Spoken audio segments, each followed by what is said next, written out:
the car early yesterday, setting the other vehicle on fire and killing a woman. I've never seen a case in my 41 years here in Las Vegas of a person who's charged with a crime driving in excess of 150 miles an hour. Clark County DA Stephen Wolfson says Ruggs' blood alcohol level was 0.16, twice the legal limit.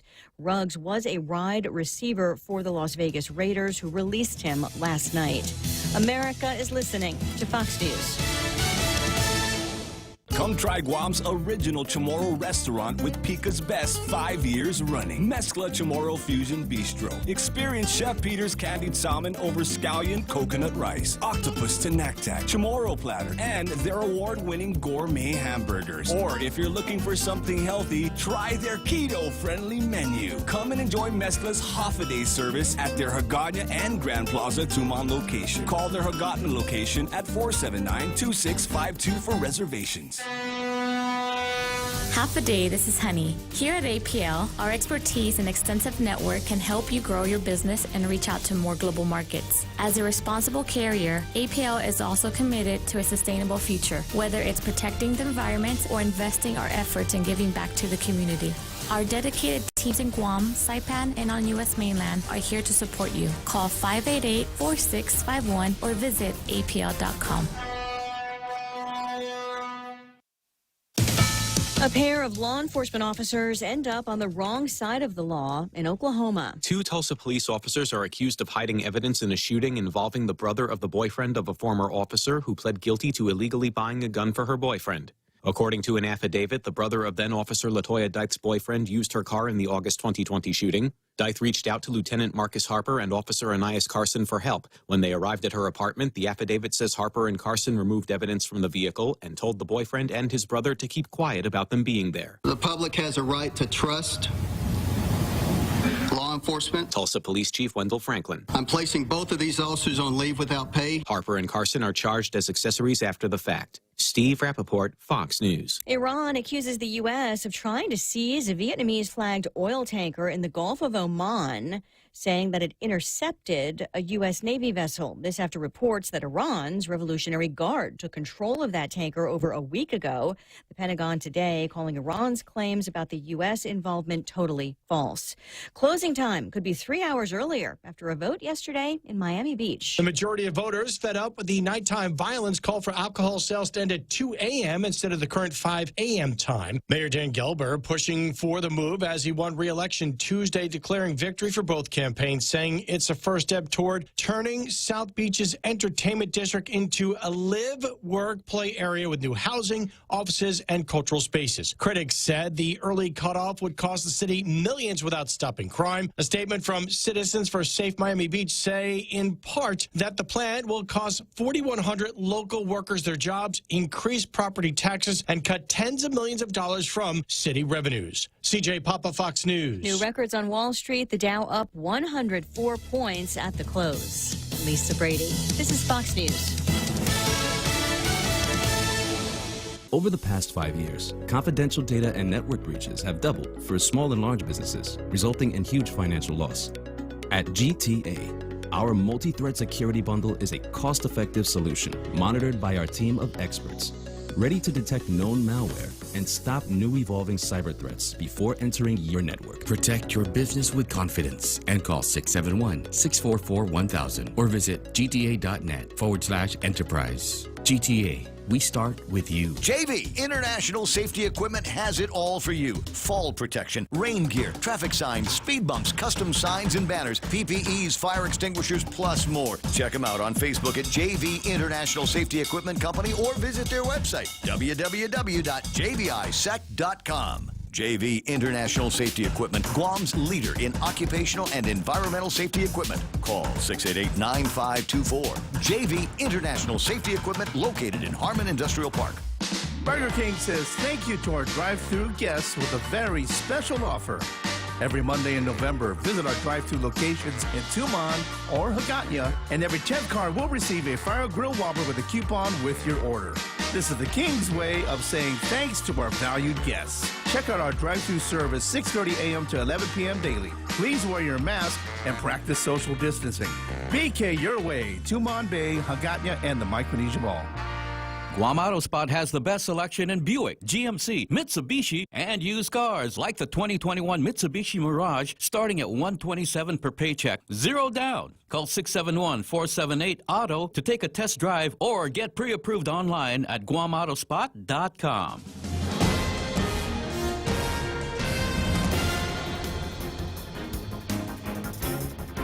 Half a day at 6:06. I'm Montesova Tyron with a look at your local news on the point. A family of 11 lost their home and all of their belongings yesterday after a fire broke out in their home in Barragata Heights yesterday afternoon. Guam firefighters were called to the fire that was reported in a wood and tin structure along North Savannah in Barragata Heights. The fire was reported about 12:39 and units arrived within minutes only to find the structure fully engulfed in flames. The Barragata Mayor's office is assisting the family and are making a call out for donations of clothing and other items to help them get back on their feet. The family members include 2 3-year-old girls as well as several female teenagers and a young adult man. The American Red Cross will also be providing some financial support. Now, the mayor said that the family had been renting the place for about a year, and one person was home at the time. Luckily, there were no injuries reported, and they were able to get out safely. The Guam Daily Post reporting that 2 brothers might have been up what they might have been up to while the manhunt was underway by Guam police and prison officials. An early morning search was launched after 26-year-old Anthony Camacho escaped from the prison on Monday morning. And while he and his brother were picked up hours later, arrest records list a number of crimes that the pair were involved in while on the lam. In the latest case, Anthony Camacho was arrested on suspicion of felony escape, resisting arrest, retail theft, carjacking, burglary to a motor vehicle, theft of a motor vehicle and theft of property, robbery, reckless driving, aggravated assault, no driver's license, and use of a deadly weapon in the commission of a felony, and illegal possession of a controlled substance. His brother, 29-year-old Augusto Camacho Jr., was arrested on suspicion of hindering apprehension, resisting arrest, robbery, assault, theft of a motor vehicle, criminal facilitation, conspiracy, and retail theft. Now, details of their alleged crimes have not been released, but the Camachos were arrested in Mongmong. Anthony Camacho was placed back into DOC's isolation facility where he was being held after he contracted COVID. His brother, Augusto Camacho, has been tested and is now being isolated at the Agana detention facility. DOC, meanwhile, is conducting an internal affairs investigation to determine how Anthony Camacho was able to escape from the prison compound. There were 3 more COVID deaths reported in the Joint Information Center report today. 2 of the deaths were vaccinated, the third partially vaccinated. The deaths include a 42-year-old woman who was pronounced dead on arrival at Naval Hospital. A 63-year-old man died at GMH, and a 58-year-old man also died with COVID. All 3 did have underlying health conditions that may have been complicated by COVID-19. We'll have more news right after this. Fall in love with your new home this season by shopping Furniture Kathy Style's unbelievable deals. We've brought in new items and restocked on our best sellers to help you get your home ready for the holiday. We offer free design consultation and financing with up to 12 months of 0 interest for you to get what you want and what you need for your home today. Follow us on social media, visit our website at FurnitureKathyStyle.com, or call us at 300-9590 for more information. If you're not buying from us, you're paying too much. Also from the JIC report this morning, there were 89 new cases confirmed with COVID-19 from tests conducted on November 2nd and from earlier submissions. Guam now has 18,410 officially reported cases of COVID. The CAR score is at 10.3. And it could be next week that Guam kids will be able to get their COVID shot, the vaccination shot, if their parents choose. The first order of 2,500 doses has been placed in the Department of Public Health awaiting the arrival. The CDC this week has approved the low-dose vax for kids 5 to 11, and Public Health is working out the plan for distribution, looking at offering the vaccines at the local public and private schools as well as clinics. An Army soldier arrested in connection with the beating death of another man outside of Kings was in court yesterday. Fia Aki pleaded not guilty to the charges filed against him. Aki was charged with manslaughter and aggravated assault. He and his cousin, John Mike Muliaga, are alleged to have gotten into a fight with 23-year-old Duran Welbacher. Welbacher died as a result of that fight. Now, Aki waived his rights to a speedy trial, while Muliaga had earlier pleaded not guilty to murder charges as well as aggravated assault and assault. And senators were in session yesterday hammering down on a legislative employee as they worked to address a bill that was passed into law with a provision that wasn't supposed to be in there. Bill 130 deals with the War Reparations Act. It was passed by senators and eventually signed into law by the governor.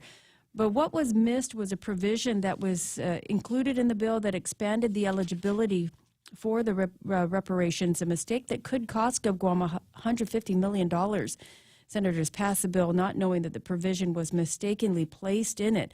The legislative clerk, Renee Meno, addressed the mistake and provided assurances that steps are going to be taken to ensure that it doesn't occur again. But Senator Joanne Brown, who also voted for the bill, expressed her concern with having now to be a proofreader for the rest of her term, saying that for her own sense of comfort, she will do so, which is totally unnecessary. The senators will get back to the discussion this afternoon with the calendar saying that the session is set for 1 o'clock this afternoon. And those are your top stories here on The Point. Here's Ray with you. Just double check that, dear. Is it 1 o'clock? Do we need proof to even the time? To. You shouldn't have to. No. I shouldn't have to. No, you shouldn't have to read what I'm going to vote on. Can we start the riffing and a belly aching early on this one here? I can appreciate to the degree that there's a whole lot of reading that needs to get done with a lot of bills, and sometimes they're very complicated measures. They're not all once upon a time bills that move through the legislature. In the history of the legislature, we're quoting now from Joanne Brown, 2 or 3 other people were looking at it and they didn't know. We can't be uninformed, especially if that's our key job, because I'm a little concerned now that I'm being asked to be a proofreader, and unfortunately, probably for the rest of this term, I'm going to have to, for my own sense of comfort, which is totally unnecessary. Your own sense of comfort is totally unnecessary. Okay, we'll get you a harder chair. We have key people here. That is the main job that they're supposed to perform. I think it's everybody's job to read the legislation. Isn't it? I mean, it's not. I mean, you were in the legislature for. I mean, and the idea is here's a piece of we're turning this into a law now that is going to have some kind of impact on people's lives. Is it too much to ask the folks that are sitting in the chairs over at the legislature to actually read that law? In some cases, I guess it's too much to ask for people to own up to their mistake. Everybody has unclean hands on this. Not just Renee's got a job that she's got to do, and apparently there was a day that she wasn't 100% on it. And we had Senator Chris Duenas come on the air with us and say, you know what, I own it. I was supposed to read it too. I own the mistake. Guaranteed. So for the rest, accept the blame. So what's going to happen at the end of this term where she doesn't have to prove? And it was no problem for him. He didn't come and say, well, I'm going to have to read the bills. What do you expect me to read? It's your job to read it to me. I'm sorry. There, if you ask me, might be one of the problems with the government. The assumptions that once you get in there, somebody is going to read it to you and catch all of the mistakes. Do we need to cut your meat too? Do you want me to cut your food? Make it small pieces. Little bite-sized pieces. I'll even load it up for you. Chew it for me. A little bit of rice on a spoon, a little bit of meat on a spoon. That's the attitude. There we go. Welcome back, guys. It's good to have you. All right, 6:14. It's like when the birds feed their babies. They chew it up and then regurgitate it into the right into their mouth.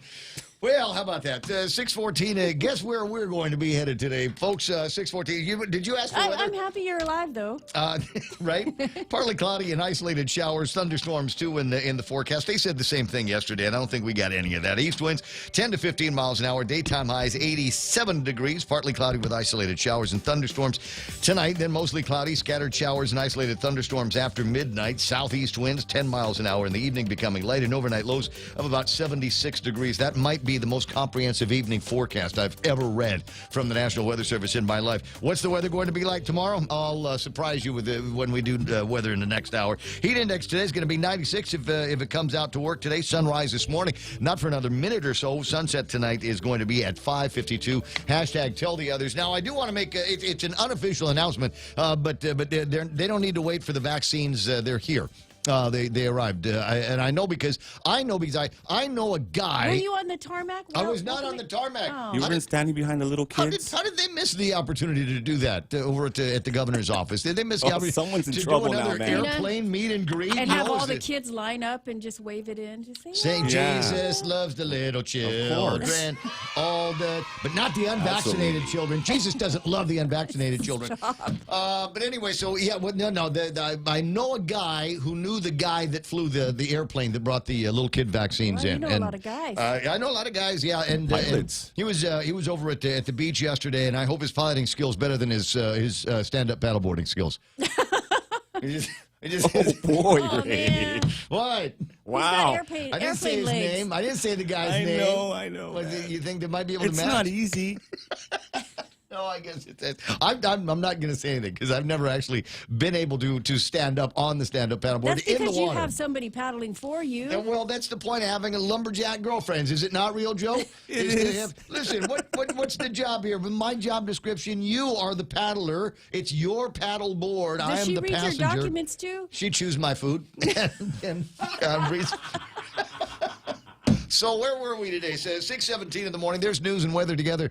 Brought to you by Bank Pacific, banking on the Pacific for 67 years. As we get back to business, Docomo Pacific is ready to keep you connected. Introducing Business Bundles Plus. Build a customized bundle with the right internet, mobile, TV, and phone plan for your business. Pay for exactly what you need and nothing you don't. And the more services you add, the more you save. Plus, you can rely on Docomo Pacific's fastest, most reliable network and 24/7 customer support. So build your own bundle and save today. With Business Bundles Plus, call 671-688-2677. Docomo Pacific Business. Work better together. Di ang inyong bangko na tapat sa serbisyo. Tunay na kaibigan at handa para sa inyo. Ang bangko ng kinabukasan, laging maaasahan. And Pacific, where others put branches, we place roots. 6:18 in the morning. Portions of the program brought to you by APL, American President Lines, global presence with a local home. Also being brought to you by Take Care with their high-quality health plans and services. If you are a member of the Take Care family, you're urged now. They've got this new kind of app gizmo that you can download that will reveal even more great things about your relationship with Take Care. Global network of providers and more. A trusted partner for your health solutions. Take Care, our island, your health plan. The Ray Gibson Show. Morning talk that matters. Call now, 888-TALK. That's 888-8255.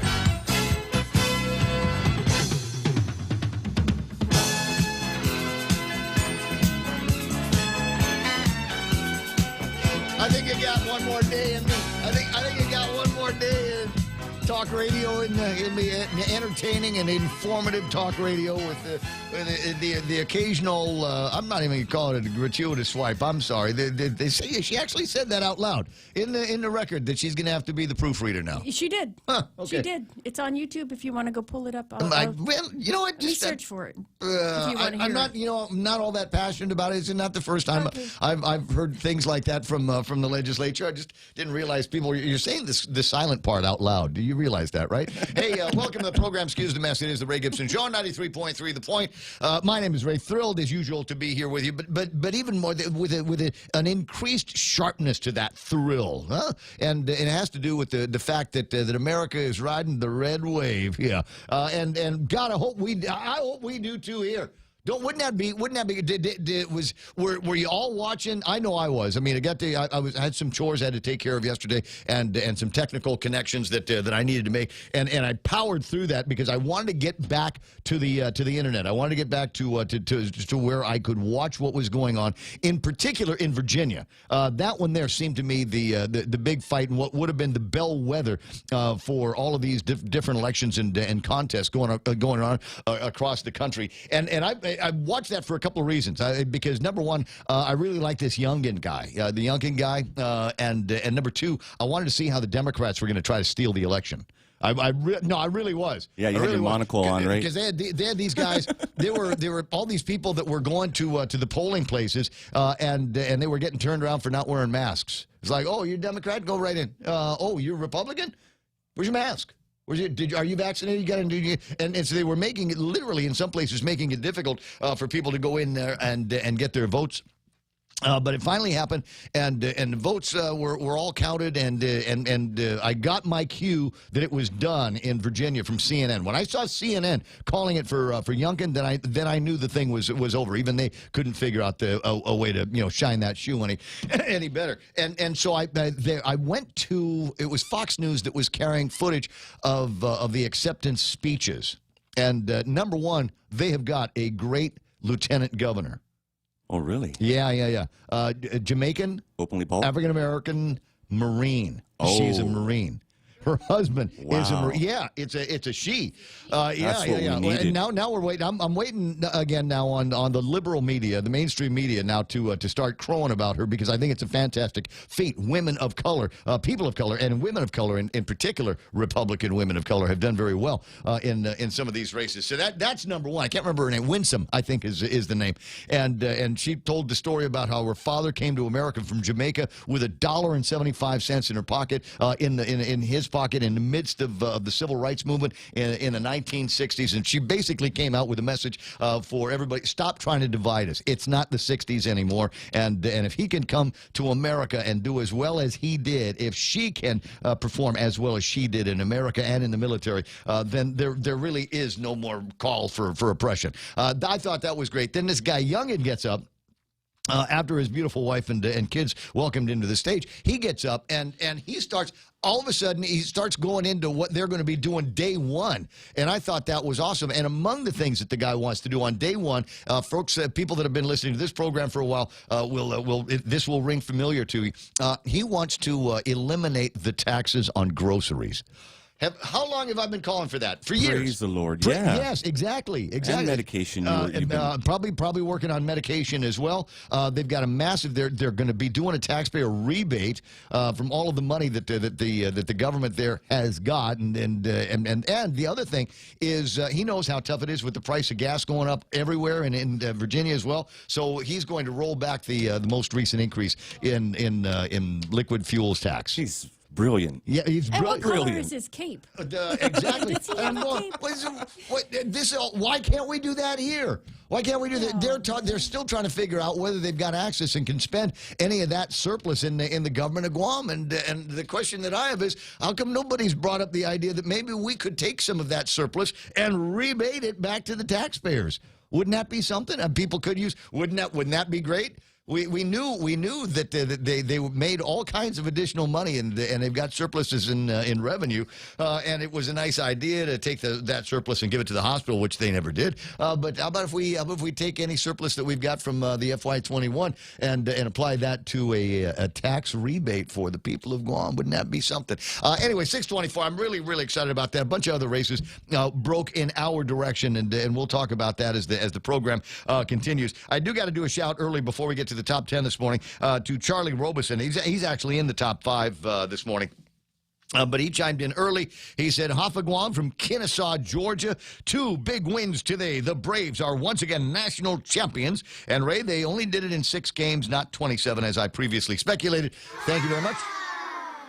But you realize it could have gone. It could have gone. Anyway, thanks for the mojo and support. And number 2, Youngkin wins the race for governor of Virginia last night. Big win for America, and hopefully serves as a bellwether for the 2022 midterm elections. They're already starting to say it. If you listen to the last hour of Jim Bohannon, if you woke up early and caught Jim Bohannon, you heard him on with a guy, and that's going to be the prediction. If unless you are a wildly popular Democrat representing somebody in a state and in the House and in the Senate, there's a very, very good chance that Biden is going to be dragging you down. What we saw here in the country was a mandate, if you will, on some of the crazy liberal policies that are floating around, critical race theory, et cetera, and a desire to put the voters and parents and citizens back in the driver's seat. Imagine that. A government that works for the citizens, not the other way around. 6:25 in the morning. Let's talk about these governed individuals. Yeah. Sometimes you want to go where everybody knows your name, and they're always glad you came. You want to be where you can see the troubles are all the same. You want to be where everybody knows your name. We're over here.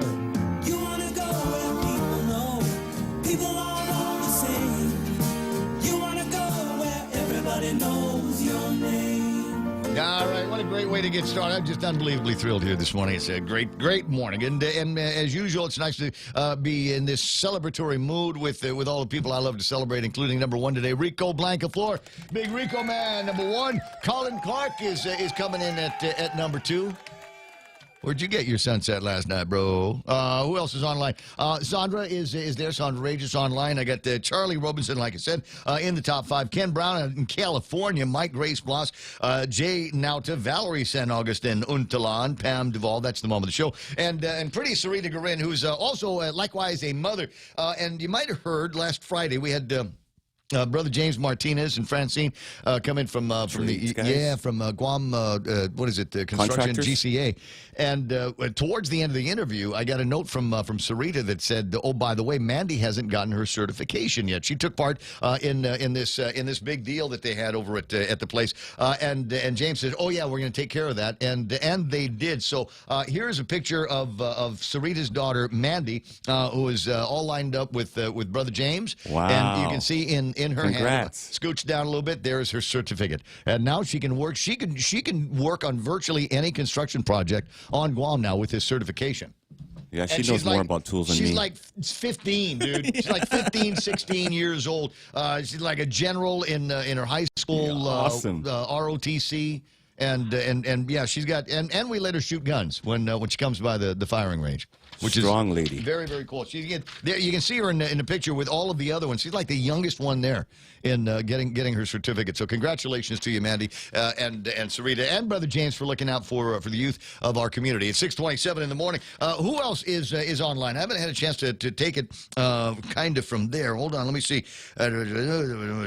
Patty Cruz, Trina San Augustine. Good morning to you, Trina. Juanita Machi is there. Trina, you need to give me the telephone number for the Varo, the victims hotline, because there's another story, another magistrate report that just angers me when I see this. A poor woman got beat up again and had to wait until she was all by herself to call the police because she was so scared. We got Vince Pangolinan online, Henry Manglotnia, Gemma Bustamante. Good morning to you. Have you done your Anywhere workout? She's in a workout program, and it's one of those things where you don't need a gym, you don't need anybody. You can do all of these workouts like in a hotel room or something like that. Yeah, just got little cards that you've got, and it shows you what the moves are supposed to be. Nice. Jay Rojas, of course. If you've got Apple TV, work out with Kim. Oh, Kim. NGO is the last name. NGOMG is how I'm going to categorize that. Jay Rojas is online. Aloha, Jay. Happy birthday. Oh, hey, come on. It's so nice to talk to you here. Rick Mandiola there and Nick Prolosky. I see Kenneth Polino, if I didn't already say his name twice. B-Man Dennis Larson saying good morning, Guam and beyond.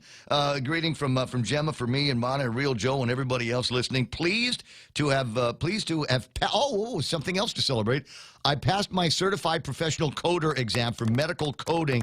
Have a great day, everyone. All right, Gemma, you are now universally hireable because there's every hospital, every medical facility in the world needs to have people that know how to punch in the codes so that you can get the appropriate reimbursement back from the insurance companies and the government. And some people, you probably get a job over at Guam Memorial Hospital. Go at Yuka Hechanova is the lady that you need to talk to about that.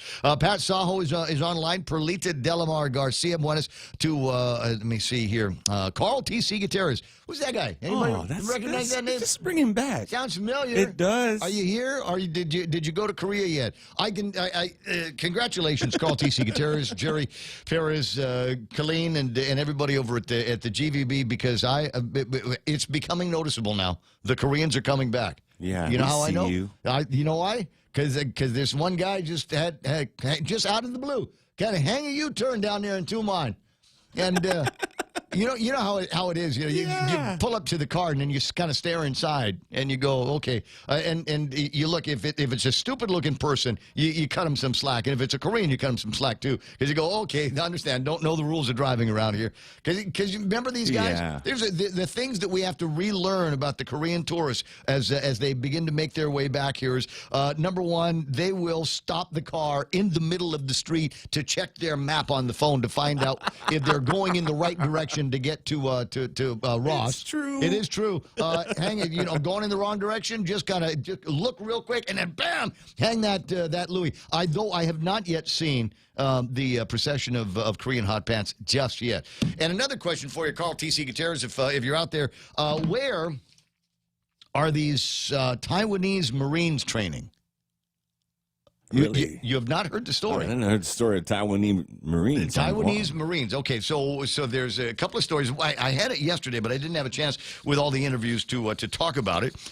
Defense Minister, this is the Taiwan News now, acknowledges 40 Taiwan Marines are training here on Guam. They say the Taiwan-U.S. exchanges have been well established for many years, so let's not freak out the mainland Chinese with this news here. Defense Minister Cho Chu-kang tried to downplay news that 40 Taiwanese Marines are currently training with U.S. troops on Guam. Earlier Tuesday, Apple Daily reported that these Marines are training at a newly built U.S. military base on Guam. So do we have Taiwanese Marines training now in and around Camp Blas? Have you seen it? Because this news is coming as a surprise to a lot of people here on Guam. I had not heard anything about this. I know that we'd had some self-defense forces from Japan, because me and Dyron Cruz and Army Lynn fed him dinner one night up in the Teeson area. At any rate, not Teeson, Navy, the old golf course. They're reportedly undergoing a month of training as part of a joint Taiwan-U.S. amphibious landing exercise called Lu Hao, which translates to Roar of the Marines. Oh, nice. Or I like it. Orange Chicken. I'm not sure. You knew there was going to be a Taiwan. You know what's? You know why I haven't seen it? Apparently, they conduct their training over at the VIP restaurant. Confirming the presence of the Taiwanese Marines in Guam, Chu said there is also a part of a cycle of exchanges. There is no need to speculate. The Luhao amphibious landing exercises were first conducted at Fangliao Bay in Pingtung back in 1958. The exercises continue to be held until '79, when the U.S. broke off diplomatic and official military relations with Taiwan. It was not until after Obama signed the National Defense Authorization Act in 2017 that military exchanges resumed between the two countries. After the act became law, the American Institute in Taiwan set up a special team to coordinate small-scale military exchanges between Taiwanese and American Marines. 99th Brigade is reportedly participating in this year's Lu Hao exercises. A selection process and vaccinations were carried out. 40 out of 100 Marines have been chosen to participate, and apparently they are working here on Guam. Report surfaced the Army Command Headquarters will spend 1.44 million Taiwan dollars to rent a liaison office at an unnamed U.S. military base from October of this year to March 2025, maybe here on Guam. Sounds like a lot of money. It's only It's $51,000. Right? There's 1.44 million new Taiwan dollars. Exchange rate, right? No, I don't. It was written down for me. But anyway, I just think that's kind of interesting with all of the different news that's floating around. A new one here this morning: U.S. Coast Guard, one of the most effective forces for safeguarding Taiwan, according to experts. And where is the closest U.S. Coast Guard base to Taiwan? Right here, beautiful downtown Guam. This is it, friends. This is real tip of the spear stuff. When you get the Taiwanese, who are arguably going to be the first people jumped by this new China It's nice to know that they will have had their training and certain amounts of backup that is going to be coming from right here in beautiful Guam, USA. 6:34 in the morning. Lots and lots to get to in the table of contents, and only another 3.5 hours to do it all in. So we'll break away, get in some headlines with Montesova Tyron, and then come back with the rest of the program and some of those moments where I'd like to get to know all of you better. And I think the best way that I can get to know all of you better is find out what nickname you gave your Wi-Fi network. Everybody's got one. Everybody's got one. Did you rename yours when you got your gizmo from the phone company? When you got your Wi-Fi system in there, we weren't happy with Docomo 1 2 3 4. We got to rename that.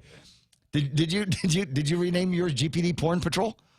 You want to now, don't you? Anyway, 6:35. If you don't mind, I mean, it's not like we're going to try to hack into it. But if you want to have some fun with this, tell me what your nickname is, the SSID for your Wi-Fi, and put it in the comments on Facebook Live or YouTube Live. It's 6:35 on the Ray Gibson Show. Montesova Tyron now with a look at our early morning headlines. Amana, what happened? Well, the Barrigada Mayor's Office is looking for donations of clothes and other sorts after a family of 11 lost their home yesterday in Barrigada Heights. The fire fully engulfed the wood and tin structure on North Sabana Lane. No one was injured in that incident, though. The Guam Daily Post reporting on a slew of crimes that a pair of brothers were into when 26-year-old Anthony Camacho escaped from prison on Monday morning. Both are back in isolation. The first brother, Anthony Camacho, had initially been tested positive for COVID-19. He remains in isolation along with his brother Augusto, who was also arrested. 3 more COVID-related fatalities were reported in this morning's JIC report. All of them did have vaccination. At least one of them had partial vaccination. All did have underlying health conditions. Meanwhile, as soon as the shots come in, the Guam kids could be getting their COVID vaccine. First order of 7,500 doses of the vaccine are said to have been said to have arrived on Guam, and public health is working with local schools on the plan for the distribution of those vaccines at the schools and clinics. And those are your headlines right here on The Point. I don't know because I wasn't asked if there was anything planned for these CDC people that are in town. Mm-hmm. But would you like to host them? Well, no, I want Carl Gutierrez to. I'm volunteering Carl. Because look, we got a bunch of these CDC big shots are here to try to figure out why despite the fact that 90% of the eligible population is the CDC vaccinated. And the Shriners. And, well, I had the Shriner guy on yesterday. But anyway, the CDC team is here. They're going to be here for a month. And, we're known... like a doctor party. For our hospitality here on Guam. Yeah. Oh, yes. So where should we take them? What should we treat them to at the CDC? Because my guess is they're probably all very healthy people without underlying conditions, and we need to help them understand the challenge here on Guam and why it is that so many of us have underlying conditions. Yeah, let's give them diabetes. I'm just thinking, so just take them to the Ox and Palm Museum that we've got here. Just got all these processed meats that we can eat. But seriously, now I was thinking maybe what we'll do is we'll hook them up and have them try some hot new bread, and splash over at Jamaican Grill, because I love that drink. Parrotfish at either Mescla or at Jeff's Pirates Cove, which sounds good already. And then have Governor Gutierrez hook them up with his incredible shrimp Kelligwin, because I don't want he's busy. The frittata. Carl makes great frittata. Yes, he really, really does. And we'll all link up over at Aru now. They what do you may think? never leave, Ray. That would, and imagine how much healthier that we will be. Yeah. The reason, look, here's the thing. I want to go, and then I want to talk to them and say, listen, I'm not so crazy about the way they've been running things around here. Maybe you can show them some science that would lead us to what the next step is going to be, and the next response, which should be just learn to live with COVID-19. There's got to be a way that the people over at the CDC can usher us into this a little bit faster, if you know what I mean. Anyway, 20 away from 7 o'clock in the morning. Governor Gutierrez, you have your orders. Ray Gibson Show will be right back. Need to finish the job or start one the right way? Get the right stuff at East West Rental Center. You can switch to easy mode using industrial strength equipment. With years of experience helping builders, East West Rental gives you exactly what you need. Tools for landscaping, concrete, lifts, trucks, tables, tents, chairs, water blasters, excavators, forklifts, air compressors, and more. Call East West Rental Center at 646-1463 or visit them in Upper Tumont. Open Monday to Saturday from 7 to 5, Sundays 8 to 5. Raise your glasses for a toast because First Hawaiian Bank now turns your meals into a reason to celebrate. Every dollar you spend on dining purchases, including fast food, earns you up to 3 times United miles. Simply use your First Hawaiian Bank United credit card and start reaping the most rewarding credit card experience on island. Terms and restrictions apply. Don't have a First Hawaiian Bank credit card? Visit any branch or FHB.com to apply today. With First Hawaiian Bank, it all starts with yes. Hey, no problem, bro. 6:40 in the morning. Is the drive-thru open? Are the delivery guys ready to go over at KFC? Great breakfast. You must try the egg tart. They sent over a whole bunch of them to me the other day to try, and I was just absolutely raving about them. Some of the guys were going, "Are you going to eat all those?" And I said, "Yes, I'm going to eat all of them." That's the idea. They all taste a little tiny bite-sized little tarts with eggs in it. It's like, you know, it's that much of an egg, and it's super, super tasty. Try that. And then later in the day, or when it gets to be dinner time, hit the drive-thru again or call them 300 FAST. Have them deliver one of those KFC fried chicken sandwiches. They're so, so good, and everybody likes them so much they've decided they're going to keep it. It's now a permanent part of the KFC menu these days, and it's all your favorite parts of the chicken and some great mayo and spicy sauce in there, crinkle-cut pickles that they put on the bottom of the chicken. It's one of the scientific ways that they're saying, all right, we've got a lot of flavors happening here, a lot of textures, and you're going to get one in every single bite of a KFC fried chicken sandwich. Hafaday, konnichiwa, patois, ciao. Enter for a chance to win the 76 Circle K World Cuisine Giveaway. Be one of 3 lucky winners to win a passport of free food from around the world at over 15 different local restaurants. Just stop by any 76 Circle K, purchase $35 or more in fuel to get an entry form. Drive by today and taste the world with 76 Circle K's World Cuisine Giveaway. Visit 76CircleKGuam.com for more details. Some conditions apply. Circle K, take it easy. 641, is it Group A or Group B? The B doesn't stand for boneheads. Just FYI. I can't remember either. I'm checking to see if there's any traffic in and around the school areas. Let me look at the map here and see what we've got. Scooch out and get the entire... And there's an Air Force Base thing going on. And it looks like we got a little bit of traffic on the far side of Route 3 Alpha, all the way up there just before it turns into Anderson Air Force Base. I don't know what the heck is going on. It looks like it might be a little accident fender bend or something like that. But that's okay because nobody uses that road.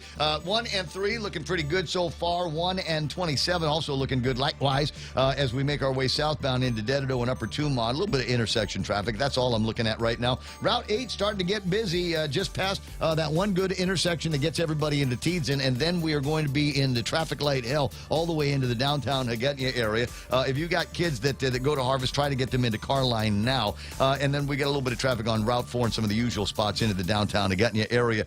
Big Navy and Sumai, NBG looking pretty good now. 642. There's your right now traffic on the point. Attention! Lolita Kamet is now with Hafaday Realty. She'll always be that hardworking and passionate real estate professional who is committed to helping you make a difference in your life and helping you achieve the American dream of home ownership. She also specializes in commercial leasing, land sales, local residential sales leasing, military and corporate relocation. So for all your real estate needs, call Lolita Kamet now with Hafaday Realty at 688-6743. That's 688-6743. Do you or a loved one have loss of use of a hand or hands from an injury, stroke, birth defect, or pain? Then reach out to a specialist in upper extremity and hand surgery care by contacting Dr. Jerome Landstrom, board-certified reconstructive hand surgeon and microsurgeon. 671-646-HAND or visit his website at www.pacifichandsurgery.com.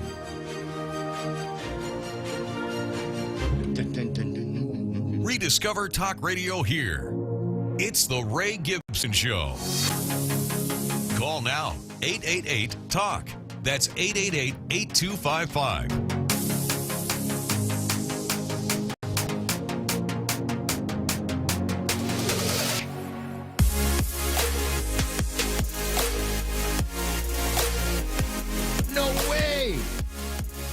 A lot. Colin just sent me up. I got to get this up on the screen. They're selling the 18-pack of Michelob Ultra at a store for $15.95. Yeah. Can you? Okay. It's cheaper than water. I thought you had some real exciting breaking news or something. What? Man. That is real good, exciting you're breaking right. news here. Is it 18 cans of beer for under $16? What's the matter with you? Yeah, That's supply chain issues. Yes, whatever. Price rises. That's the one. It's the one that I've been. It's the one that I snuggle up to these days because it's only got 2.6 grams of carbs in it, and this isn't going to set you back a whole lot. This is a tasty beer. If you like Michelob, you'll like this. It's a kind of an athlete beer. It also features 95 calories. So literally, you can drink this like all day and not gain any weight whatsoever. But I will point out, it does have the requisite amount of alcohol in it, so this is not a light beer by any stretch of the imagination. This will mess you up. 6:45 in the morning, Colin, I'll let you know that I don't know. We got to figure out how we can do the exchange. Everything's cheaper on base, isn't it? It is. He's the same guy that tortured us with the price of gasoline yesterday, $3.45 for a gallon of unleaded gas at the auto port. Oh, yeah. No, I hear meat's kind of more expensive there now. On base? Yeah, I hear some of the meat's more expensive there than it is outside. Maybe she could. It's comparable. It's crazy. So like a big tomahawk steak is how much? Not that I buy tomahawk steak. Right. It runs about maybe $5 to $6 a pound and ish. For like steak meats? I might be wrong. Okay, what? Don't look at the prices? Because I'm thinking of the hamburger that I bought that was almost $6 a pound. Really? Yeah, it was expensive. And then I went over to pay less, and it was kind of around the same range. Yeah. It used to be 50 cents, right? It used to be very cheap. It used to be like everybody goes on base to buy their party meat. Now it's just like, not all that much difference to go all the way. Yeah, 6:46 in the morning, 888-825-5888 TALK. A little bit of family news here. Apparently at 2:12, there was a what kind of animal was spotted in the yard? A brown tree snake. Ecolax. Yeah, and so Miami's. And that's a girl holding it. That is a girl holding the brown tree snake killing device that she's got there. Way to go, Ray. What? Are you like far back and you zoomed in from way back there and you're like, keep it away from me? No, the mom did that. Oh, okay. I thought it was you. The mom took the picture from 100 feet I away. got it from the neighbor's house. There's a video that comes along. What? There's a video that comes along. So so she's got the thing. It's on a grabber. And I guess they were trying to teach the dog out to dispatch the snake so that when the dog sees a snake, it goes and kills the snake, so it doesn't just bark at it all night long. Wait for you to come out and kill the snake. So that's what they were. That's apparently what the Miami was doing, getting some training in for the dog, and the dog's not having it. Dog gets close enough, goes, that little thing is that little string of spaghetti's got teeth on one end of it, and it will bite me. Smart dog, but some people have got that. Some people have trained their animals to go after the brown tree snakes with some degree of success. Yeah. And they say those little scrawny cats that live in a neighborhood, and people wonder, how it is that they're, are managed to survive. Is they know how to catch and eat brown tree snakes. Wow, respect. Makes them a whole lot more valuable in my eyes. Anyway, there's the big exciting news. At least one less brown tree snake in a neighborhood. 6:48 in the morning. 671-888-8255. 888-TALK is a telephone number. Lots and lots to talk about on the table of contents. I might actually get around to doing some of it, although I'm in love with a couple of press releases and jokes that I've already written about that. I do want to get back on the list here of true believers. Renee Lau is back in town. Welcome home, buddy. Johnny Duenas is there, and Debbie Hartzler, Ray, and the gang. Ogenki kudasai. No, that's not what you're trying. Ogenki desu ka? Oh, ogenki desu. Hi, Genki. Yes, everything is okay. Thank you, Debbie Hartzler, for our Japanese lesson for today. Dorothy Jesus, Greg Kaiser online. Ton Duk Duk up in the upper left-hand corner of the States with Kina online. Vince Duenas is there. Bill says, I can't share. All my friends are here, and I got kicked from some of my chat group, even my family chat group, and the ones I've told me to stop sharing. Avajabru. Well, your family's telling you to stop sharing your love for the Ray Gibson Show? discovered by the hand of God to at least one listener. Who else is there? Gemma is online. Adita Camarillo, Tina Garcia, and Natsuki Kabasawa is online. To which we say, hi. Hi. Well, gozaimasu. Hi. Bonnie Dato, and there's Kina, Sarah Lake, Joanne Titano. Who else playing around? Julene Helgenberger is watching the program. Right click, would you, Joe? Bertha Maza Cruz and Lady D. Martin Mendoza is there. Some of you might be going, I've never seen a Lady D. Who are you talking about when you mention Lady D? Lady D is her old handle from when she used to call me when I was at K57. It would be Lady D on the line. Her real name is Denise Legaspi, and she would also use Lady D when she was selling her fighting birds on the Trader Horn program. Brennan Fausto is there. It's one of our favorite jarheads. Napu Luta. Buenas and half a day to you. Carlene Harker. Senator Jess Lujan. I'll bet Jess Lujan read every word in every bill that came before him over at the legislature. Certainly every word of every bill that he voted on. Yep. Guaranteed. Because apparently it was necessary. There seems to be some hesitation among some members of the legislature that they are now in a position where they're being forced to proofread, to read everything that they're going to be voting on. Jose Martinez says yesterday's session was a joke. They're earning their place here with the 36th one legislature, aren't they? What it reminded me of when I was watching was, you know how when you get in trouble and your parents are lecturing you and you've already admitted guilt and said, okay, right. I accept blame, it won't happen again, and then they continue with a lecture for another 3 hours. And you just go, okay, I'm done, right? You're scanning the skies here. Okay, I get it. I'm in trouble. That's what it felt like.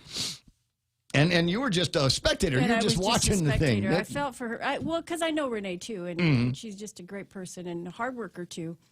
And sometimes the pressures of the legislature get to you, and that's why there's the assumption that somebody else somewhere down the road is going to maybe catch some of these errors that will pop up. Certainly, you would think that the people that voted on it would have read the thing. But apparently, it was necessary to give that full-on lecture and beat down. Jose says Monday's introduction, read by Senator Perez and provided by the Speaker Terlahi, were so revealing they refused to provide it in writing. Well, that's the other side of this three-ring circus. Benny and Tricia, Matt Geiger. Matt Geiger is saying good morning.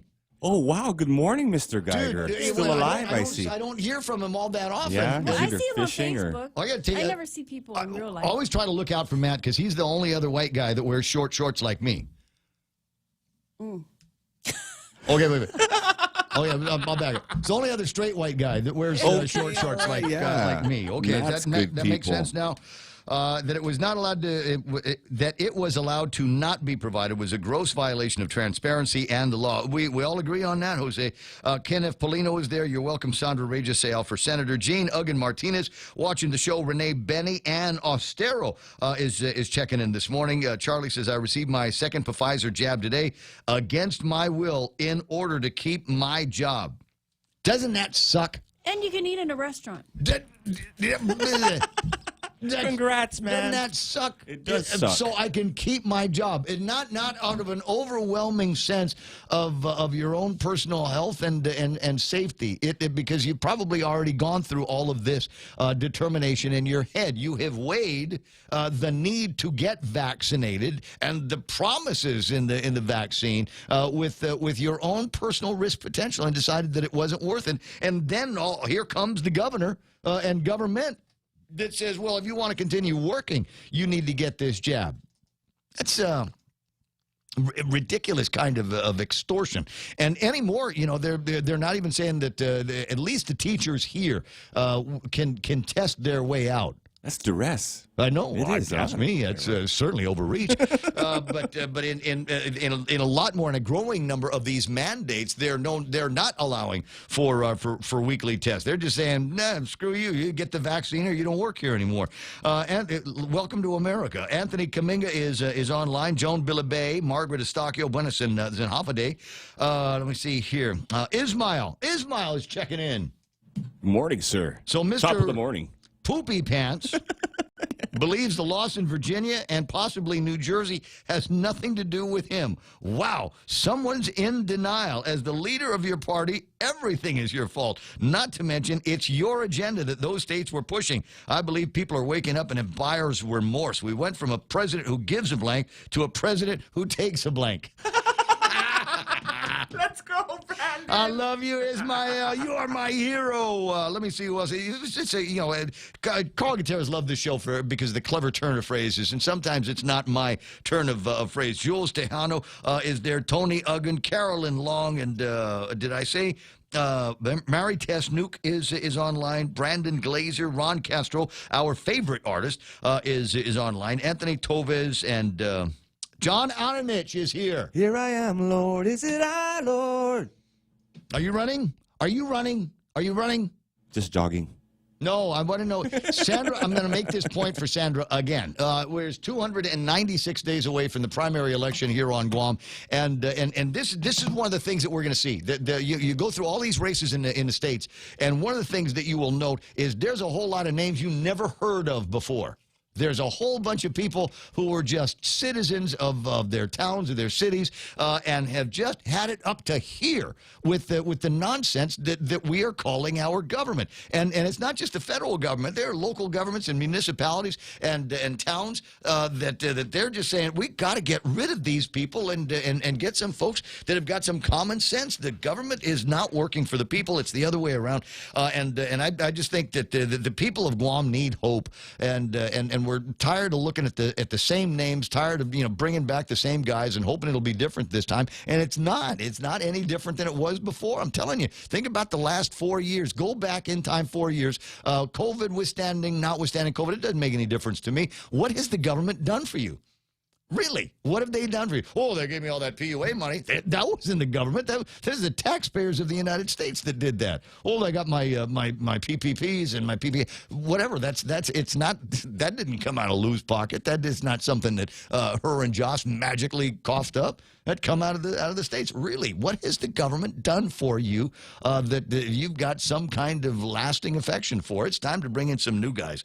Let me see here. Regis J. Deborah is watching. There's Wen, Jesse, Nanette, Aurelio Paredo is there. Catalina Pinaula, D.M. Rowe. Mark Cruz is in. Everybody's running a little bit late here this morning. I guess it must be a Thursday thing.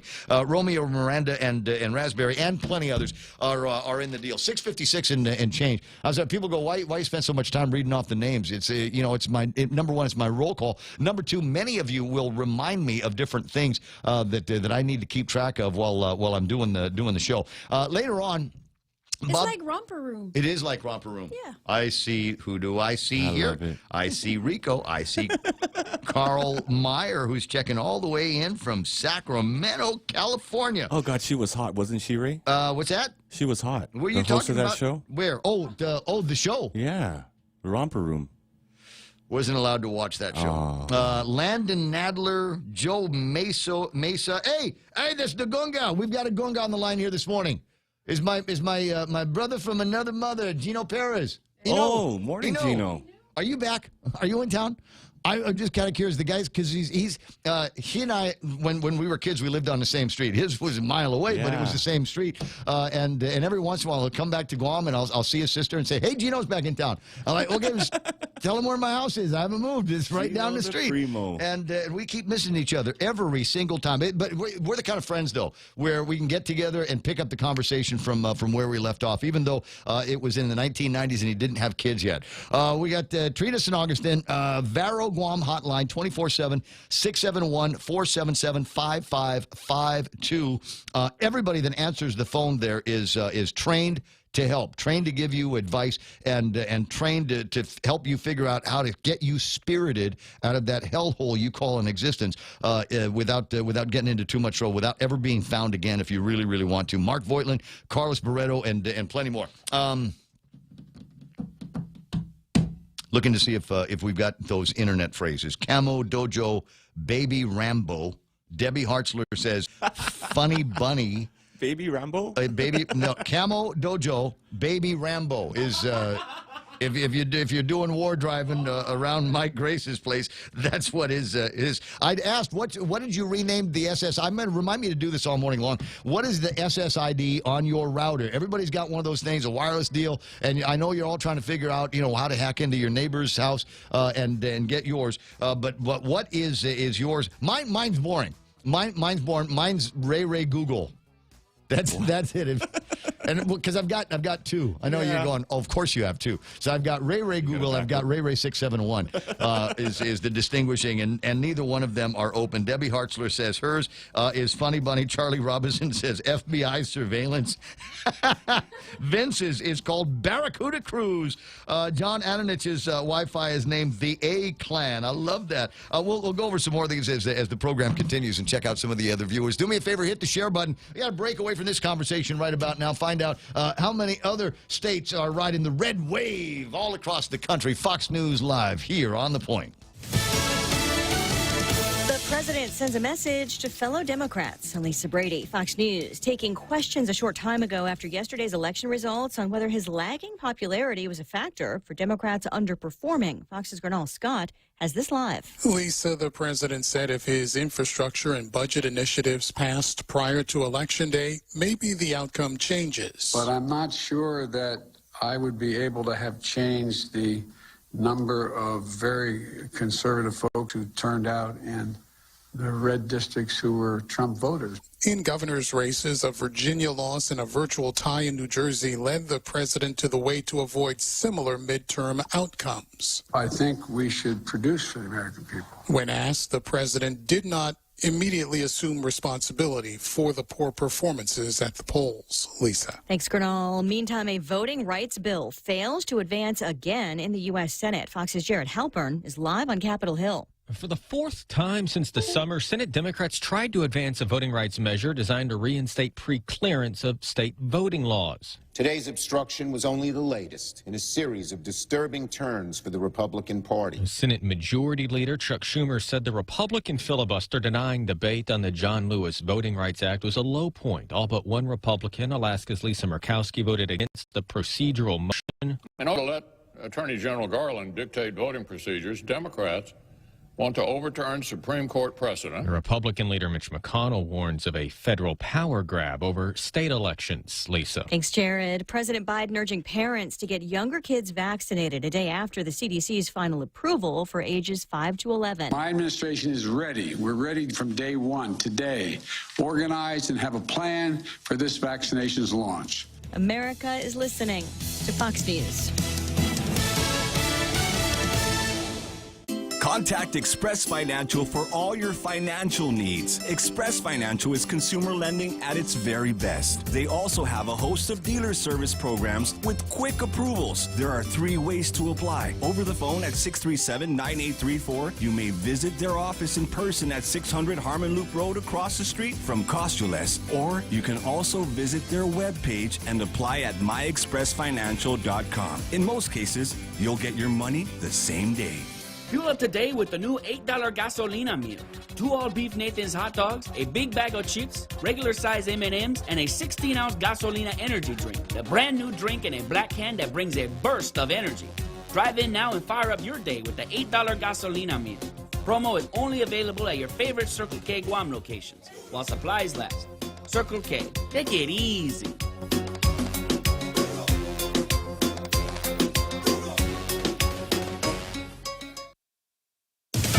A day after he was let go by the Las Vegas Raiders, former wide receiver Henry Ruggs is hit with felony DUI charges for the crash early yesterday that set another car on fire, killing a 23-year-old woman. His blood alcohol level came back at 0.16.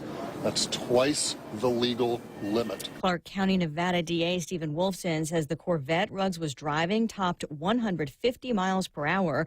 Ruggs could face more than 20 years in prison if convicted.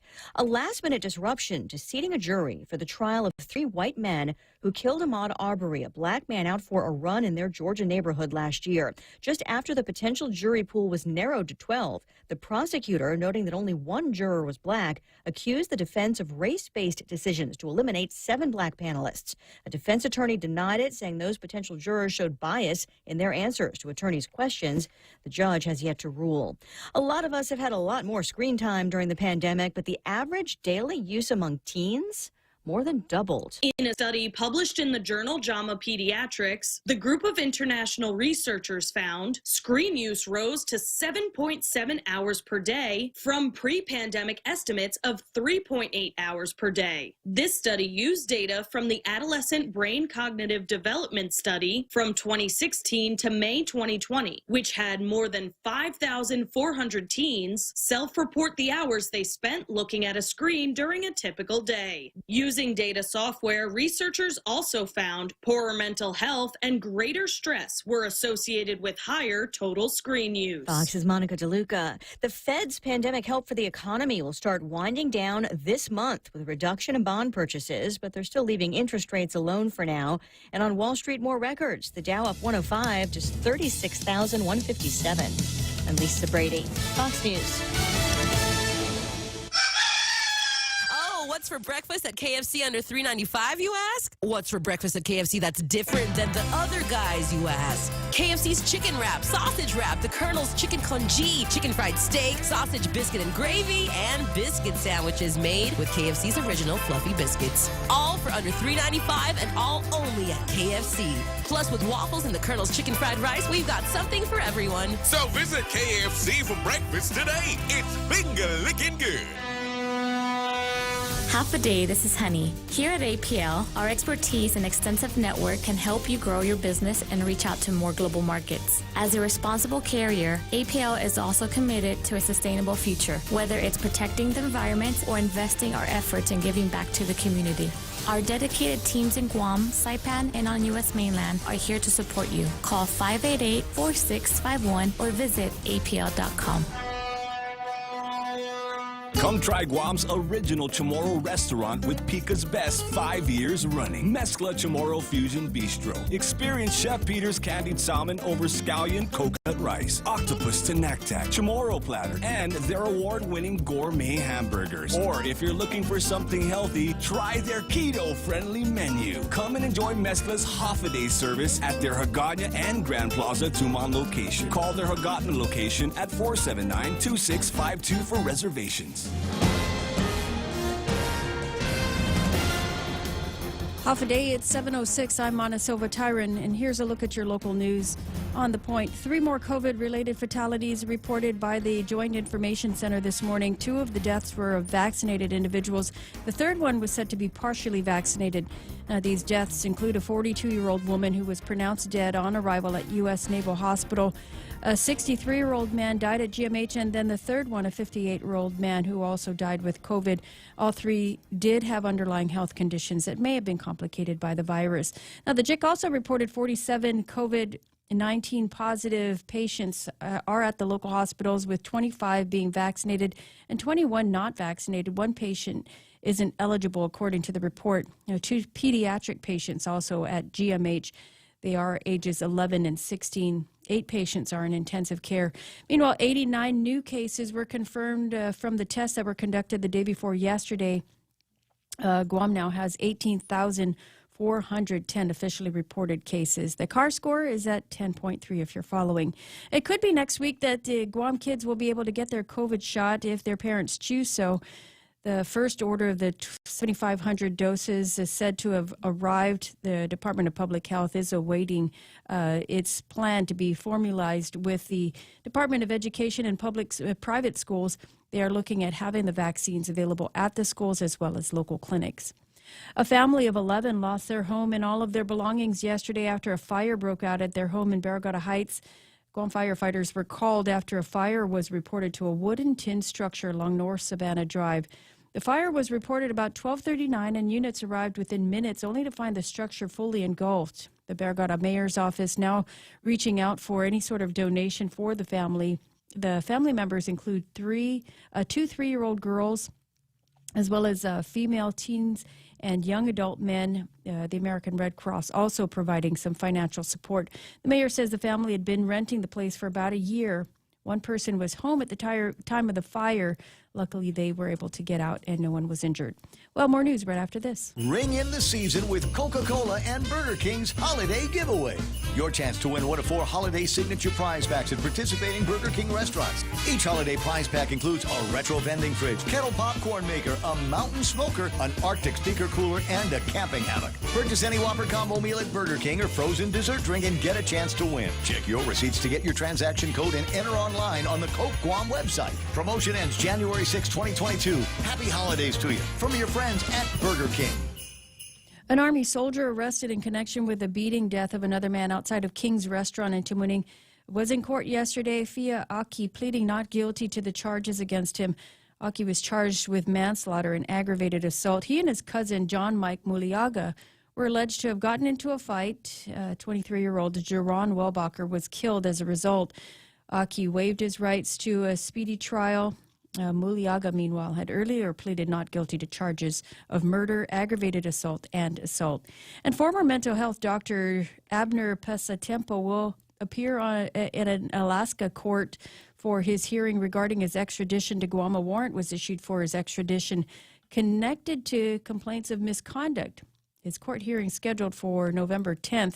The AG's office filed a criminal complaint in February against Pasatempo, accusing him of engaging in inappropriate sexual conduct with at least 6 of his patients. An arrest warrant was made for Pasatempo after he failed to appear for hearings at the Superior Court of Guam. According to the AG's office, he was later arrested in Alaska and ordered not to leave the state. And those are your top stories here on The Point. Here's Ray with your weather. What did I say for it was going to be today? Partly cloudy, with isolated showers and possibly some thunderstorms. East winds 10 to 15 miles an hour. Daytime high should be about 87 degrees. For tonight, expect partly cloudy skies and isolated showers and thunderstorms. Then mostly cloudy with scattered showers and isolated thunderstorms after midnight. So the only thing that's changed is gone from partly cloudy to mostly cloudy. Is that it? I'm sorry, I got to. I hate that I have to proofread this. That's Joe's job. Guess I'm going to have to do this till the end of the term. It's not a Facebook post, man. I read it through. Southeast winds around 10 miles an hour, becoming late. Overnight low should be about 76 degrees. The heat index today is 96. Sunrise this morning was at 6:16, and we had some great pictures from Sarita Garin popping in. I had the great sunrise picture from my sister Shelly here this morning. I'm putting it up on the screen. It looks like it's a sunrise to me. It says red wave. Red wave. I like it. Across the country. And let me see. And sunset tonight is going to be at 5:52. Hashtag tell the others. It's 7:11 in the morning. That's news and weather together here on The Point. Circle K brings you the G-Dog. Get ready for a succulent and flavorful street hot dogs made famous in New York City. These dogs are made with 100% all beef and cooked in a delicious blend of spices for a plump, juicy hot dog experience that's bursting with flavor. Visit your nearest participating Circle K and dig in on the best hot dog experience on island. The G-Dog. Served from 9 a.m. to 7 p.m. Available at Anigua, Denado, and Ocean Vista Circle K locations only. Circle K. Hey, take it easy. JV International Safety Equipment has it all for you. Fall protection, rain gear, traffic signs, speed bumps, custom signs and banners, PPEs, fire extinguishers, plus more. Check them out on Facebook at JV International Safety Equipment Company or visit their website, www.jvisec.com. JV International Safety Equipment, Guam's leader in occupational and environmental safety equipment. Call 688-9524. JV International Safety Equipment, located in Harmon Industrial Park. Love that place. Take Care delivers high-quality health plans and services that are supported by a global network of providers, being a trusted partner for your health solution. I'm milking it. Take Care, our island, your health plan. The Ray Gibson Show. Any speaker, anytime. Morning talk that matters.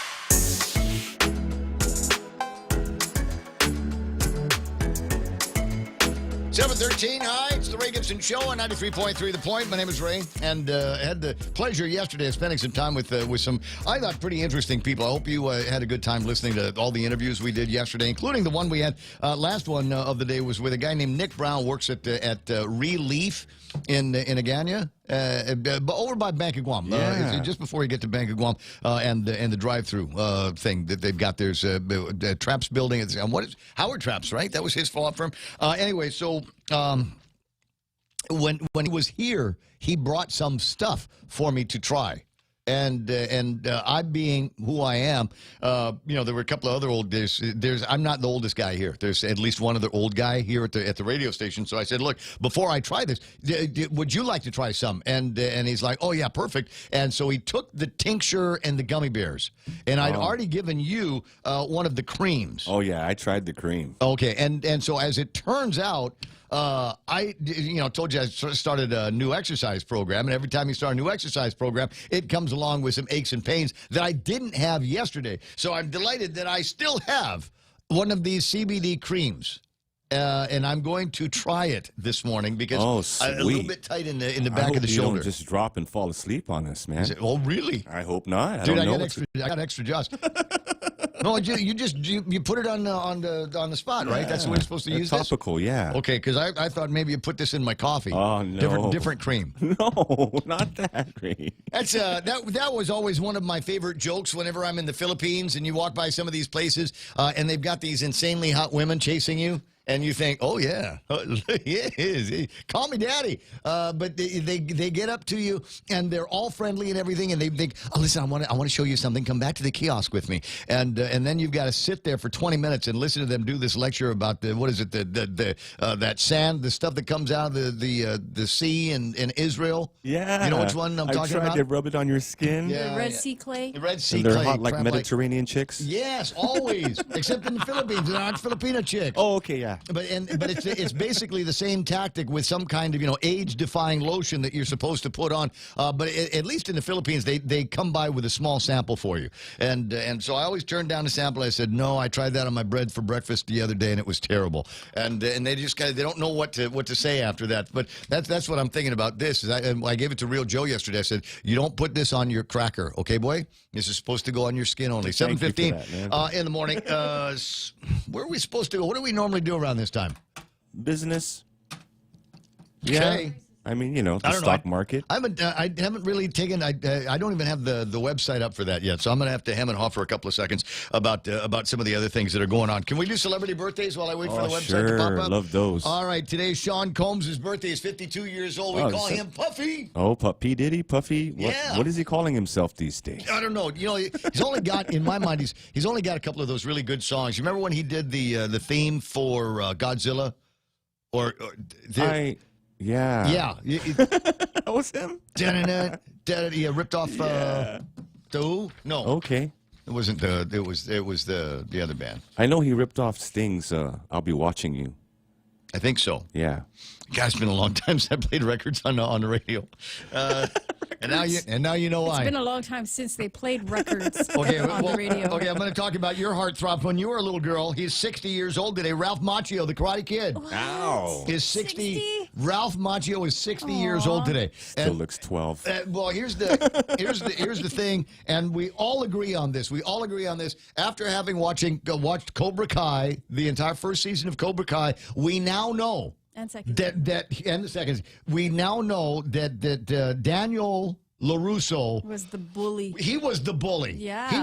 He did not get a licking that he didn't earn one way or the other. Yep. Yeah, I mean, he stole the guy's girlfriend, right? And had his Miyagi, the maintenance man, beat up all these guys, because what did he do? He got them wet while they were inside smoking a joint like that. And, like that was illegal or something, right? So he deserved everything he had coming to him. Ralph Macchio was the villain of Karate Kid.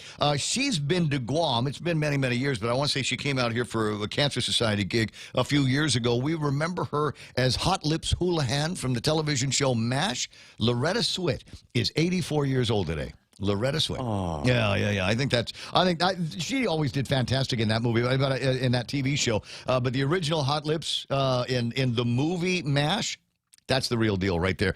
Special events today is Use Your Common Sense Day. Really?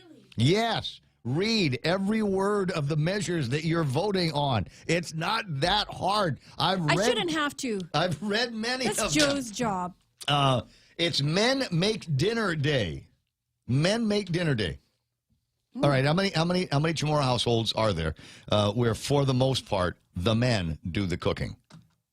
It's probably many. A lot of them? Yeah. Right? And now, I know you don't like when I talk about family. If today is the day, it's going to be Kudempika for dinner. There we go. There we go. Oh, my God. Men only know like 3 recipes that they can whip up. So he's like one of the members of the family we rarely ever talk about. But when Phil cooks, this is an all-day thing. This started the planning. And it involves every member of the household. Everybody's got he's got a barbecue thing going over there. He's got fish frying over here. He's got these pots that are boiling with 2 kinds of Kudempika in it, hot and insane. Right? And he's got all of the other stuff. And he goes, that's still not enough food. So he goes in and he gets some spicy chorizos pack in there.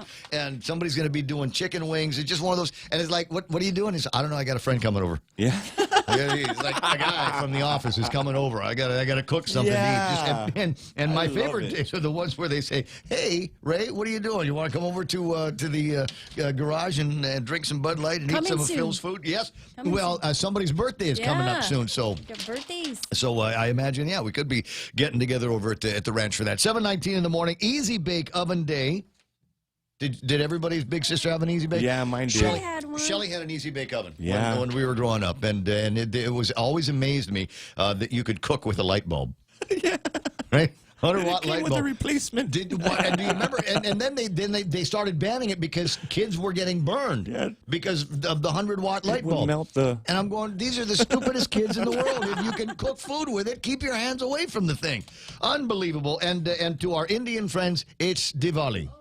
So I want to. I don't know what some of the other common words and phrases are. So I'm just going to hit you up with try the vindaloo. The vindaloo so good at the chicken tikka. Oh my God! I'm telling you, we're going to eat them all night long.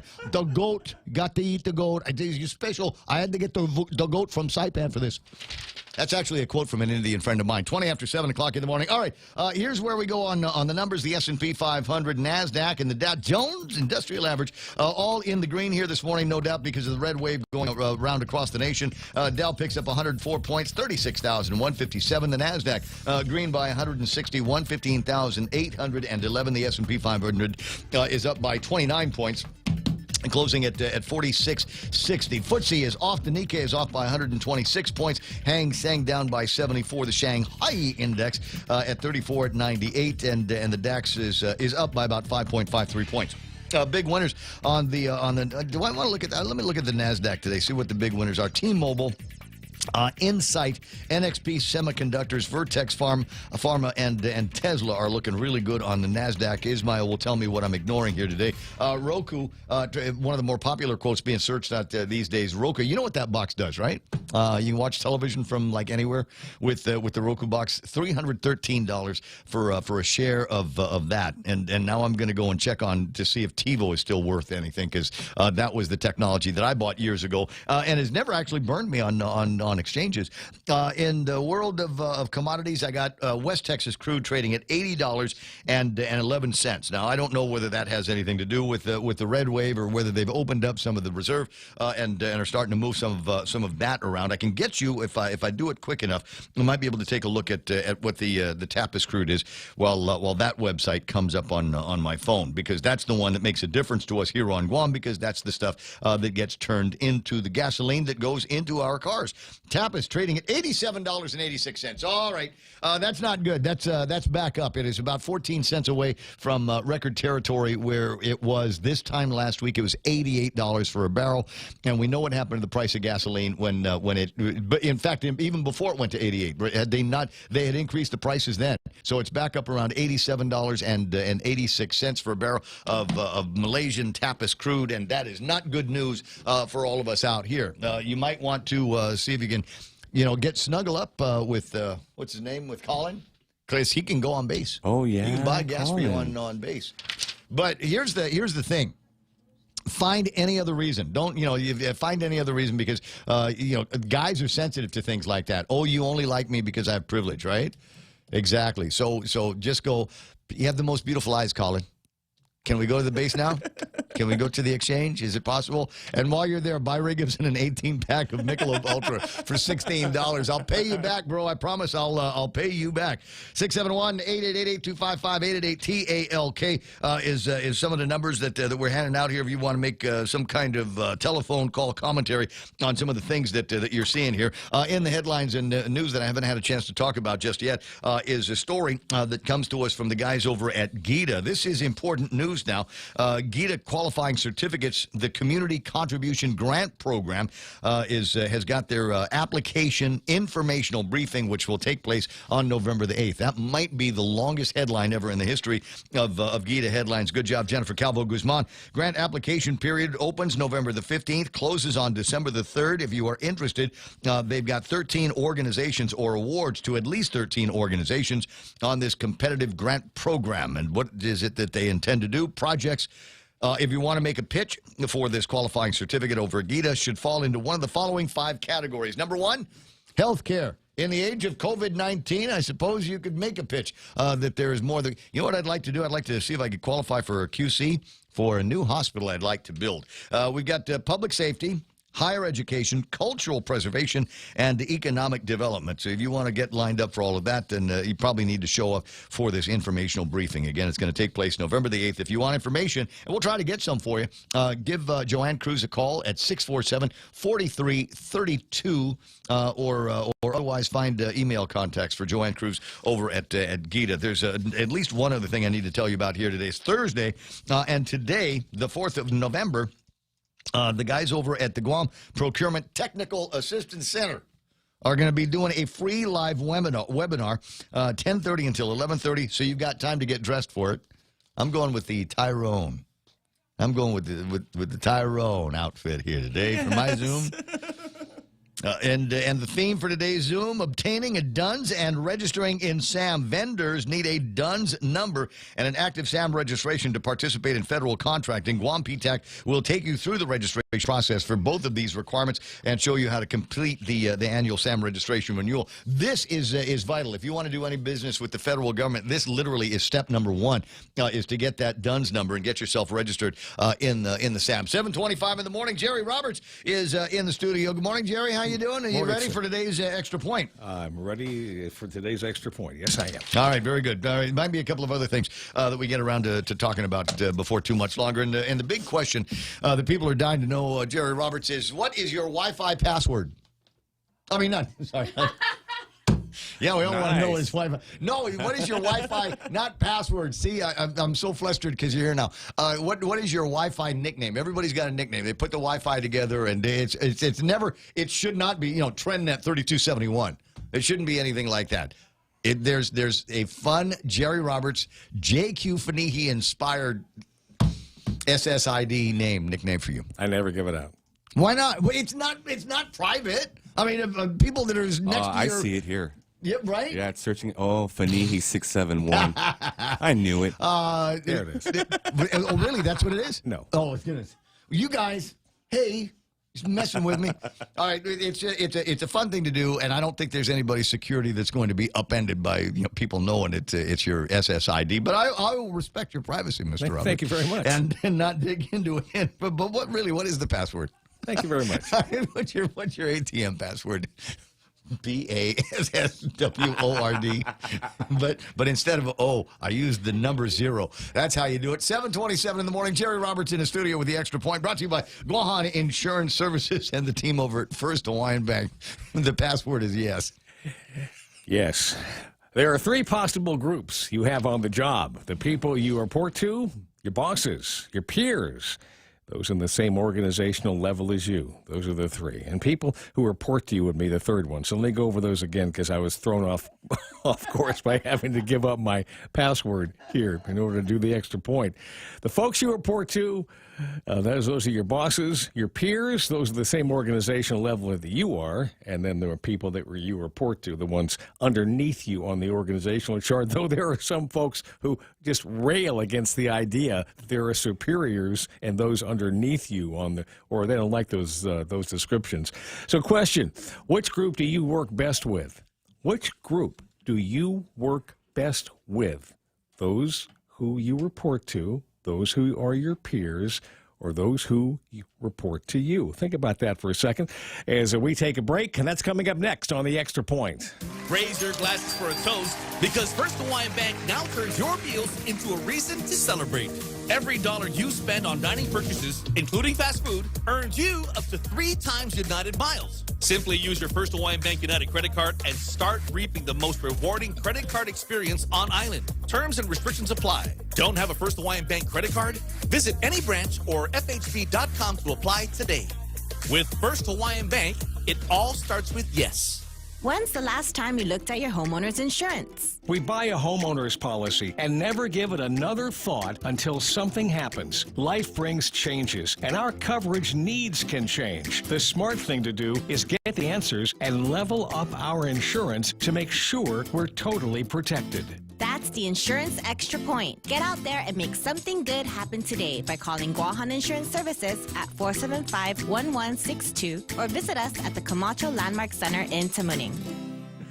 The best situation is where everybody on all levels gets along with each other. I think we can all agree with that. Ideally, you'd be scratching your head on this question because you work so well with each group, right? Your bosses, your peers, and the ones who report to you. However, that's not reality. For each of us, there is a clear choice in who we work best with. Did you give some thought to that, who you work best with? Now, for me, it's almost always been my superiors. And as I say, some folks don't like those terms. I'm all about high production, pushing the envelope, getting further and doing better. Managers, particularly those higher on the chain as you go, love that stuff. My peers probably saw me as being highly competitive, and that could be a threat if they were looking to advance.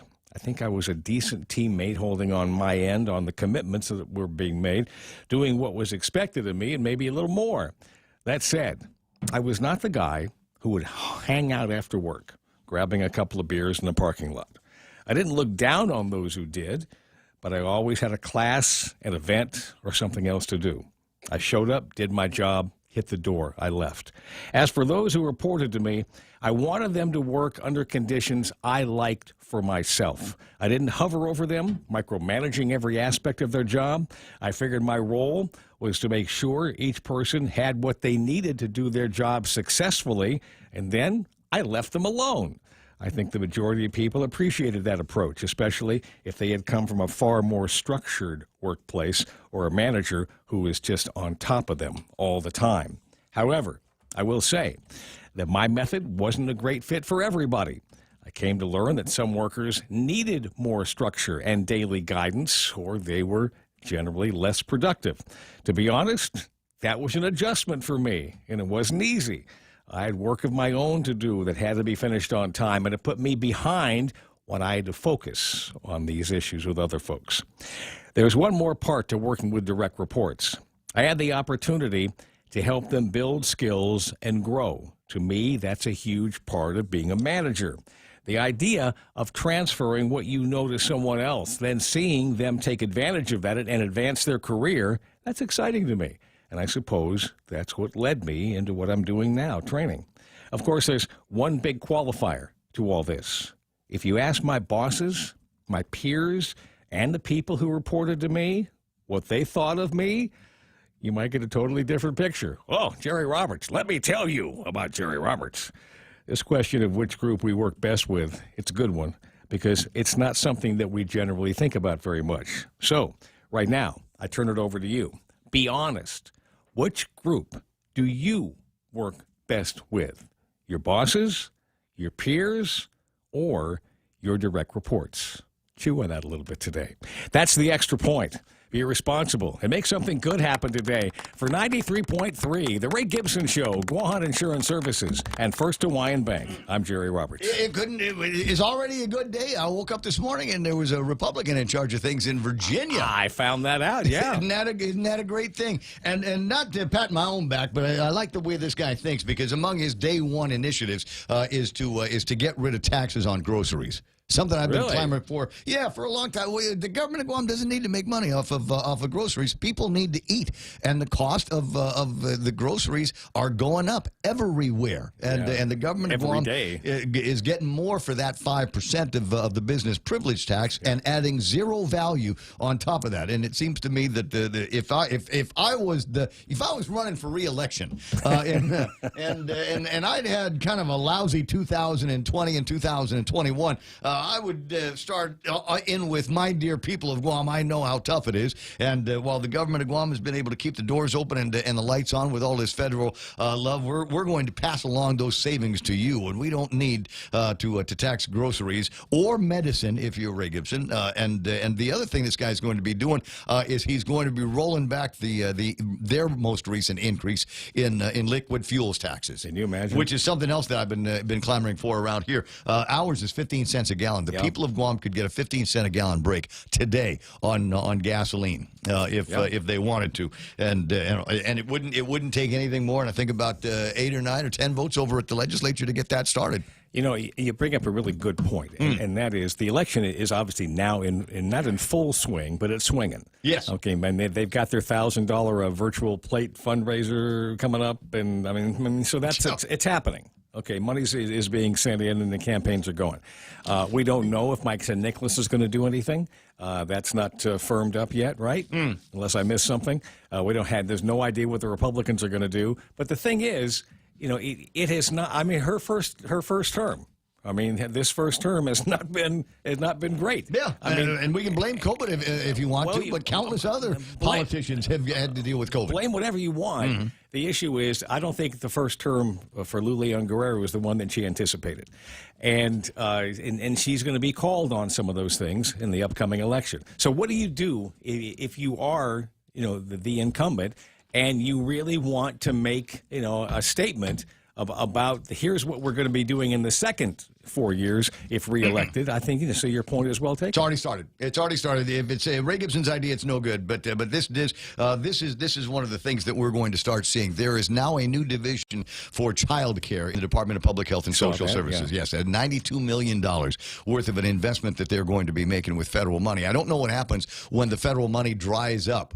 Are they still going to stand that up? Have we just grown the government of Guam by arguably a new deputy director of that division or something like that? And there's going to be all these people that are going to be brought in to stand up that new organization. Yeah. And arguably those people are going to vote for the incumbent boss and have their family vote for the incumbent boss. There is another story that we were talking about the other day. There's another, I think it's an executive order that will streamline the process of putting about $500,000 into the hands of farmers for their mental issues. Wonder how much of that money is ever going to actually go into a farmer's pocket as opposed to building a couple of offices at mental health and substance abuse, and put a couple of people up there that can talk to the farmers. So that's the job. That's the job now, and talk to the farmers because they have got issues. They're not happy with the way things are being run in the agriculture business here on Guam. 7:36 in the morning. That's Jerry Roberts and the Extra Point, again being brought to you by Guam Insurance Services and the guys over at First Hawaiian Bank. Mana Silva Tyron has got big news and headlines that we're going to treat you with right about now. And is being brought to you by the guys over at Burger King. Can you handle the heat? They've got these ghost pepper chicken nuggets, and I had some because I was giving Rudy a hard time about not sending any over, so he sent a bunch of them over, and every dipping sauce that they have. Personal favorite is the ranch. Your tastes may vary, but try it today. The next time that you are in front of the drive-thru over at Burger King. 7:30 News brought to you by Auntie Lolita Kemet, now with Half a Day Realty. Her and a bunch of other real estate professionals running that place. If you want to get a handle on some opportunities, what with the build-up and everything going on, 671-688-6743. If you've already got a place and you've got some pests in it, and my daughter's not there to kill them with her big snake-killing stick, then you might want to get a hold of the guys over at Top End Pest Control. Their number, 671-487-5657. At 7:37, Mana Silva Tyron, Hava News Me. The Barragata Mayor's Office is looking for donations of clothes and other things for a family of 11 that lost their home in a fire yesterday in Barragata Heights. The fire took place just after noon. It was a wooden tin structure. Luckily, no one was injured. 3 more COVID deaths were reported in the Joint Information Center report this morning. All were vaccinated, one partially, and all had underlying health conditions. There were 89 new cases also confirmed.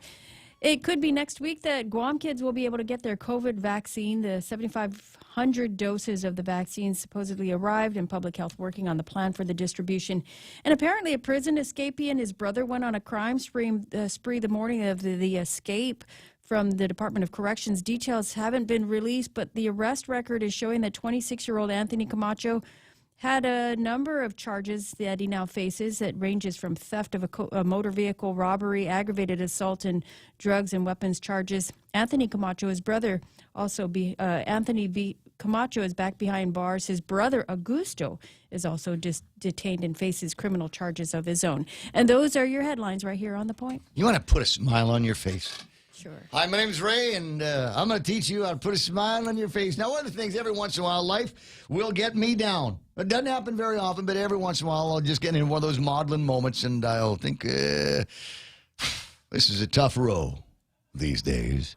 And all I need to do when I'm having that moment is I open up my phone's picture thing, right? On your Android, it's a gallery and photos in your iPhone. Just open that up and take a look at some of the pictures that you've got in there, and goof it off with family and friends and funny memes that your very, very good friends, the ones that know you best, sent to you specifically because they know how you are. That's one way to get a smile on your face today. You want to know? Here's another one. I want you to Google. I want you to go open up your computer and open up a page in whatever Chrome or whatever it is that you're using these days, and Google this phrase: GOP wins.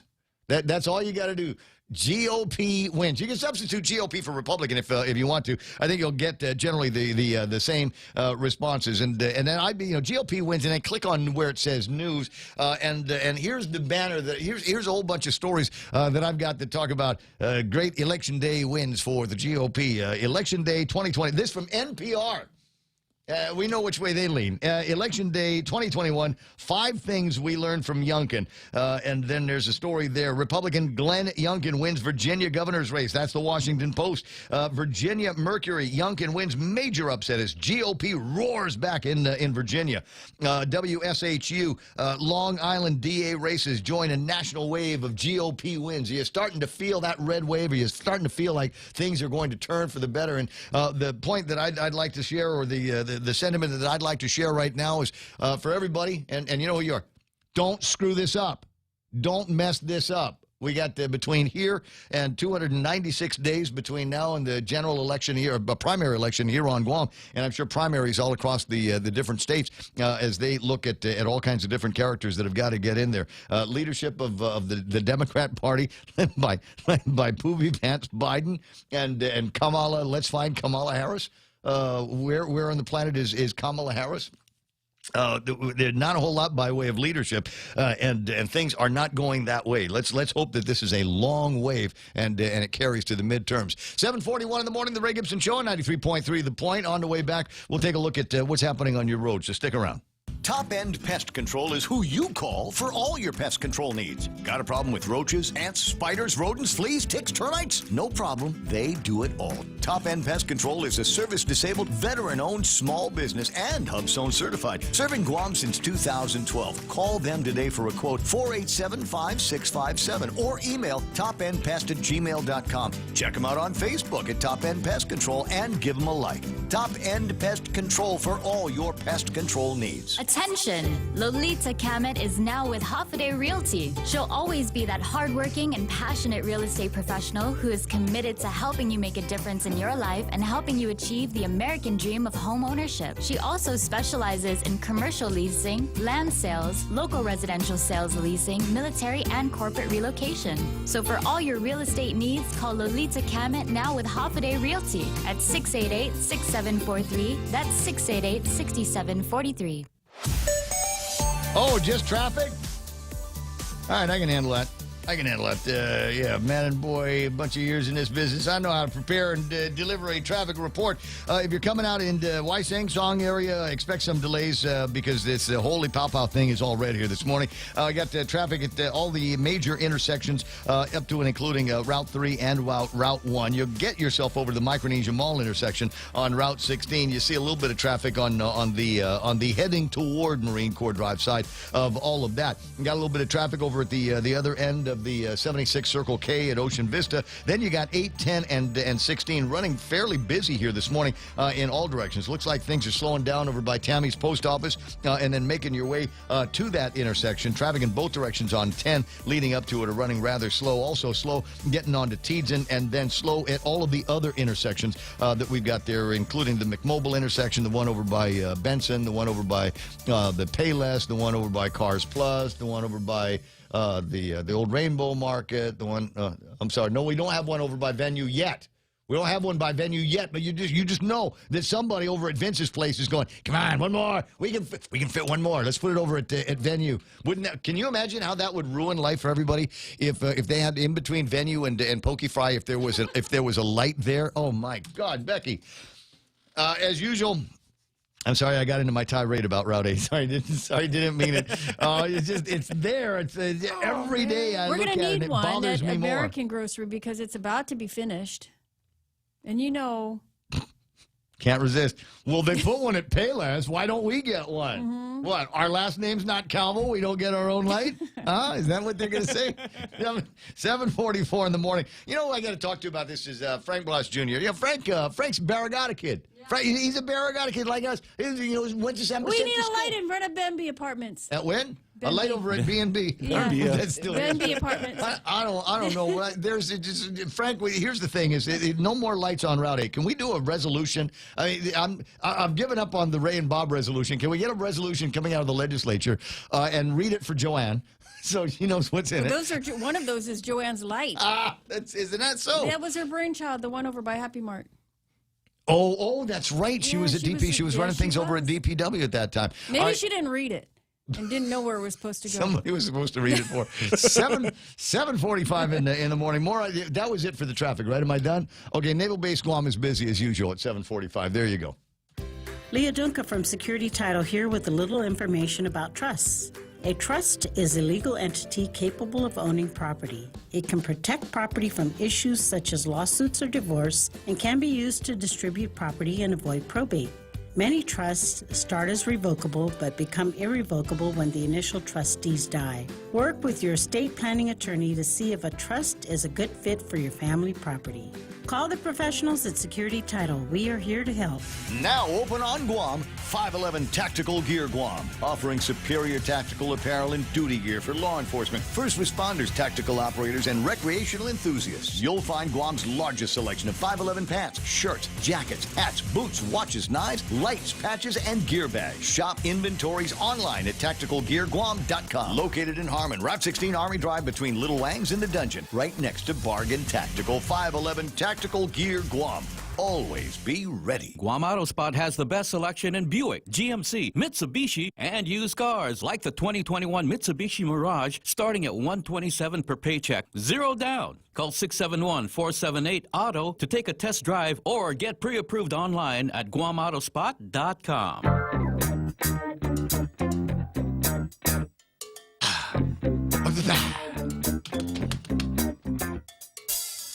That would be a good place for a or dootin' dootin'. We can put a dootin' dootin' in there. Hey, 746. Hey. Okay, I'm not going to tell you who, but I was checking out somebody's phone the other day, and she got one of those messages from a guy.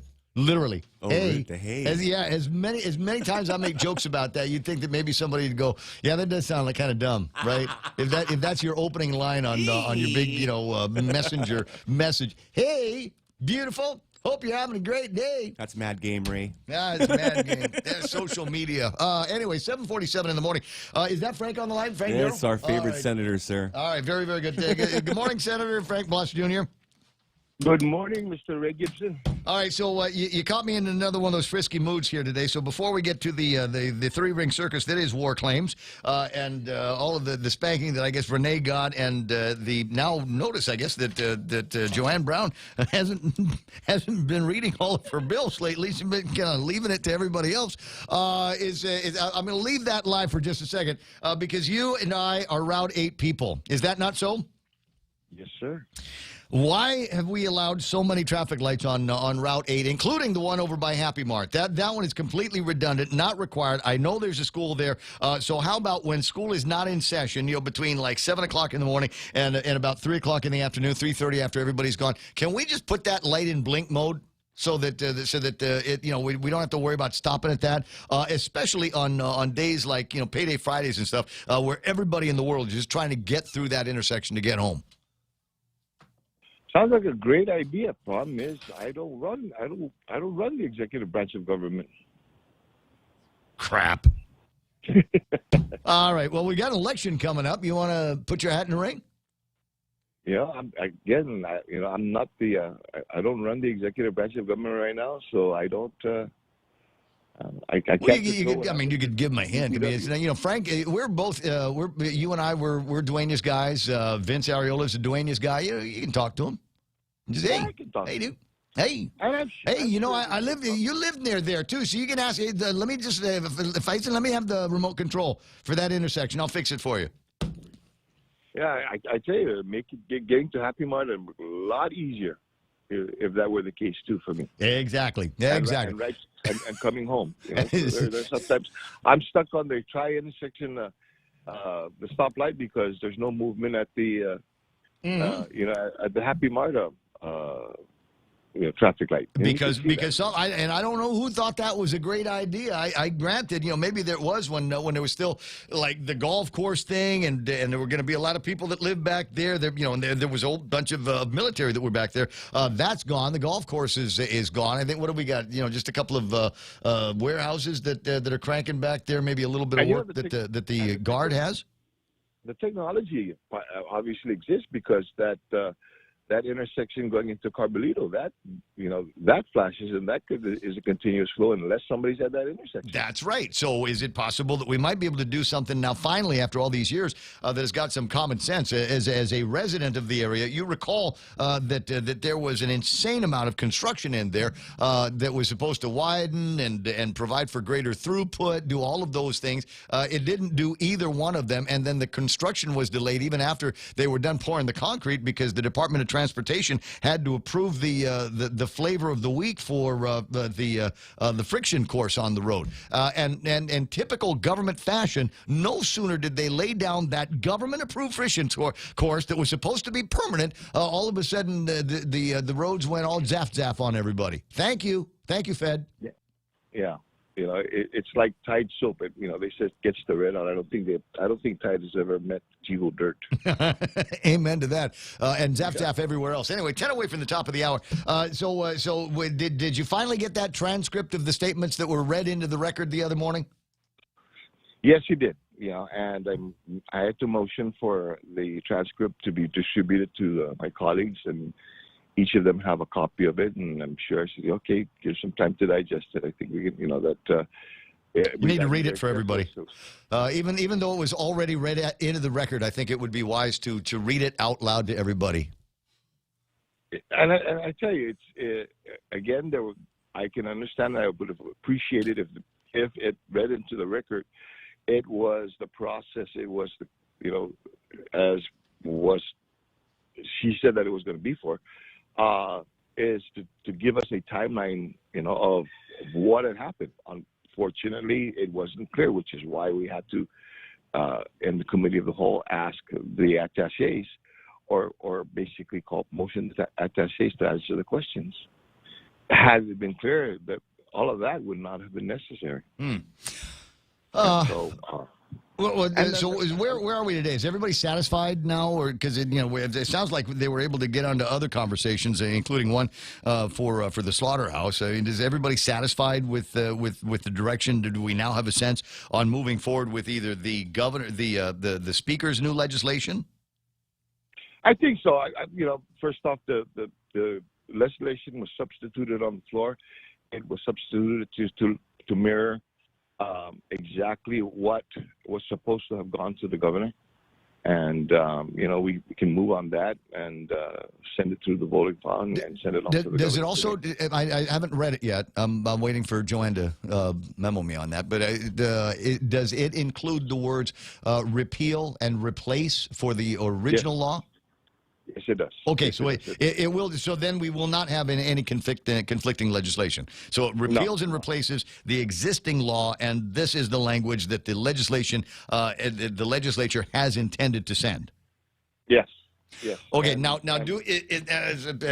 Weird question. Now, is that something that we want to do? I mean, procedurally, does that make sense to do something like that? To send out the legislation, repeal the old one, repeal the law that's flawed, send in a new version of that which replaces the old one, knowing full well that Senator Amanda has legislation that would do what the flawed law already does.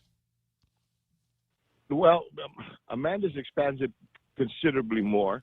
Yes. And then, furthermore, my understanding, Amanda's bill also talks about a different funding source, which has to be discussed because, does that funding source actually exist? And, what could happen as a result of using that funding? She was talking about tax credits for businesses that would apply to that, and expanding the uses of Section 30, right? Yes, and it's while the flawed law, as we're going to talk about, as we're talking about, does use the Section 30 money, that second piece, the one that using the tax credit, that's something that hasn't been discussed, hasn't had its public hearing, hasn't been deliberated. So, that's not something that we can put on the floor today. Well, that and you don't really have a speaker officially running around. Has that slowed down the process over at the legislature with Speaker Terlahi out for COVID? With all due respect and everything, I continue to pray that everything works out well with her. But the legislative body has been set up so that at least if there's a quorum, there's a means to be able to continue to work. Okay, and arguably she'd want to be there for that legislation. Sure. I mean, Amanda put that in for her, right? Is that a little proxy game going on there? I don't know if Amanda had put that in there. I don't know the conversations or the gameplay on that side of the house. That said, tell me about the conversations and gameplay on your side. Tell me what you can talk about. Okay, the gameplay on our side is let's fix this flawed law. And if you want to move forward and expand the beneficiary list as wide as you want to, and using whatever funding sources you want to, then let's have public hearings on it. Let's have floor debate on it, and let's see what happens when all 15 of you or the majority of you can get together and vote on this to appease the people. Yeah, absolutely. Okay. And so we'll leave it that at that. How do you feel about this big red wave washing over the United States?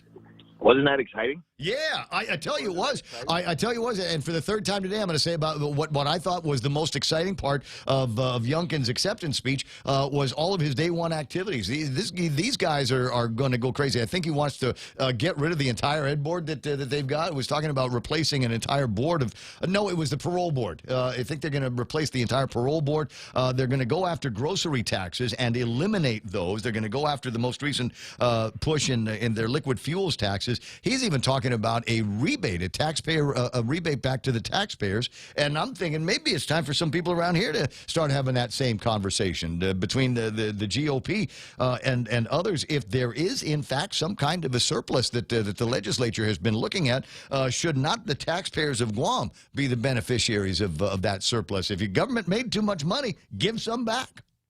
And I do have legislation along those lines, albeit this is a tax rebate on, again, all the personal protective equipment, the masks, the gloves, the hand sanitizers, all those efforts that we've had to pay for to be able to stay safe and stay within the mandates. That there should be some recompense to families, to individuals who've had to this wasn't part of their budget. Mr. Speaker, I'd like to, Mr. Speaker, I'd like to introduce an amendment. I'd like to introduce an amendment. Somebody on the floor just open the thing wide open and say, listen, this is what we're getting from BBMR. This is what we're getting from the Department of Administration. These are the numbers moving forward. So if there's an opportunity to pass along some tax rebates and otherwise incentivize businesses, et cetera, instead of penalizing businesses, then maybe that is the way to go with your legislation. Just my own suggestion, Daryl. No, and yesterday one of the things that I had a Zoom meeting with the governor yesterday. I think it was very productive. Mm-hmm. We were talking about how we can provide the financial resources and the help to the businesses and to their employees. Obviously, there was Bill 214 that provided her is going to give her $25 million from our side, as well as she promised $25 million from the ARP monies. And so of course I pushed and I'm advocating for more help, more financial assistance to these businesses and their employees. And I think that as a result of yesterday's conversation, there's the ability and there's the opportunity for that increase. And so I want to continue my dialogue with them, with the administration, and with my colleagues, and see how better we can help our businesses. All right. Well, for some people, this is a very satisfying conversation. For others, not so much. Lady D up in Gigo says, blah, blah, blah, blah, blah. Take the governor's emergency powers away, put a leash on her, and stop the mandates. And we still have to constantly count the votes. Now, obviously we need 10. While you can say that we can put together the resolution and basically, stop it. Again, this sausage-making factory, sometimes you got to be very wary as to, okay, what else are they going to put in the Just need 8. Only need 8. Okay, yeah. Listen, I'm going to let you go. Talk to you pretty soon and see you on the road at the blinky light. Okay. Just call Vince. Just call Vince. Hey, it's just from a modest underclassman. Senator Underclassman Vince, right? You got it, my brother. All right, well, it's 7:59 and change the radio stations. KUSG, I got you. 93.3, The Point. What do we got coming up here in the program? Fox News, Montesilva's on the other side of that. Let's go find out how many more races the Republicans have won now. We'll check in with Fox News Live here on The Point. Progress being made. I'm Mary Corsetti, Fox News. President Biden predicts a vote in Congress soon on his wide-reaching spending plans. President Biden says he hopes his climate and social spending bill will be voted on in Congress in the next few days. And the Build Back Better framework, which is, God willing, going to be voted on as early as sometime this coming week. Speaking at the end of a G20 summit in Rome, the president expressed confidence about the bill's prospects. I believe we'll see by the end of next week at home that it's passed. The bill includes nearly $2 trillion in taxes and spending, which the president says will help rebuild the economy after the coronavirus crisis.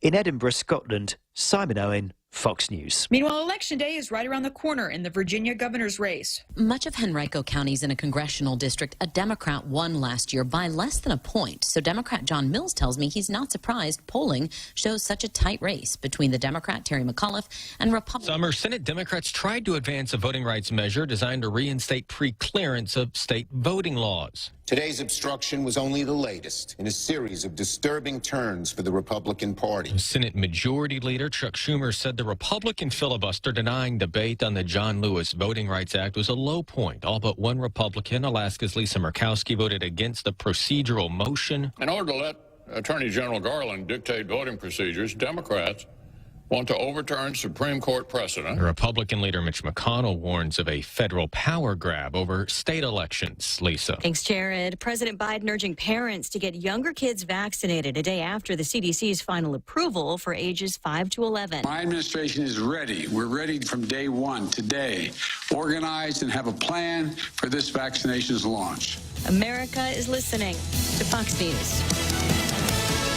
Family Finance has been serving the people of Guam since 1959, and they'll continue to be there for you in the years to come. Whether you're looking to get a personal loan for that summer staycation or paying off those long overdue bills, Family Finance has got you covered. Apply for a personal loan from $1,000 up to $3,900 by calling Family Finance. Agana 475-4545, Upper Tumon at 647-5626, or in Dededo at 633-4473. Family Finance, serving the people of Guam since 1959. Fuel up today with the new $8 gasolina meal.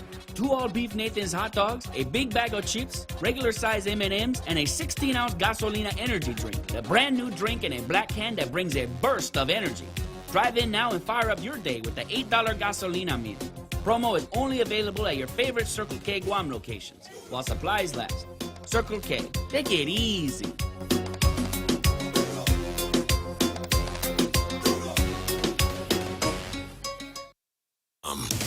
The White House issuing a new order ratcheting up cybersecurity for government agencies. It's one of the most wide-reaching cybersecurity mandates ever imposed on the federal government. The Wall Street Journal reporting the new directive orders nearly all federal agencies to patch hundreds of cybersecurity vulnerabilities considered major risks, including the roughly 90 discovered just this year. The only exceptions are the Defense Department, CIA, and Office of the Director of National Intelligence, where cybersecurity is typically managed separately from civilian federal agencies. The move comes after a series of sweeping cyber attacks over the past year, including one that triggered a gas shortage. Lillian Wu, Fox News. The Biden administration is putting new export limits on Israel's NSO Group, the world's most infamous hacker-for-hire company, saying its tools have been used to conduct transnational repression.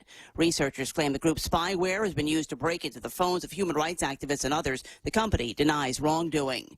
Your favorite snack may soon cost more. Mondelez, the maker of Oreo cookies and wheat thins, is raising prices around the world to stay ahead of higher costs. Mondelez says it's paying more for ingredients, transportation, and wages. Its workers ended a strike in September and accepted a new 4-year contract. It has also been cutting back on discounts and has backed off production of less popular items. The company says its customers have been willing to pay more for its products because they're spending less on eating and drinking at restaurants. Its earnings in the summer quarter were stronger than forecast. Jenny Coselda, Fox News. Last call could come 3 hours earlier for bar patrons in Miami Beach, where a majority of voters voted to end the 5 a.m. closing time for alcohol sales. The referendum was held in response to complaints of rowdy crowds. I'm Lisa Lacera. This is Fox News. Everyone has a busy schedule these days, and sometimes we forget to schedule our routine dental checkup and cleaning. Don't neglect your dental health. Schedule one today with Dr. Robert Yang and his Smile team, conveniently located at the East West Business Center on Marine Drive, Upper Tumon. Call us today at 647-8702 or 3. Again, that's 647-8702 or 647-8703. We make smiles happen. Always here to help you. This island is our home. Through the years, we've been a friend to the neighbors we have known. Now we're banking on the future. More services to choose. Bank Pacific, where others put branches, we place roots. Great news, Guam! Chili's 2 for Dining is back. Enjoy a full-on meal deal made for 2 for just $35. Start with 2 Coca-Cola beverages, an appetizer to share, and 2 mouth-watering entrees like the sizzling personal fajitas, the mouth-watering honey chipotle steak and shrimp, or Chili's world-famous fall-off-the-bone baby back ribs. Available for a limited time. Dine in today or call 648-7377 to place to-go orders. Chili's is located on the 2nd floor of Tumon Sands Plaza. Chili's. Savor the moment.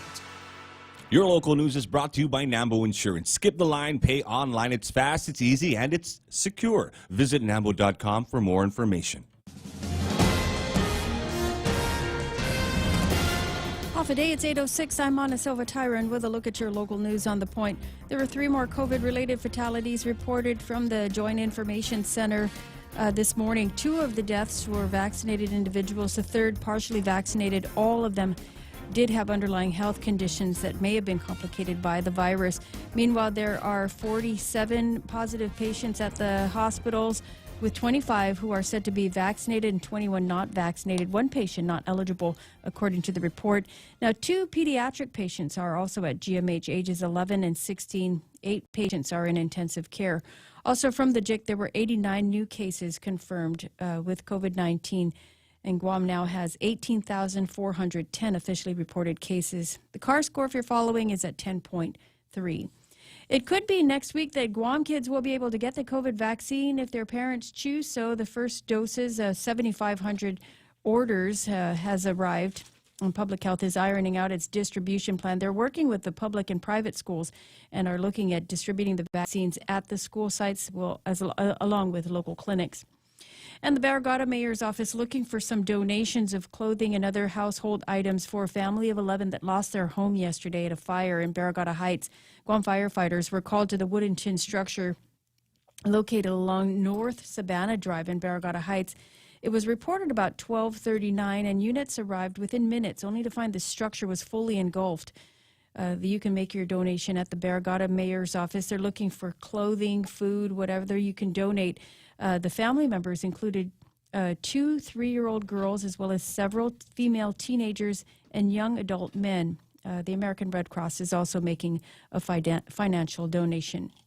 Well, more news right after this. Go green, go solar, and save big with Nambo Insurance. When you power up your home with solar panels, Nambo Insurance will pay up to $350 toward your power bill. With Nambo, you can enjoy great savings while going green and helping to save Guam's environment. At Nambo, it pays to go green. Terms and conditions apply. Visit Nambo.com or call 477-9754 for details. Nambo Insurance, proudly serving Guam for over 50 years. The Guam Daily Post reports that a couple of brothers might have been involved in a crime spree while a manhunt was underway by Guam police and prison officials. An early morning search was launched after 26-year-old Anthony Camacho escaped from prison on Monday morning. And while he and his brother were picked up hours later, arrest records list a number of crimes that the pair were allegedly involved with while on the lam. In the latest case, Anthony Camacho was arrested on suspicion of felony escape, resisting arrest, retail theft, carjacking, burglary to a motor vehicle, theft of a motor vehicle, theft of property, robbery, reckless driving, aggravated assault, no driver's license, use of a deadly weapon in the commission of a felony, and illegal possession of a controlled substance. His brother, 29-year-old Augusto Camacho, was arrested on suspicion of hindering apprehension, resisting arrest, robbery, assault, theft of a motor vehicle, criminal facilitation, conspiracy, and retail theft.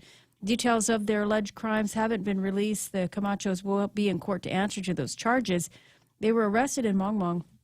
Anthony Camacho was placed back at DOC's isolation facility, where he had earlier been held because he contracted COVID-19. His brother, Augusto Camacho, now being tested and held in isolation at the Agana detention facility. Meanwhile, the Department of Corrections is investigating, determining how Anthony Camacho was able to escape from the prison. And an Army soldier arrested in connection with the beating death of another man outside of Kings was in court yesterday. Fia Aki pleading not guilty to the charges against him. He faces charges of manslaughter and aggravated assault. He and his cousin, John Mike Muliaga, were alleged to have gotten into a fight with 23-year-old Jaron Welbacher. Welbacher died as a result of injuries he sustained. Aki has waived his rights to a speedy trial. Muliaga had earlier pleaded not guilty to the charges of murder and aggravated assault, as well as assault. And those are your top stories here on The Point. Here's Ray with your weather. All right, let me see. All right, hottest point of the day, according to my radar, is going to be 1 o'clock in the afternoon, and skies look clear enough. So that might also be a good time to go out there and get some grill marks, play hooky from work, do whatever it is that you've got to do, but get some sunshine into your system. Partly cloudy today with isolated showers. Thunderstorms in the forecast through this afternoon, highs 87 degrees. We'll keep the partly cloudy skies for a while, then mostly cloudy, still with scattered showers and isolated thunderstorms. The forecast for tomorrow, which is Friday, no frowny face Friday. Mostly cloudy. Scattered showers and isolated thunderstorms through mid-morning, becoming partly cloudy with isolated showers by afternoon. That definitely means that there's going to be some weekend sunset hunting. East winds 10 to 15 miles an hour. Highs 87 degrees. Sunrise this morning was at 6:16. Sunset tonight 5:52. Hashtag tell the others. It's 8:11. That's news and weather together here on The Point.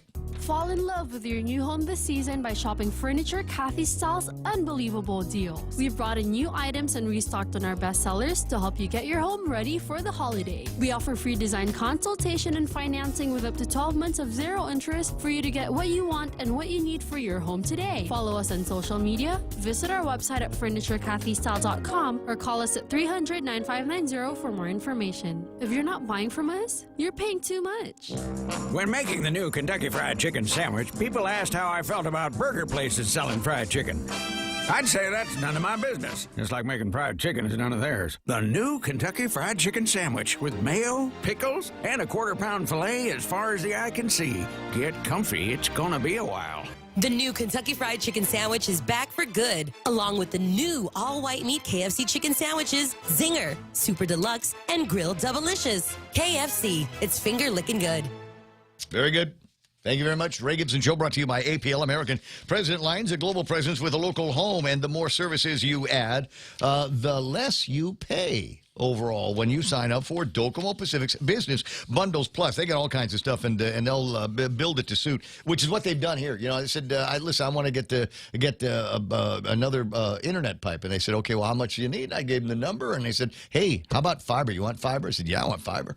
Give me that, man. I want it coming in on a piece of glass. And that's the deal. You can work it out, too, with the guys over at Docomo Pacific Business Bundles Plus. Ask for Jeff. It's the Ray Gibson Show. Yeah. Call now. 888-TALK. That's 888-8255.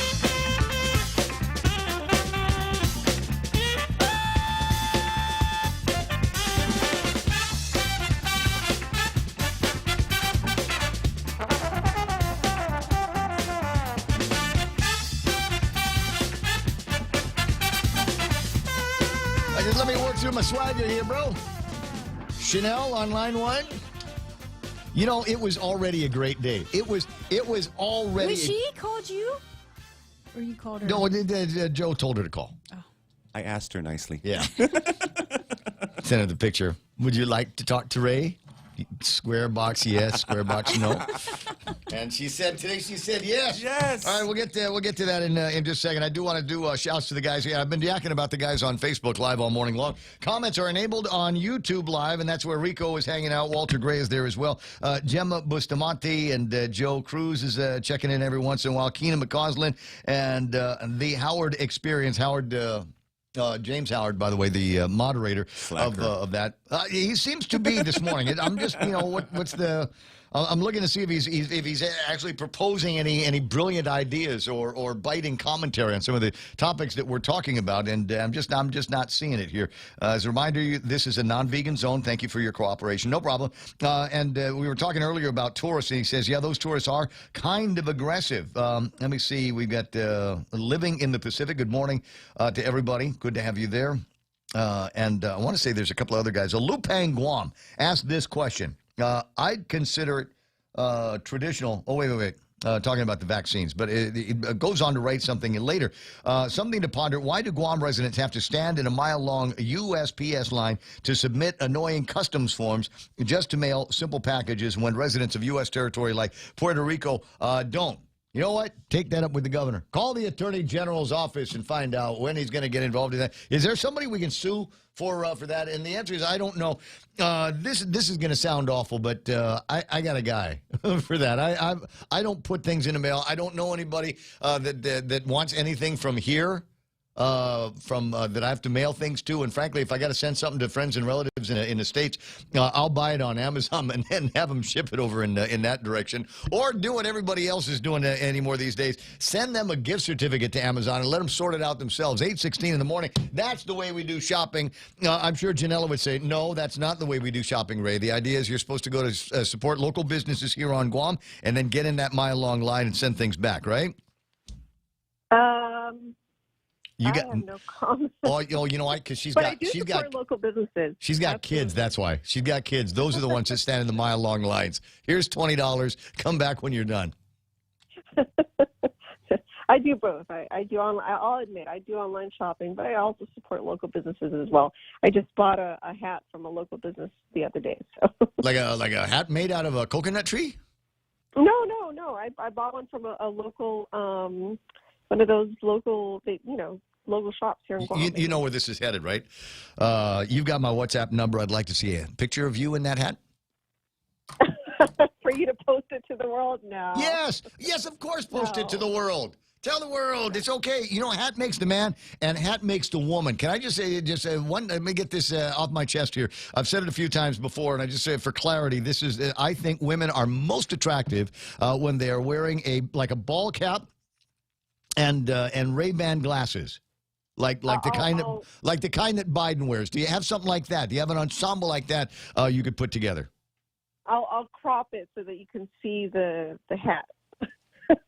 I'll promote the business, sure. What do you mean? What do you mean you'll crop it? I want the whole thing, Janella. So let me get through that. We got to get some business in here, otherwise they're going to ask you why you talk to me. So yes, she says. My understanding is an airplane load of kids' fun size vaccines have come in. No, they haven't come in. So we placed our order. Are you sure? The week of October. Are you sure? Yes. They're not in yet. So we placed our order third week of October, and we're one of the first, if not the first, jurisdiction to place the order. So we're very early, and they started shipments. So once the CDC approved it, that triggers the shipments nationwide. Okay, well, there must have been another batch of vaccines that came in, because I met a guy that flew but that not had the pediatric. You're talking about the pediatric. yeah, doses? little kid ones. Yeah. So it triggers the nationwide shipment. So the shipment started, and now we're expecting them to arrive next week. Okay, and once that happens, 7 days. the groundwork being done here to expedite the vaccination for the kids that whose parents are going to give them the vax. Yes, that is now happening. So this week we are scheduling all the meetings that are taking place with DOE, with charter schools, private schools, Catholic schools. All of that is underway. We're going to have those meetings to discuss how we're going to be doing this school-based immunization, parental consent, whether it's going to happen like on a weekend so that it's more convenient for parents. And then we're also working with private clinics and rural providers to expand vaccination to the school-age children so that it's also something that's going to be more convenient for parents to do if they want to do it in a private setting as well with their doctors. Making that option available to parents. So if they're unable to do it at the school setting, they can also schedule an appointment with their private physicians or pediatricians to have that available to them as well. Do you think it makes sense for them to start getting the permission slips now in advance of the arrival? That way, it's a smooth rollout. You don't have to wait until... Right. Yeah. So that's part of the discussion that we're going to be having is the parental consent, have it in advance so that on the day of when they're ready to receive the vaccine, all of that is squared away.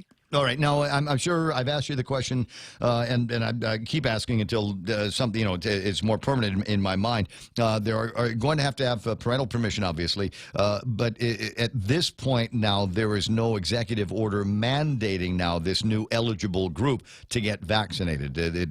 Now, if a kid comes up to a restaurant and between 5 and 11, will they be made to show a vaccine card? Will they be made, or will they be, like me, embargoed from attending some of these family functions and diners? That's correct. At this current point, what exists as a policy is it's 12 years, 1 month of age and older. Those are who are required to have proof of vaccination to be able to eat at indoor establishments like covered establishments. All right. So now that we've got a new population that is eligible for it, though, they're not at this time going to be mandated to get the shot in order to participate in civilized and polite society. That's correct. Now, what is going to be decided in the future, I don't know.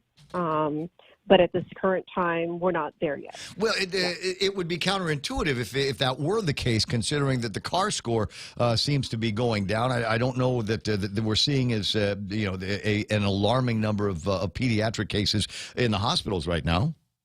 And if we are, they're probably vaccinated already. Yeah, and I think that's all up for discussion, and that's why we have the Physicians Advisory Group. And you're right. We're seeing an increase. At one point, the pediatric cases led the numbers in positivity rates. We started to see them in the hospitals. At one point, we had a lot of pediatric cases in the hospitals. And then, we had these cases of MIS-C, which, it made a case for having 5 to 11-year-old doses.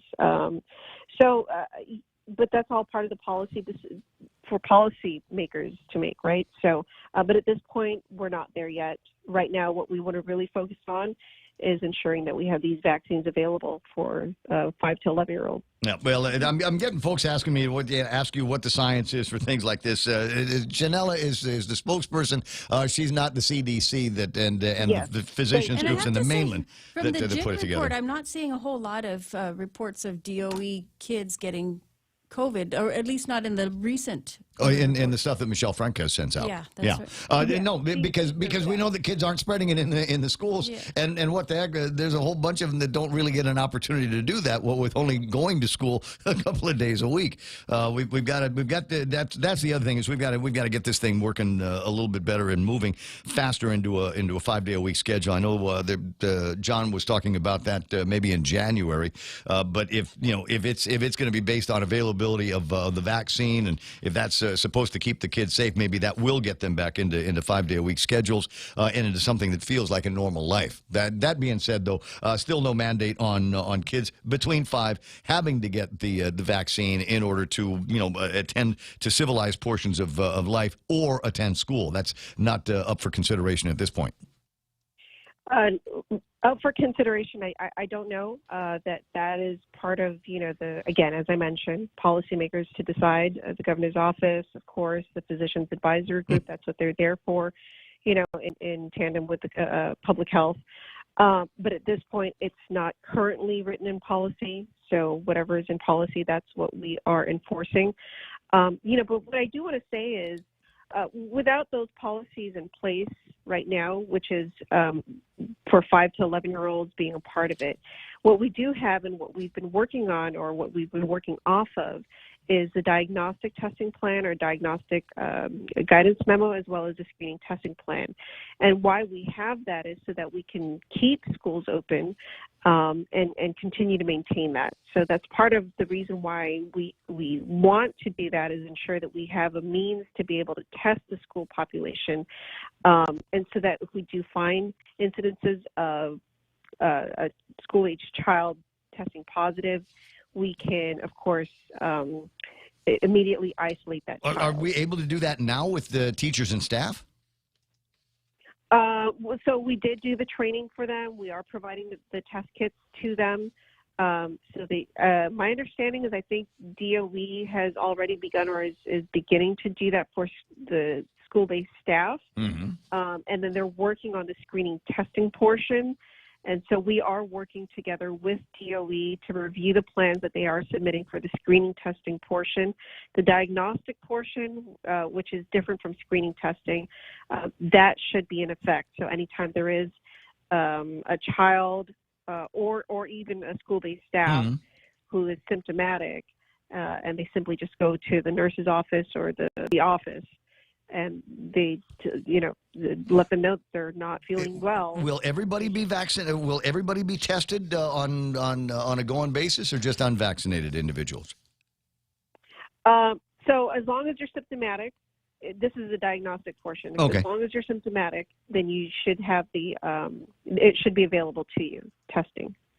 Now, the screening testing, that's all part of the process of reviewing the plans that they're submitting, all individual schools. Right. Well, I'm curious, individual schools, what about everybody else in the government of Guam? There's probably a greater spread in the community that way. Will there be any plans in the future for universally for all employees in the executive branch to be tested, whether they're vaccinated or not? I'm not sure if that's a discussion that's been made, but what we do have for GovGuam wide as part of the testing plan is for those who opt to do weekly testing, then we do offer that, of course, testing. So for those who are not vaccinated and they offer testing, then we do offer weekly testing to them. Now, when we're talking about the tests, what kind are we going to be using? Will it be the one where they stick the foot-long Q-tip in your nose, or the 2-inch Q-tip just inside your nose, or is it the saliva tests? No, so what we're offering right now is the Binax Now test kit, and that is a nasal swab. It's not a nasopharyngeal swab, so it's just in the shallow part of your nose. Okay, and we're getting a bunch of those? It's like picking your boogers. Yeah, that's all it is. I appreciate the technical use of the term booger here in our medicinal conversations. Did you pick that up from the CDC people that are here? No, that's just something that I come up with because I want people to, I want them to be as comfortable as possible. We get a lot of people who are afraid, express fear about the other tests, the nasopharyngeal swab. And I want them to know that it's the other test, the Binax Now, is not painful. It really isn't, and it tickles. Well, if we were talking about testing my kids, I would go for the least intrusive, and something like the one that just kind of tickles the hairs on the inside of your nose. Actually sounds kind of exciting. We should try that one day, you and I. Having said that, I did bring up the visiting CDC people on purpose. I got a press release, but I didn't see any pictures of these guys. Are they going to be? And I'm suggesting that we all get together at Governor Gutierrez's place up at Aru now for a big because he makes some really. Did you not get the governor's press release? There was a picture that they sent out. Well, I didn't. Then maybe I got a different version of it. I printed something out here. But we've got Jan White, senior microbiologist, Dupang Zhang, junior public health advisor Kendrita McLemore, biostatistician Hong Zhao, and so they are here now already? Yes, except for Dr. Hong. I think he arrived. Supposed to arrive sometime this week. I'm not sure if he's on island yet, but he's the only one that's not here yet. Well, I got some. I love Guam shirts and some stickers that I want to hand out and want to treat them to some fun times up in Aru now. Governor Gutierrez, he has not yet offered, but I've offered for him to make some shrimp keliguin and frittatas so that they get a true taste of Guam and maybe an understanding of why we're so we have such interesting diets here. I think Dr. Jan for sure has been here before, Dr. Jan White. I'm not sure if Dr. Dupang has been here before. I think he might have been here before. The other two, I'm not. I don't think they've been here before. Yeah, because I think these guys, if they went on a culinary tour of Guam's restaurants and see some of the buying and eating habits around here, I think they'd come to a conclusion as to how it's possible that even with 90% of us vaccinated, that there are still people that are with severe underlying conditions that are showing up dead. I think that maybe they'll look at it and go, oh yeah, this is the thing. You guys are eating too much of that stuff. Yeah. If you just don't eat too much of that stuff, little thing in moderation, maybe you've heard of it, guys, wouldn't have so many of these underlying conditions, and many more people would be surviving COVID. Yeah, I know what you're saying. I mean, they'll. I mean, I hate to be, funny about it or make sound insensitive, but let's be unsensitive about it. The truth of the matter is, it's a COVID. It's not a pandemic of the vaccinated or the unvaccinated. It's a COVID-19 is the pandemic of underlying health conditions, and we got to figure out the smart way of doing that. And I think giving little kids Quest cards so they could buy up every ounce of junk food in the mom and pop stores was probably not the best way to do that. Have you seen that in the stores yet? I have not. Oh my God! But we did issue a lot of cards. You're right. Yes, you have. Issue a lot of cards. I watched, there was a line, it was in a mom and pop place a few days ago, and there were 3 kids in front of me, 2 of them that by themselves weighed more than I do, and they bought up just nothing but junk food in there, and there was no other adult supervision that said, maybe you ought to try something that's got some sugar-free on that, and we're just, we give these kids this $1,200 worth of junk food in these cards nobody's paying any attention to, and these kids are going to get fatter, and we're going to have to live with the underlying conditions that they're going to be dealing with.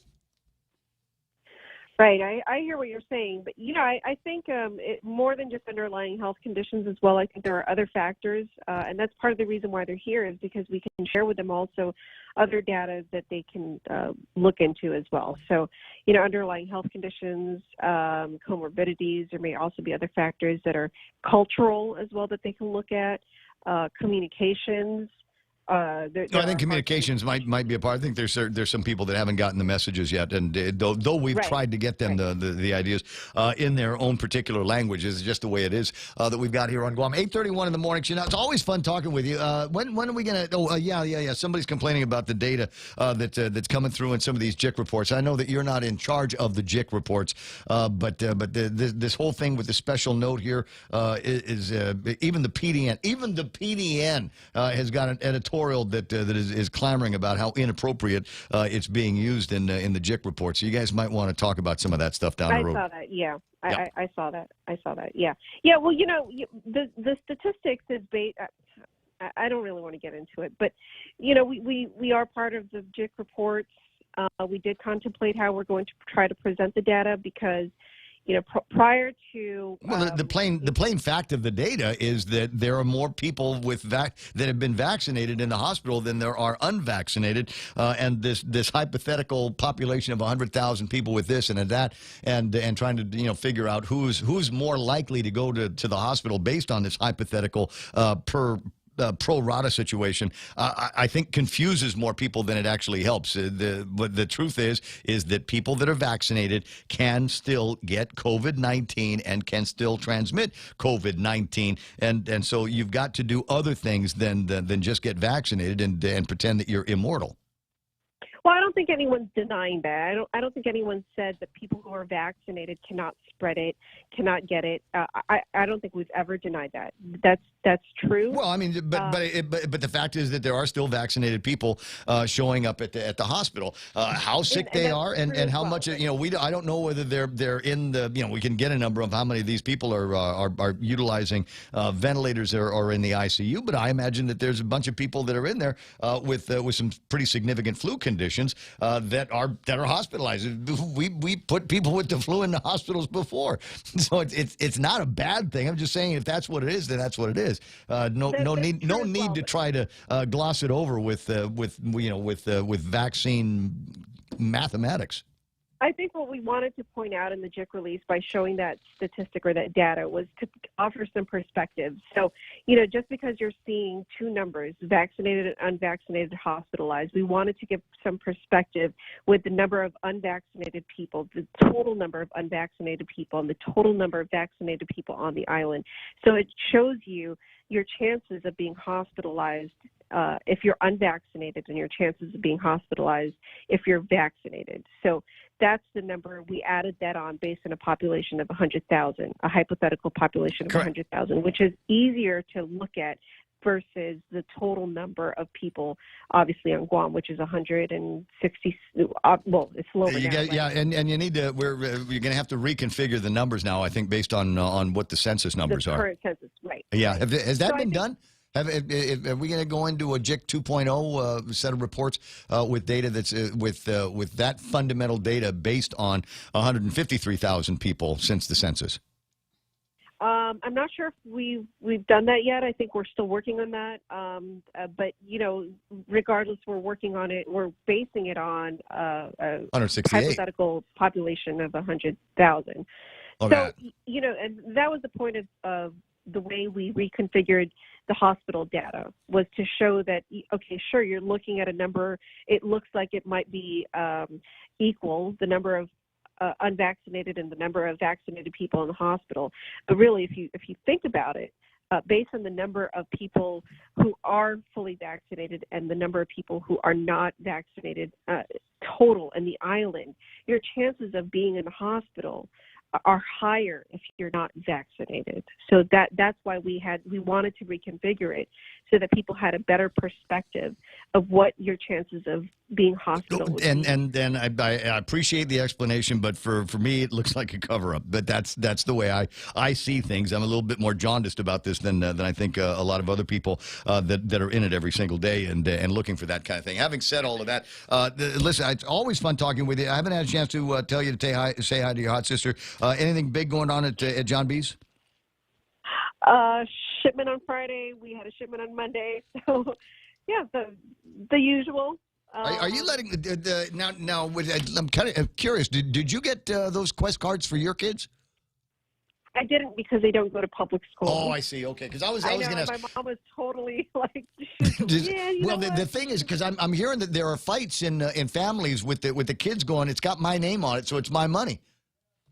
And they're, really? It's like, that they're not listening to their parents. I'm serious. I really think that the public health needed to be involved in that to make sure that the money was being spent appropriately on delicious and nutritious food for the kids as opposed to junk food. When did they start doing that? Once upon a time, there was only a certain kind of food that you could get with food stamps, and now it seems like there's nothing that is off the table up to and including. No, I think that was WIC.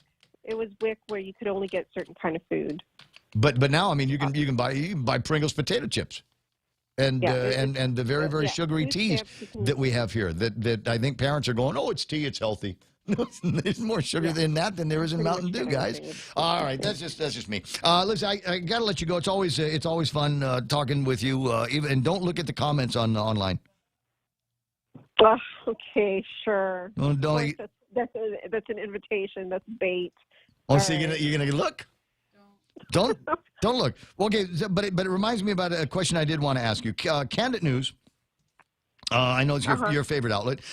Candid News did a story. They met up with one of the guys over at Public Health and one of the doctors, helping them advocate, obviously, to get the kids jabbed if you want to get the kids jabbed. So I thought that was an interesting article or story that they were running. But the other part of it had, and I'm looking to see if I can get to Cousin Troy's page here on my phone, because included in the video is a little bit of a conversation about is it possible that we will at one point get to after we've gotten as many people vaccinated as possible, CAR score going down, when will we get to a point where we are like Korea, as an example, can go with a live with COVID phase of COVID-19? Is that part of a conversation that's actively taking place in public health? At which point do we say, all right, the hospital's as good as it's going to get, the vaccinations are as big as we can get them, and we've just got to kind of move forward?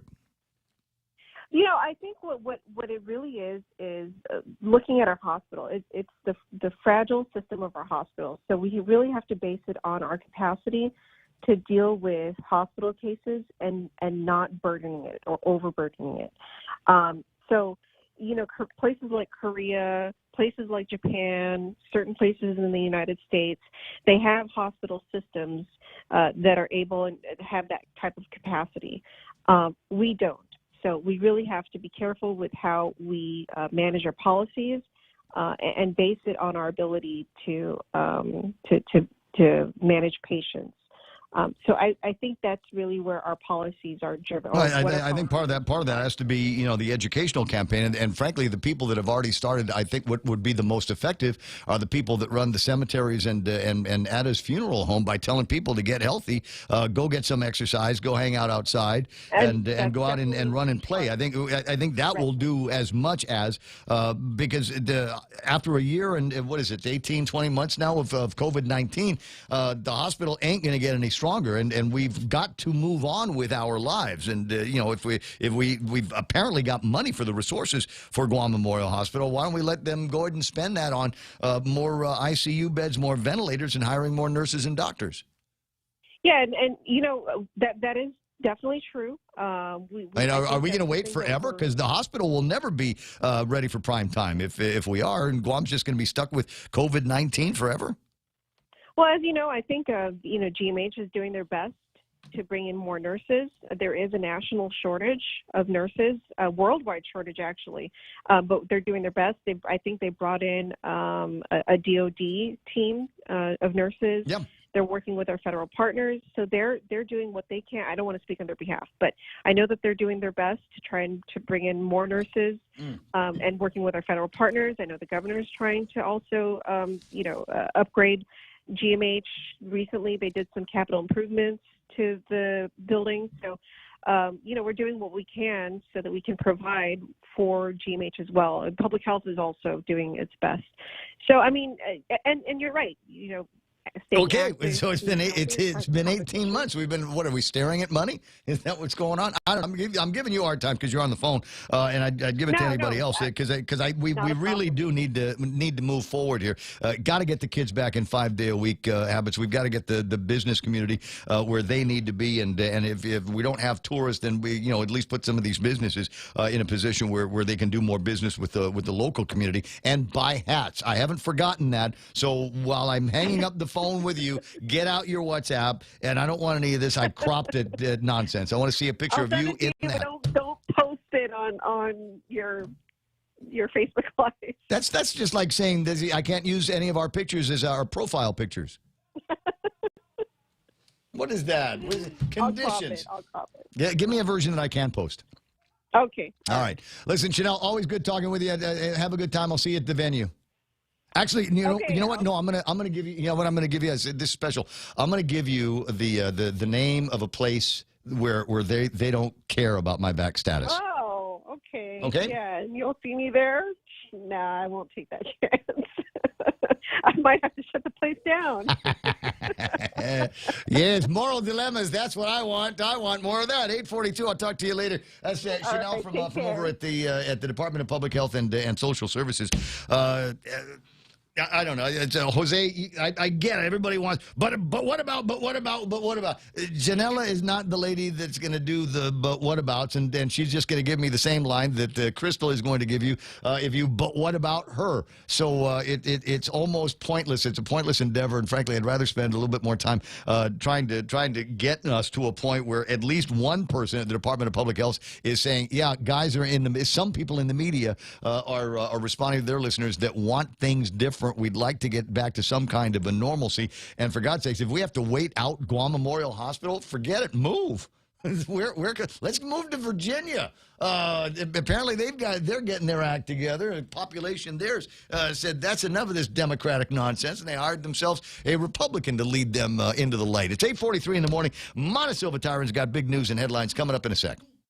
Looking for a seamless medical trip to Manila? St. Luke's Medical Center offers a convenient end-to-end medical travel service and direct access to St. Luke's, Quezon City, and Global City. St. Luke's Medical Travel Service covers patients from the Pacific and provides services such as air travel assistance, airport to hospital transportation, hospital admission, and more. To learn more, call Phil MD 671-637-5433 or visit their office in Tamuning, Guam across Baltej Pavilion. At St. Luke's, we love life.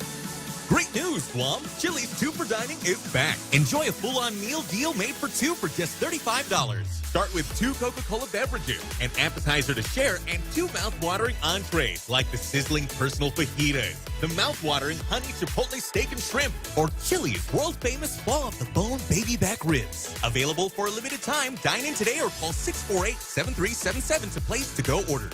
Chili's is located on the 2nd floor of Tumon Sands Plaza. Chili's. Savor the moment. Guam Auto Spot has the best selection in Buick, GMC, Mitsubishi, and used cars like the 2021 Mitsubishi Mirage starting at $127 per paycheck, 0 down. Call 671-478-AUTO to take a test drive or get pre-approved online at guamautospot.com.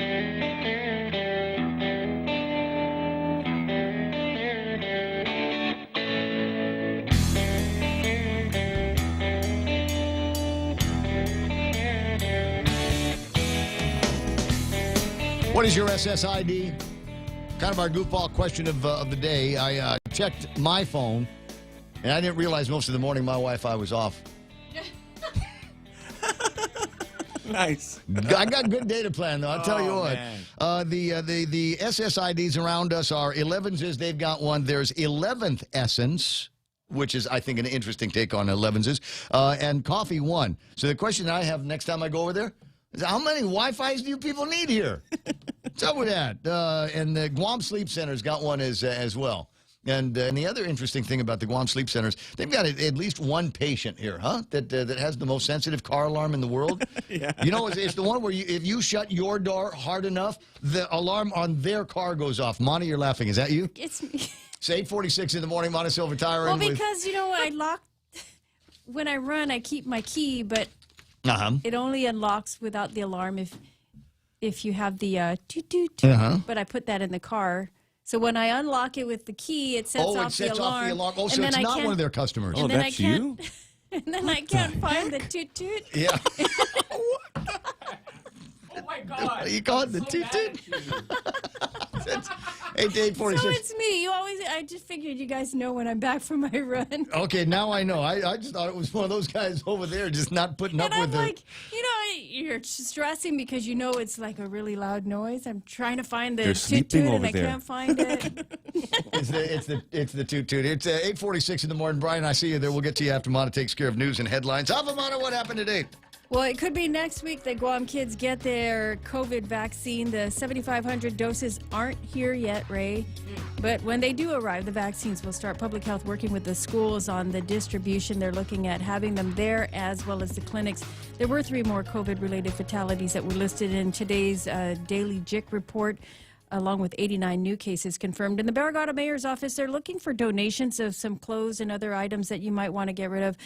They are this after 11 family members lost their home from a fire yesterday in Barrigada Heights. The fire took place just after noon. No one was injured, though. And apparently a prison escapee and his brother went on a crime spree Monday morning when officials were conducting a manhunt. Details haven't been released, but the arrest record has a number of charges that were filed against Anthony Camacho, including car theft, robbery, aggravated assault. His brother also facing the similar charges. Anthony Camacho is back behind bars. His brother also being held. They are both in isolation. Anthony Camacho had earlier tested positive for COVID-19. And those are your headlines right here on The Point. Yeah, I think this parole thing is not going to work out for him. I've got some inside information on this, and if he was if he was a candidate lined up, any chances that he might have had before are all gone. So I anticipate this guy is going to be in for a little bit longer. 8:48 in the morning, and now, as you said, I was apparently wrong. A shipment of vaccines did come in, but it wasn't the little kid-size versions or fun sizes. We like to call it around Halloween. The fun-size version of the kids' vaccine, and so that leaves more time. I'm sure there's somebody, probably the digital engagement manager now at the governor's office, that is planning now the arrival of the plane with the little kid vaccines. Okay, you can almost see it in your head. The music is already playing with off. the Hello Kitty plane. Hello Kitty plane, and Lou and Josh walking towards the plane in slow motion, flanked by Dr. Mike Cruz and St. Augustine from over at Public Health. Kids. Oh yeah. The entire between Tumurang Elementary and LBJ, we're going to get all of the like the kindergartners and the first graders out there, and they'll all be holding flags, Guam flags, American flags. Maybe even UN flags. Tomorrow, Purita. They'll be doing that. We'll bring out the guys with the sign. Then have the little chants in the waves. I love that. We got to find a way that we can milk this in social media, and it will be part of every They did it JIC. yesterday. They did the welcoming for the Army equipment that came in. It was on KUAM that I saw. Did they have the Sanogi some more with that Well, one too? I don't know if they had all of that, but the governor was out there to welcome the 8:40, equipment. 8:49 in the morning. A little bit later on, Cliff's notes from a conversation that he had with one of the experts over at Public Health. In the meantime, Brian wanted to talk about. I got Jimmy Craig there, but let me get Brian. Brian's been on hold since Janella's been on the phone. Brian, I'll likewise send you a picture of her hat if you like. That's okay, Ray. Thanks, though. No problem. It's on your mind. No, I'm just calling in regards to the so-called 3 employees of GDOE that are not taking the weekly test, a.k.a. the holdout. Yeah. Yeah, I'm one of them, and I can assure you that there's more than just 3. It's just, like you were talking to Janella there with statistics, which I happen to have taught before as a math teacher. You can use statistics to portray whatever you want. Oh, yeah. There lies, damn lies, and statistics. Yeah, there's a book of How to Lie with Statistics that Bill Gates supposedly endorses. So, you can take it from there. Brian, I'm glad that you called. And in fact, how busy is Jimmy? Because I want to spend a little bit more time with Brian than. It's not that I don't want to talk with Jimmy. It's just I want to spend a lot of time with Brian.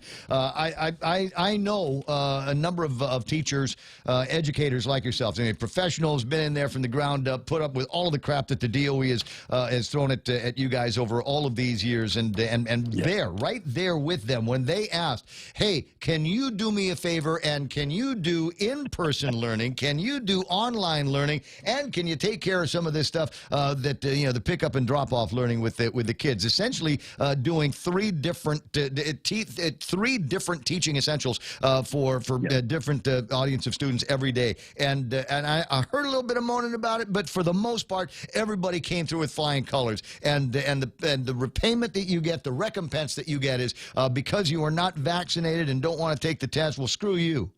And exactly. take your loaned leave with you, because you're not going to get to do that. Yeah, so I am very upset about some of the stuff that I'm seeing. I'm upset, and the way they look at, oh yeah, well, I'll tell you what, you can still test if you want to. You don't have to get vaccinated, but you'll test every week. I think that's just as much of an insult being hurled at you by the administration and the Department of Education. It is. The fact that they call it an accommodation, and anyone in the teaching profession knows the true meaning of the word accommodation. It just helps you reach the goal. This is not an accommodation. That was an ultimatum. Yes, it is. It's basically, if I don't take the test, I can't report, which I was told by my administrator that I am prohibited from reporting to work and to the campus despite being ready, willing, and able to do my job.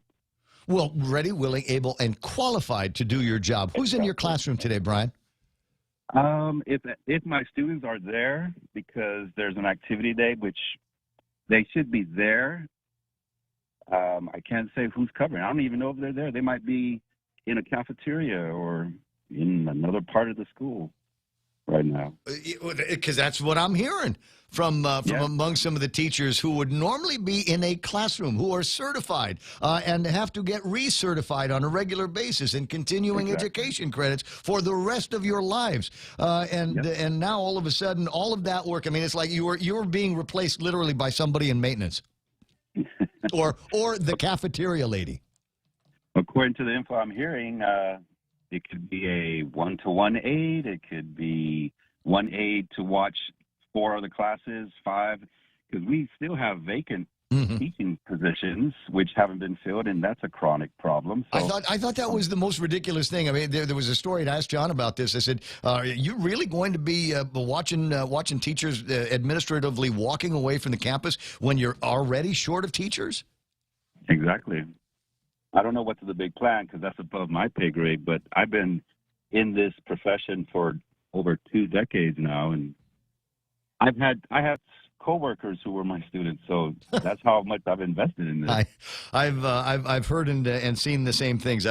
Some of my favorite stories about teachers involve teachers now that were students of other teachers before, working together side by side in the same schools. I always think that's kind of terrific and arguably a little bit romantic. Not romance, but I mean it's just interesting on that kind of emotional level. And I'm glad to see it when things like that happen. When you're so taken by a teacher that you become one yourself. 8:54 in the morning. I don't know what to tell you.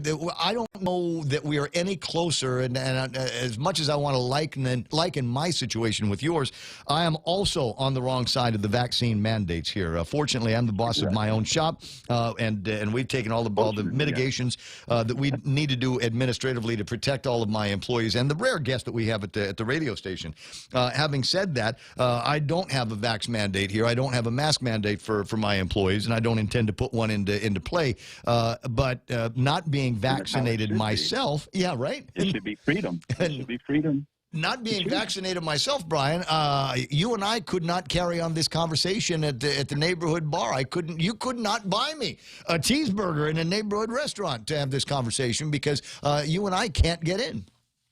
Exactly. And just like you, I can't disclose places that have done so, and I won't. But yeah, I hear you. I could probably eat and drink some kind of fast food item at the food court outside of the food court of the mall because we're not vaccinated.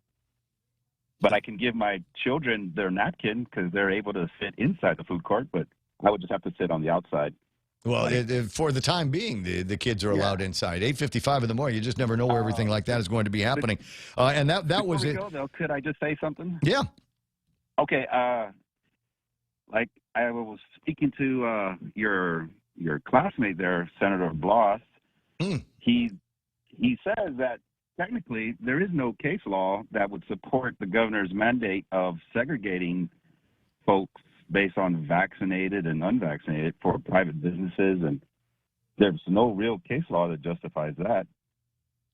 And if I had to get the jab, I would probably get one of the ones that are approved by the WHO, like the Russian one or the Chinese one or even Novavax, because they're closer to traditional, and I'd rather have that than some synthetic vaccine. But my last point is, I like how Shanella said, and I'm pretty much certain that it's not just her. It's just a sentiment that we as teachers and employees of the executive branch can opt to take this weekly test as if we have a choice. We don't. You either do it or you don't, and you just have to use your leave until it runs out, and then your leave without pay. With just a couple of minutes left in the hour, this is for people that are going, okay, well, this is a fascinating conversation. We are getting opportunities to talk to people who are being affected on this right now today by this vaccine mandate, and yeah, they're saying it's only 3. I'm with you, Brian. I'm sure that there are more and others, and I wish there was a bigger clamoring from among those people that are left behind that we're not hearing from. But as each day goes by, there's always that opportunity for something like that to happen. The question that I have, though, is it's a kind of a union shop, the Department of Education, and I wonder to what degree your union has lifted a finger to protect you. I would have to say, in my opinion, of course, not much, because I've initiated a grievance, and they said since we were allowed that accommodation of testing, there's not much the union can do, and I was disappointed when I heard that.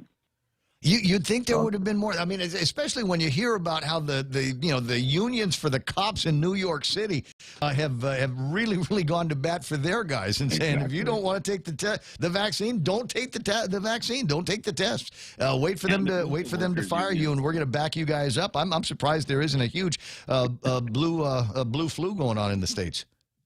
And the postal off workers union too.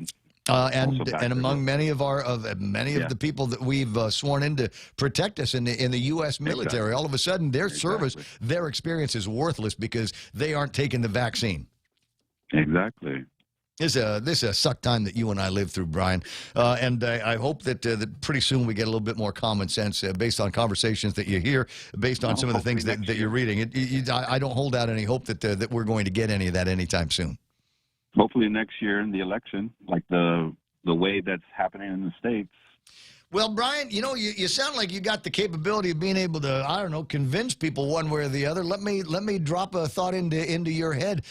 We need more people to run for office here. I'm tired of seeing the same old names, including names that I have in my own name file here, right?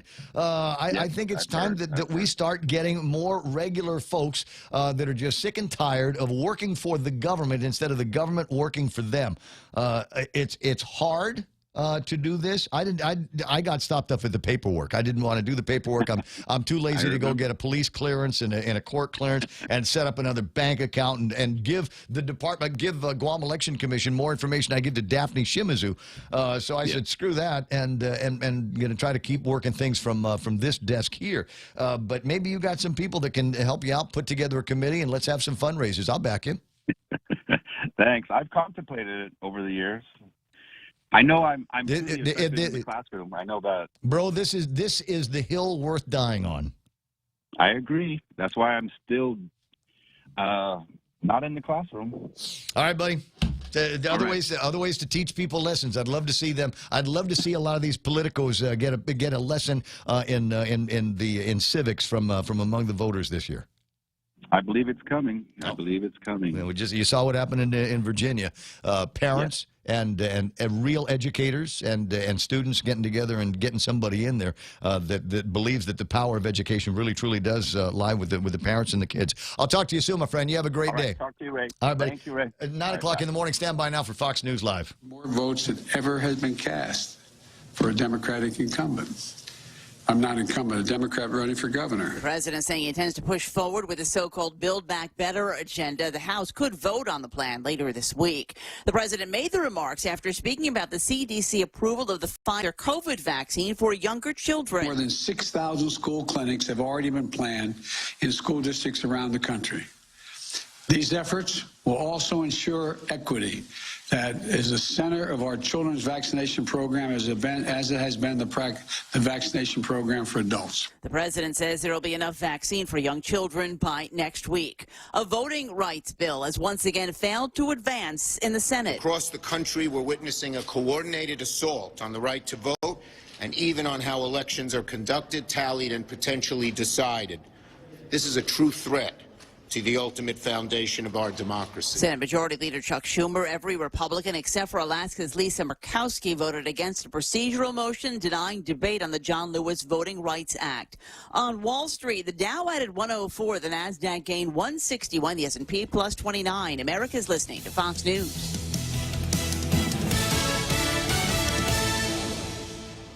Now open on Guam, 511 Tactical Gear Guam, offering superior tactical apparel and duty gear for law enforcement, first responders, tactical operators, and recreational enthusiasts. You'll find Guam's largest selection of 511 pants, shirts, jackets, hats, boots, watches, knives, lights, patches, and gear bags. Shop inventories online at tacticalgearguam.com. Located in Harmon, Route 16 Army Drive between Little Wangs and the Dungeon, right next to Bargain Tactical. 511 Tactical Gear Guam. Always be ready. Half a day, this is Honey. Here at APL, our expertise and extensive network can help you grow your business and reach out to more global markets. As a responsible carrier, APL is also committed to a sustainable future, whether it's protecting the environment or investing our efforts in giving back to the community. Our dedicated teams in Guam, Saipan, and on U.S. mainland are here to support you. Call 588-4651 or visit apl.com.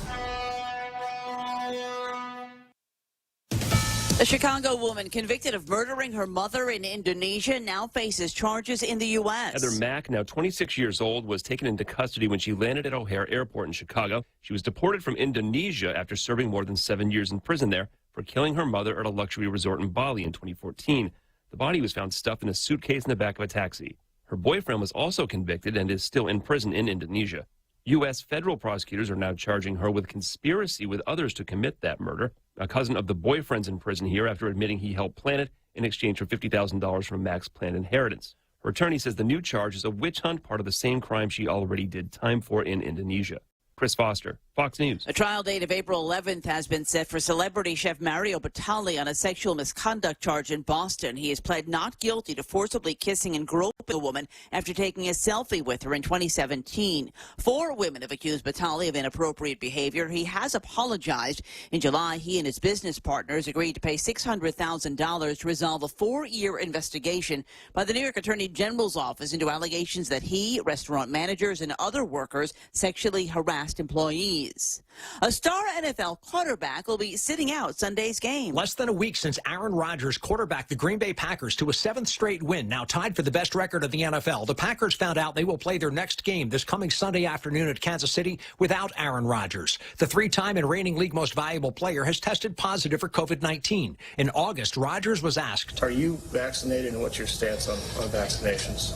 "Yeah, I've been immunized." Immunized, Rodgers said. But as multiple top NFL reporters noted, Rodgers has been ruled out for Sunday's game against the Chiefs because he is unvaccinated. Fox's Jared Max in place of Rodgers. Second-year quarterback Jordan Love will make his first NFL start against the Chiefs. I'm Lisa Lacera. This is Fox News.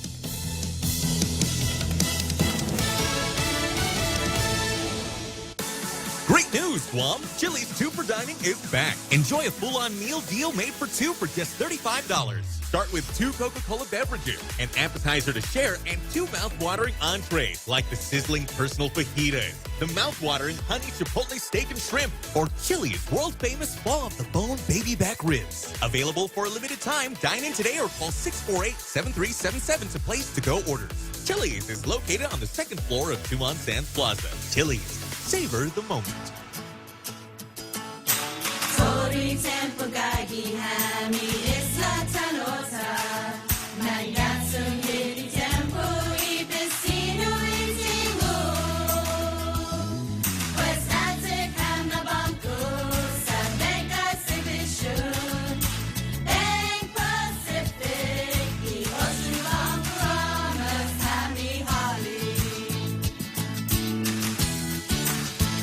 Looking for a seamless medical trip to Manila? St. Luke's Medical Center offers a convenient end-to-end medical travel service and direct access to St. Luke's, Quezon City, and Global City. St. Luke's Medical Travel Service covers patients from the Pacific and provides services such as air travel assistance, airport to hospital transportation, hospital admission, and more. To learn more, call PhilMD 671-637-5433 or visit their office in Tamuning, Guam across Baltej Pavilion. At St. Luke's, we love life. What again? 6 after 9. Okay. 11s is right? Yeah. With 3 Wi-Fi gizmos. There's one that says 11s, there's one that says Coffee One, and one that says the 11th Essence. Love that. And that kind of creativity, you're going to love it as well. You know, I was taking a look at the Yelp and all kinds of people going in there and discovering something new to like every single day, whether it's the decor or the incredible hot coffees and cold drinks and teas and things like that they've got there. And don't, you know, I mean, they've got these pastries there. So why settle for just a donut somewhere? Go and get pastries for breakfast. And at lunchtime, they'll do sandwiches for you as well. At 11's, you'll find them behind the radio station, and we are across the main gate of DPW. The Coconut Wireless is back. The Ray Gibson Show. Call now, 888-TALK. That's 888-8255.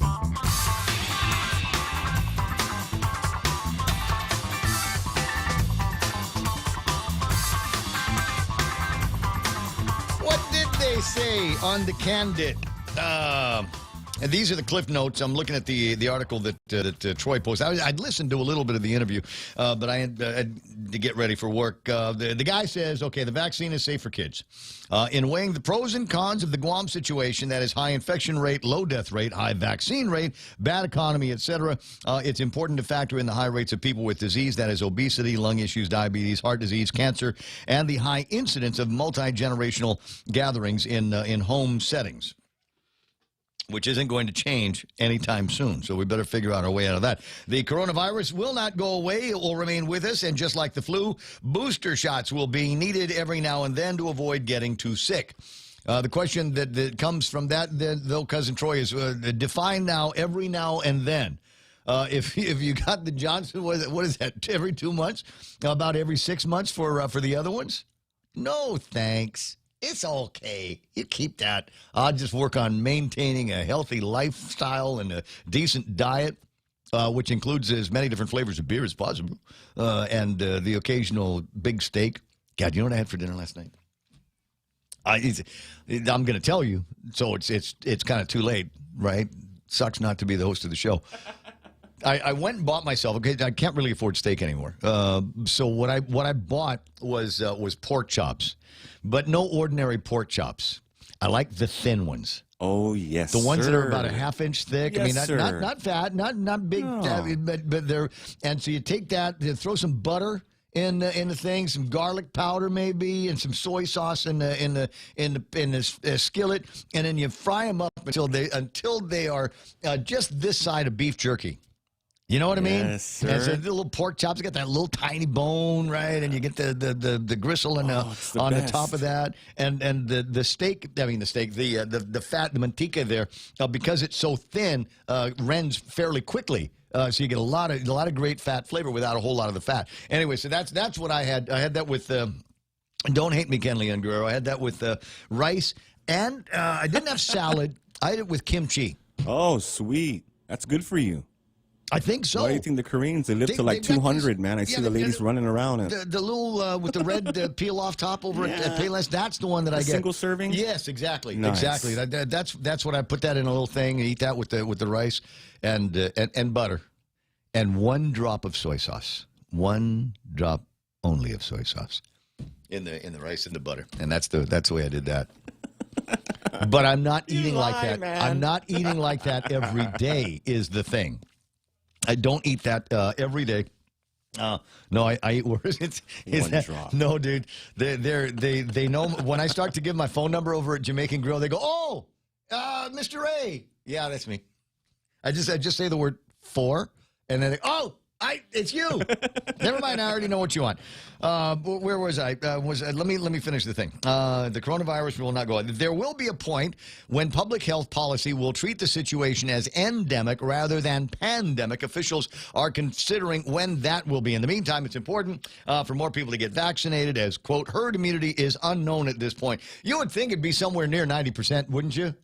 I mean, I'm not a scientist. I forgot to go to doctor school.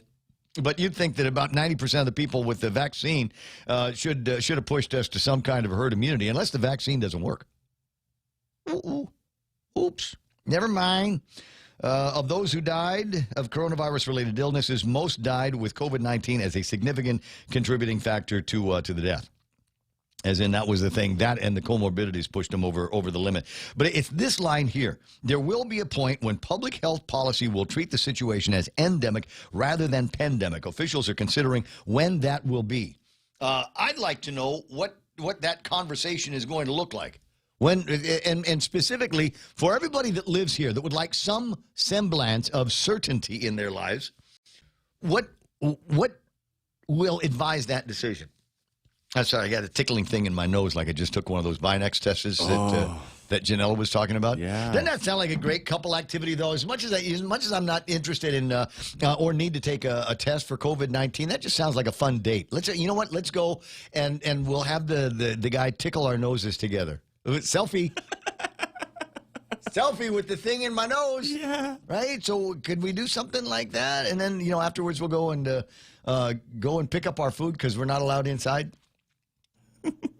Yeah, this is I'm living the life my parents wanted for me. Yeah, I'm just what did you do last night? I didn't go to the bar.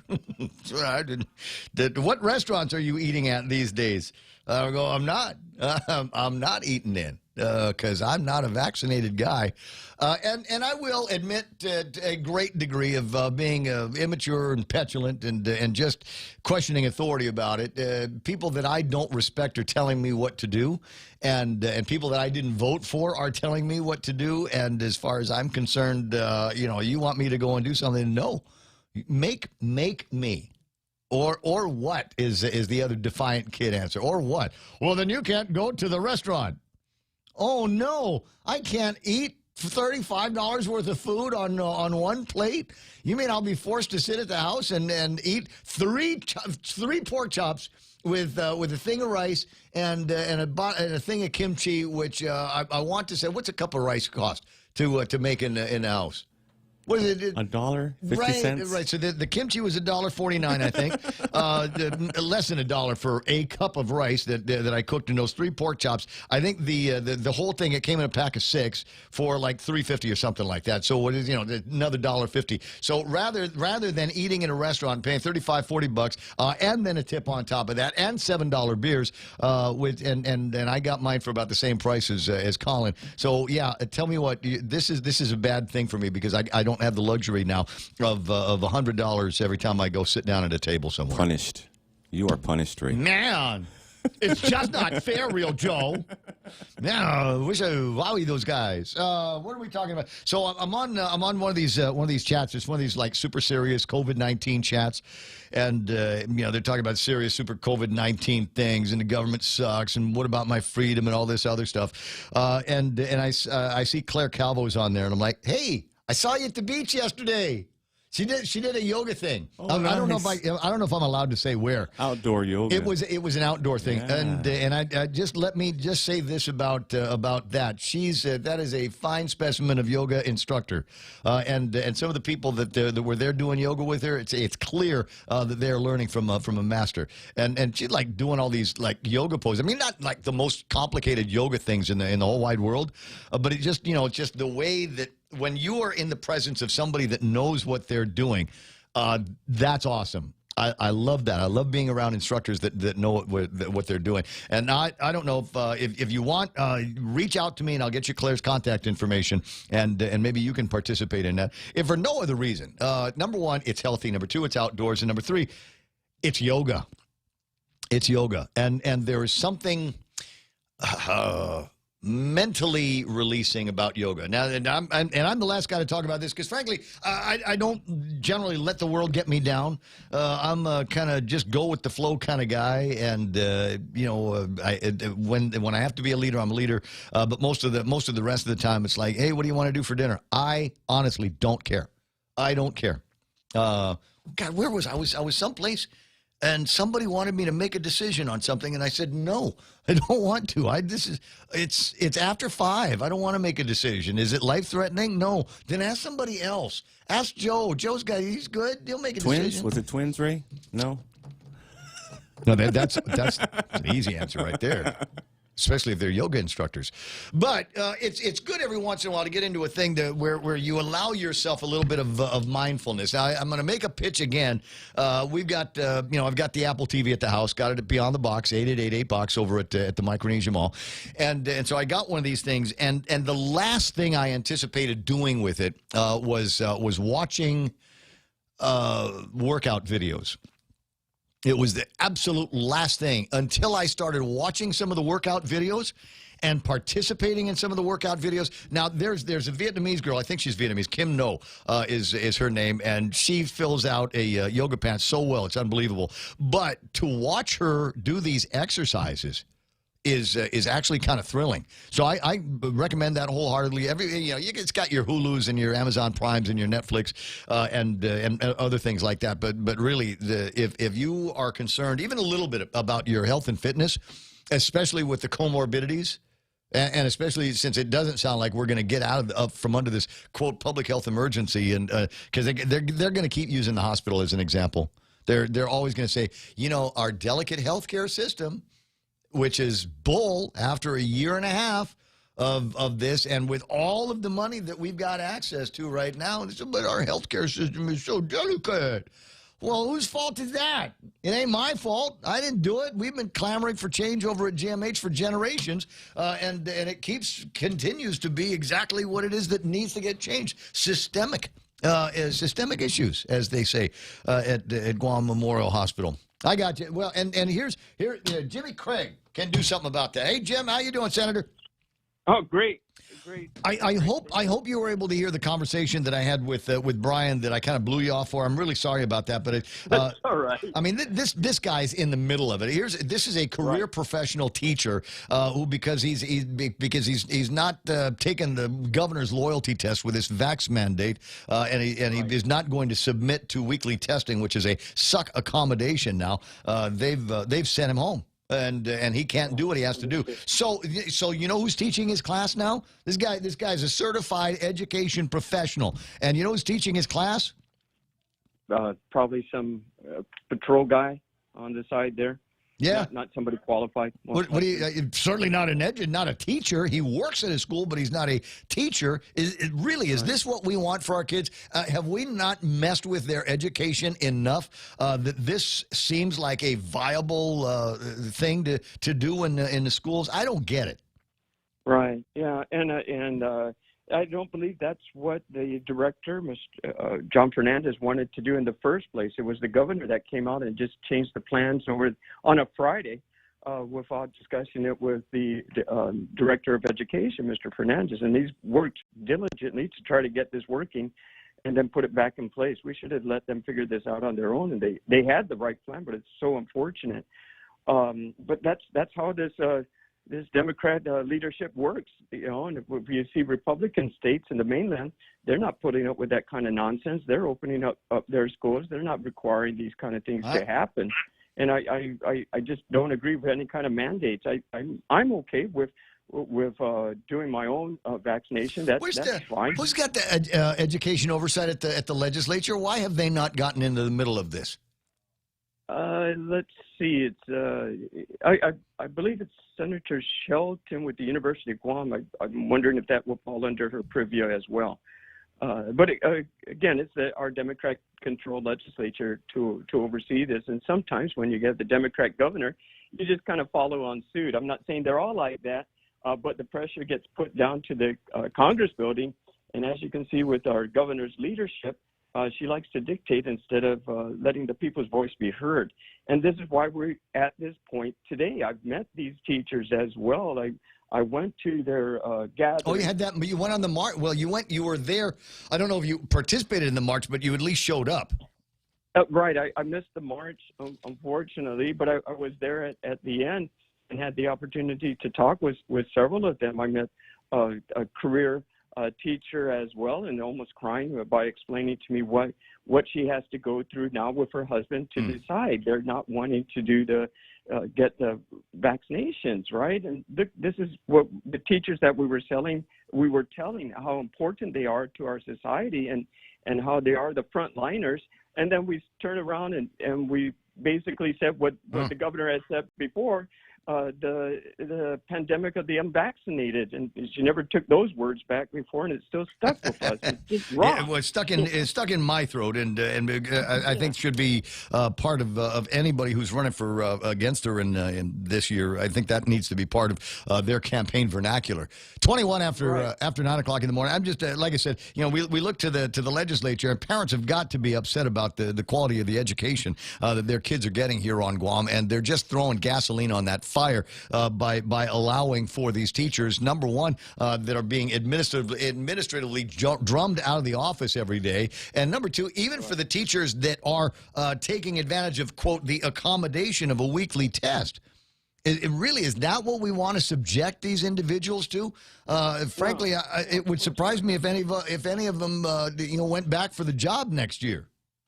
Sure, and then we had the breakthrough cases for those that are vaccinated that still get the COVID and that are not required to are not mandated to get the weekly test. What is that about? How does that work? Well, that's what kind of tells me this is more about power than it has to do with science and actually controlling the disease. I would hope that maybe some of these CDC people that are here on Guam, rather than as part of their research process, go through all of the executive orders and the mandates that have come out of the Department of Public Health and Social Services, so that they can look at it and go, what are you trying to do, torture these people? Well, this is not how you get people to toe the line and do what's right for them. It's all about education. And I think one of the biggest educational opportunities that the entire government has is being taken up, number one, by the private sector, and number two, of all people, by the people that run cemeteries and Ada's funeral home, asking for people to, I think there's another ad in one of the newspapers today, and I've told them I'll run the audio version of those ads for free because I want to be a part of the process where we help Guam get healthier. Right, exactly. And I want to make sure that we can see that CDC report when it's released. I guess I had to already submit my FOIA report because I'm sure it's going to be blacked out in certain sections where I'm not supposed to see something, or I'm supposed to listen to everybody's radio program to figure out what it says because they won't release the information once again with this kind of leadership. Well, they might release the information, but put these special notes in place. Jim, I haven't been happy with Kaleo's leadership at the Pacific Daily News as since it has taken place. There are things in there that continue to, as a reader, piss me off. But I will say that finally there is an opinion piece that I agree with. I won't read the whole thing to you. We get the whole sense of it this afternoon with Bob Klitsky and his program. But I love the way that they are calling the Department of Public Health and the JIC people to task here for the misleading manipulation of data that will lead just to the mistrust of government, and in particular, it is the use of this special note here. People that have got eyeballs can see that there are more the vaccinated people in the hospital than unvaccinated people. Right, right. And this is where it has led us. Every time we moved the field goal post, we still came up with more and more problems. But yet, if we can look at the United States and look at all these football games going on every week, millions of people involved, and there's no big spreaders there. Let's go, Brandon. Let's go, Brandon. Yeah, let's go, Brandon. Yeah, LGB all the way. Let's go, Brandon. There's what flag? Can we get a flag with that? LGB. Not what you think, but I'm giving them credit here for all of this, and the explanation. Oh, but if we did this with 100,000 people, it would see that clearly if you're vaccinated, you've got a better chance of not going to the hospital than if you were unvaccinated. Blah blah blah blah blah blah blah blah blah. Look, like I said, people that have got eyes, they can see what the numbers are and draw their own conclusions on whether or not it's worth the risk. And at any rate, I didn't really have any specific questions for you other than, hey, buddy, how you feel about that red wave that's washing over the United States? Yeah, I'm loving it. I'm loving it. I think that's worth a celebration on the beach or some place where we can do a cheers together. And speaking of that cheers, I understand it's our governor's birthday today. Wait. Crap. Is it today? When's the party? I was going to save up the happy birthday announcement. Yeah, but the party's coming up. Get ready for your zeros after that one. But her actual birthday is today, so I just want to take that opportunity to extend our best wishes on the governor's special day. And of course, we want to give our governors all the blessing too. She got a really big job, and I also, you got handed nothing but jokers in the last couple of years, and so I give you that. But it has been a couple of years now, and right. We're all looking for, okay, what are we going to do here that's going to get us out of this? Because the way it works now is we seem to have a whole lot of people vaccinated, but there seem to be a whole lot of people dying from COVID-19 still. So whatever it is that we've been doing for the last couple of months, including making sure that Ray Gibson doesn't dare go near a bar or a restaurant or a gym or what else can I not go into? Saunas. That clearly isn't working right now. We were able to climb over that first wave with the minimum number of casualties without all of these restrictions and without all of the vaccine mandates and without a vaccine, I might point out. So I don't know, 9:27 in the morning. You know what? It's always fun talking with you. And I don't know exactly where I'm doing sunset tonight, but I know I'm doing sunset somewhere. Well, hopefully with the governor's birthday, she'll open up our favorite watering holes. So the next time we see the governor and the first gentleman, we can buy them a round of drinks and go have a great cheers for her birthday celebration. Happy birthday. Yeah, well, thanks very much. Happy birthday, Lou. It's 9:27 in the morning. I'll talk to you pretty soon. You have a great day, and I think there's still more elections that are being counted across the country, so the red wave might spread. And even places where the Democrats did win, narrow. In fact, the race in New Jersey, if everything I've read in the last few minutes is still true in New Jersey, it doesn't matter what's going to happen. Their election commission there is going to select a winner, but they believe that the margins are going to be so narrow that whoever loses is immediately within a few minutes of their declaration going to call for a recount. Let's go, Brandon. Let's go, Brandon. Let's go, Brandon. And there's a fun meme around there. I'll see you later, buddy. There's a fun meme floating around with Jill Biden. Going, we got to stop doing this, man. Now he thinks his name is Brandon. Yes, his wife. That's so funny. What? Who's doing what now? I got a note from Mark Cruz. Yeah, hold on. I got one of these things from Mark Cruz that looks like a little frowny face thing. Wrong chat. Sorry, buddy. 9:28 in the morning. I got to take a break. And bring in some folks. We got the University of Guam folks in town. They're working with a movie theater, and they've got a great combo deal that's going to be coming up. Save you some money and help you through there. Dr. McNinch on the line. Okay, let them know. I gotta kill a couple of minutes with Dr. Ron McNinch, and then I'll bring it up. It's a university thing. Good transition. Good morning, Dr. McNinch. Hey, happy day, Ray. Happy day, Guam. So, how do you feel about this red wave that's washing across the country here? Can we refer to this? Is it too early to say that this is definitely a mandate, a good what's the word I'm looking for? A way to gauge the people's satisfaction with Biden? In fact, the entire Democratic leadership in the government of the United States of America. Yeah, I think they went just way too far with Garland's memo about arresting parents at school board meetings. Oh my God! I think that was, to me, that was the major point that just encapsulates what went on this past week with the elections. I call it the Goldilocks issue, and that is you have to do education just right. You have to do it exactly appropriately. Mm-hmm. And then there are all these mama bears and papa bears who are constantly looking over your shoulder. And I think that these hack politicians, in their zeal thinking that they were all powerful, ignored parents. And by ignoring the parents, they actuated a nonpartisan, centrist, we don't like what they're doing and saying. Yeah. And then when you add in somebody like McAuliffe, who's talking about parents need to stay out of education. McAuliffe made that same statement. Right. Yeah. I mispronounced his name. Sorry about that. Yeah. McAuliffe, saying parents need to stay out, and then you mix in the point that, the things like critical race theory that unfortunately have been so divisive and just, I hate to say it, I've talked about this with Bob Klitsky. The critical race theory, to me, is a form of racism in and of itself. It's a simple circular thinking. You're racist because you're racist because you're racist. Yes. And that's all it is. It's a tautology. It's a circular way of thinking. I think that healthy discussions on race should always occur in our society. America's made great progress. And I believe that Guam's very different because we have so much interracial marriage here. We have, we date people of other races regularly here on the island.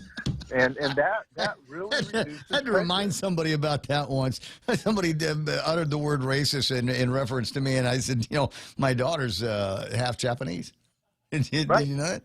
And all of a sudden they wait, but wait, you can't go anywhere from there. Okay, white heterosexual male married and made a little baby girl that is half American, half white, and half Japanese.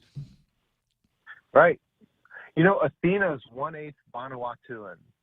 That's something I tell Athena.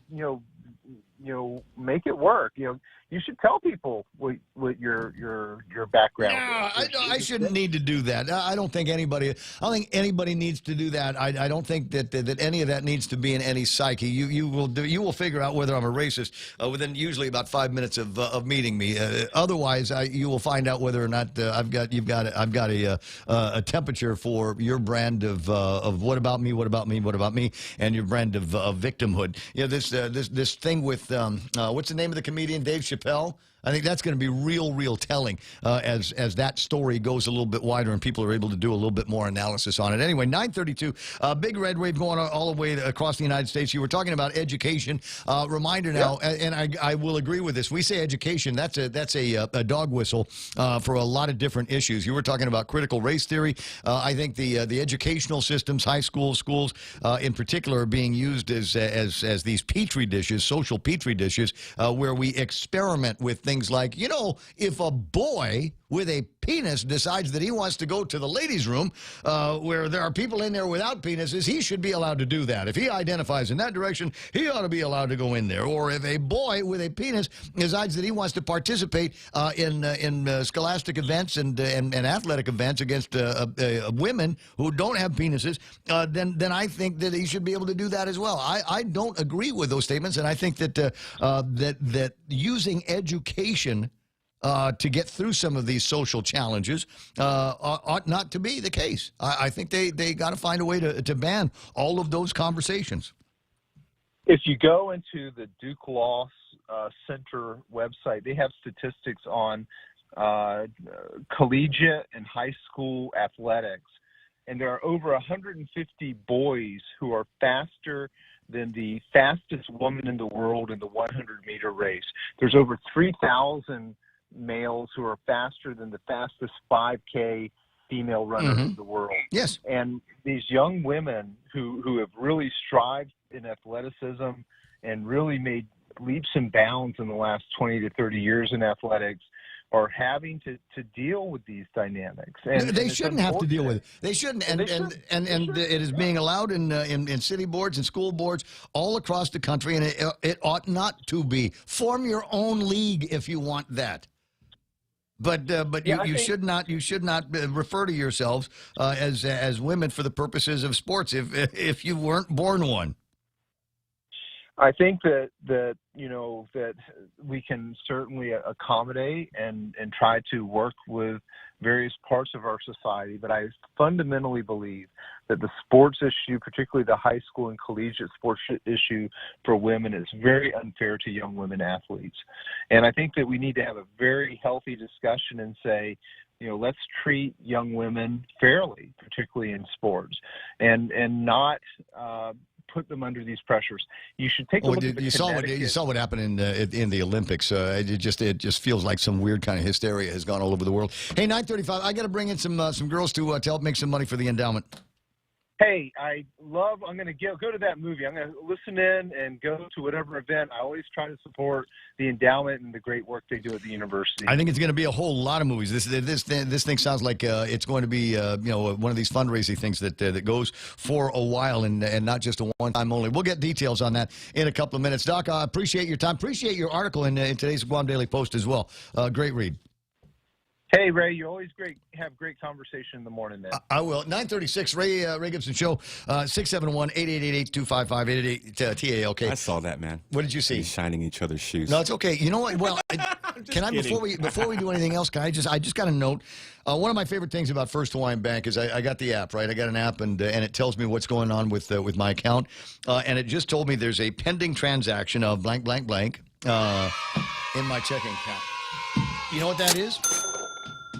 It's the last payment on my truck. Oh, wow. It's my last. Congratulations, It's the Ray. last payment on the truck. How long was that, an 8-year loan? No. Oh, okay, I'm just checking. It was a 5-year loan, but I got it without a down payment. Yeah, I was going to trade in a car and didn't trade in the car because the boy was learning to drive, so he got the truck that I was going to trade in. So all of a sudden, my 5 years, what should have been this much of a payment was big because I didn't have anything to trade it in with. So I was very, very excited when I was looking at the payment book, and it got down the last couple of numbers, and I just pushed the button. Last payment, they don't take automatically. You got to commit to the last payment, and so I just did that. And so you know what's going to happen now? Overall. You're glowing, man. Transmission's going to break. The air conditioner's going to go south. Everything's going down. No. But anyway, I know that the guys over at Nissan are saying, so what? Going to come by and take a look at that Frontier now, buddy? 9:37. Be right back. Burger King says thank you to our drive-thru guests with a very special offer. Every Monday in November, visit our drive-thru locations in Tumon or Hagåtña, and every 10th car will receive a Fire Grill Whopper with a coupon with your order. This is the King's way of saying thanks to our valued guests. Check out our drive-thru service 6:30 a.m. to 11 p.m. daily. Please wear your mask and practice social distancing. BK your way, Tumon Bay, Hagåtña, and the Micronesia Mall. Hafude, konnichiwa, Patois. Ciao. Enter for a chance to win the 76 Circle K World Cuisine Giveaway. Be one of 3 lucky winners to win a passport of free food from around the world at over 15 different local restaurants. Just stop by any 76 Circle K, purchase $35 or more in fuel to get an entry form. Drive by today and taste the world with 76 Circle K's World Cuisine Giveaway. Visit 76circlekguam.com for more details. Some conditions apply. Circle K, take it easy. Choosing health insurance for my family is difficult. I need to know our health insurance will protect us now and in the future. Take Care members have access to the island's largest offering of free fitness classes and health education programs, and a high-quality credentialed network of on- and off-island healthcare providers, including the convenient one-stop FHP Health Center and urgent care. My family choose Take Care. Your family should also consider choosing Take Care. Call 671-647-3526 for more information. Take Care, our island, your health plan. All right, 9:40 in the morning. Portions of the program brought to you by the guys over at Mesco. They've got one over in the Guam Plaza down in Tumon. Hi, Valerie. She was on earlier this morning. Hey. Hey. Mama. And then they've got another one, obviously the main branch of the mezcla in Ganya, not too far away from the Paseo. And they always talk about the great food that they have. Everybody knows. Everybody got a favorite when you go there. I got a favorite burger when I eat over at Mezcla. But every once in a while, I get into the thinking like I need to get me some seafood. Seafood, I want to eat it. But different one there. I was earlier talking about the people coming in from the CDC, right? And we need to do a big deal. One of them has apparently been here before, but I'm thinking the other one is we got to get these guys in touch and in tune with the great food that we have here on Guam. And then they'll say, oh, that's why everybody, because we eat a lot because the food's that good. And take them over to Mezcla and the parrotfish. Fried parrotfish over at Mezcla. I don't think anybody does it better. And Chef Peter every morning goes out there and catches the best parrotfish that he can find. And big chunky parrotfish is out there, fries them up. So many different ways that you can enjoy that. But if you've got, as I will every once in a while, get that craving for parrotfish, and there's nothing. It's not like you can go, oh man, I got a craving for parrotfish, and then you go home and make yourself tuna sandwich. It's not the same. You get a craving for parrotfish, it's got to be parrotfish, and I don't know that anybody does it as good or better than Chef Peter and the team over at Mezcla.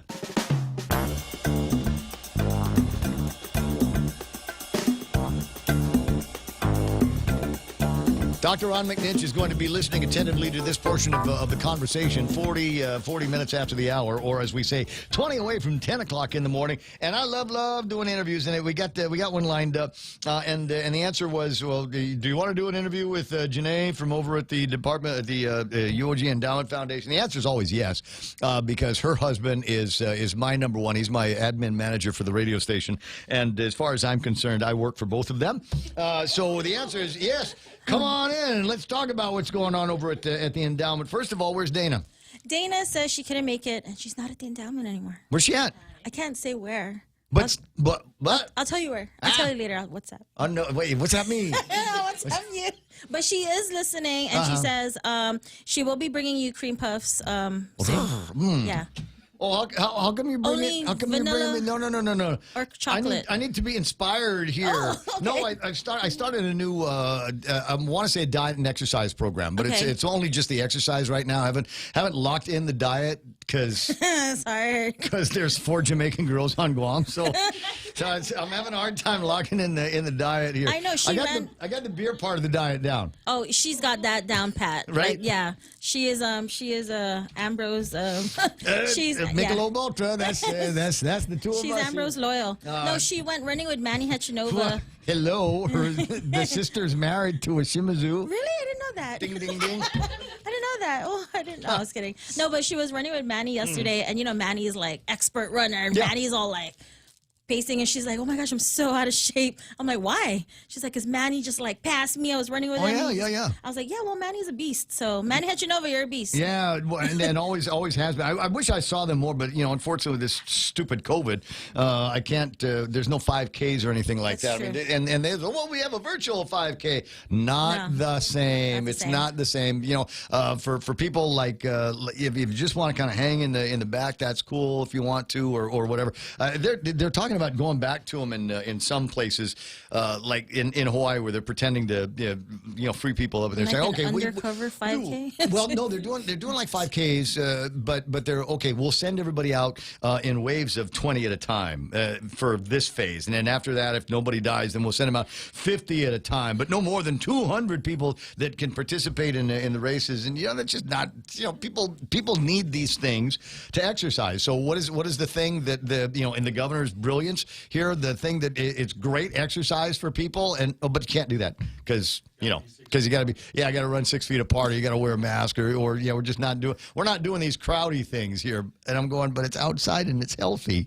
I don't get it. So I don't know. Never been about science for me, but that's just me. 943. It has also curbed people's ability to do what would normally be regular fundraisers of all kinds. Hanging out over at places like Venue and I was going to say Franny's, but Franny's gone now. It's Bell's. They changed that to Bell's. I remember when Bell's was unreal. Marine Drive in Yes, Thorny. I remember that too. That was an awesome place for fundraisers, right? Yes. There Or was Icon. Yeah. is that where it is now?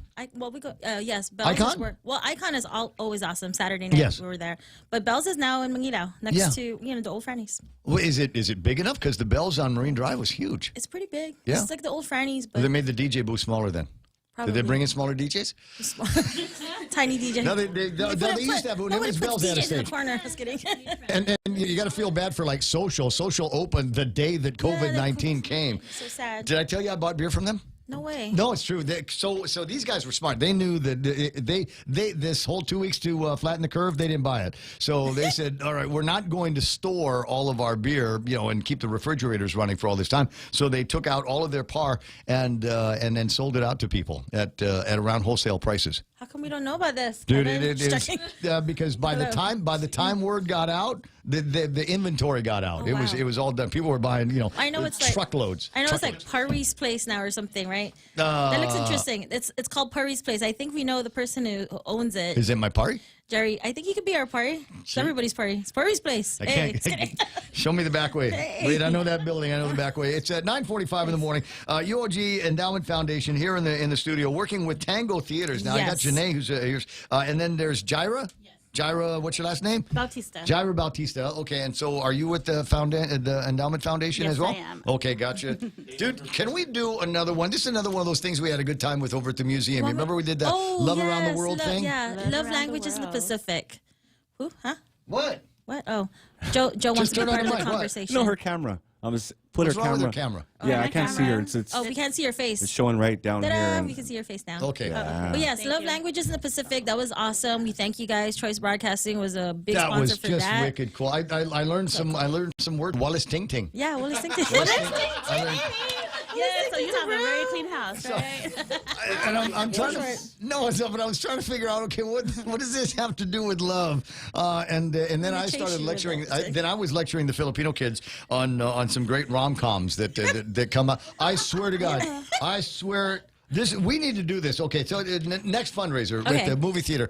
Let's do, instead of regular movies at the let's do nothing but Filipino romantic comedies. I'm down. So we'll get You'll be laughing and Catherine Bernardo. Okay. And maybe we'll bring her in from the Philippines. I'm in love with Catherine Bernardo. Beautiful. Yeah, she's beautiful. She's got- Connie, what can we do, Connie? Connie, Connie Tango. Okay, so Connie, you're with Tango, right? Yes. Okay, Connie's so with Tango, yes. so anyway, so Catherine Bernardo. She's got. There's the only way I can describe it, and people are going to go, "Oh my God, he really does watch Filipino rom-coms." But I really do watch Filipino rom-coms. Catherine Bernardo is a beautiful actress, not a contest winner or anything like that. She's a cute, right? Yeah. But she's got the cutest ugly cry. And it's a rom-com. You know what I'm talking about, right? I agree. She when she cries in a thing, I mean, it's an ugly cry, but she's like the so cutest girl in the world doing it. so pretty. Yeah. But it's always the same guy that she's crying over in the movies, right? Yeah. Dan Padilla? Yeah. Yeah. Ray Gibson. I wish. I swear. I am like a Filipino paosu here because I'm all like, oh yeah, no, I don't know. You don't know anything about that? No. Oh. It's just Okay. crying and laughing. Dude, and the other great thing is her parents or adult figures in these rom-coms are superstars of Filipino movies in their own right, and it's interesting to see. Okay, in this movie he plays a doctor. In that movie, that's the father-in-law. In this movie, it's just it really is some fantastic stuff, and the writing is incredible. And there's almost zero amount of finger wagging. You never feel like you're getting lectured on sexual orientation or the environment or any of that stuff. It's just fun movies to watch. And there's always a very bakla character. Have you ever noticed that about our movies? Yes. There's always one. Amine. Exactly. 9:40. You're So the one to go to a movie. now you want to go to the Let's movies see. with me? Okay. So G is Forgiving. So working with Tango Theaters. You've got in November. So this has already started now. The whole month of November. When I go to the movie theaters, Yes. I pay the lady in the front, and then I go inside. And then what happens? So after you pay your ticket, you chose your movie. You go to the snack bar because that's where everybody goes before they head to the theater. Yes. And I wish they'd go to the bathroom first, so you don't have to get up in the middle of the show. that's so true. Like Lead them to the restroom first. That's so true. But so Tango is so awesome because they partnered up with us for the whole month of November for G's for Giving, and they're offering 2 different combos. But I'm going to let Connie talk about the combos because that's her arena. Right. I just know to go and buy it. But Connie, go ahead and talk about the combos. So we offered 2 combos, one with popcorn, one with hot dog. But the one with the popcorn is with a drink, and you can choose your choice of candy. I would recommend getting Bunch of Crunch and then just pour it in with your popcorn. I know people. Whoa. Life changing. Kind of radical chick are you? I know the norm is like Mochi Crunch, but you guys gotta throw in some sweet with your salty popcorn. Wow. Make your own hurricane popcorn. Go all out. Put that in your next podcast. You have a podcast? Yes, so we have Tango Talks, which is released every Tuesday, and we try to do spoiler-free movie reviews because not a lot of people want to go to the movie if they don't know how the movie is. Yeah. So this is us telling them how's the movie. But you got to be honest, right? I mean, there are going to be movies that you don't really care about, but the studios want you to run. So my partner Jez, who's with me in Tango Talks, he's not a fan of action films. Oh wow! But he'll tell you, like, if you're an action fan, this is who's in it. Like Jason Statham's in it. Go catch him, And I'm the one who I like every movie. He is like so Marvel. Oh no, he's one of those. He loves Marvel, anything superhero. Can I just tell you, I can only take Marvel in bite-sized doses. I literally have not watched a whole lot of Marvel recently. No, because the universe is so big. It's so big. I'm like, wait, I thought they were dead. Oh, sorry. I'm so confused. Then you have to watch them in order.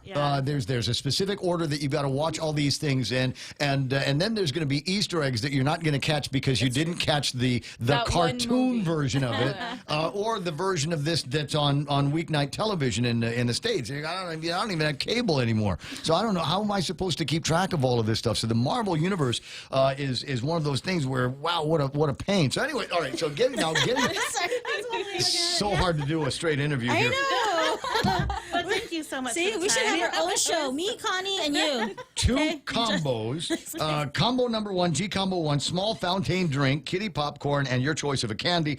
And then you got combo number 2, and that's the one with the protein in it. We got hot dogs. We got hot Cheetos. Ooh, hot Cheetos. Hot Cheetos, real Joe. Yeah.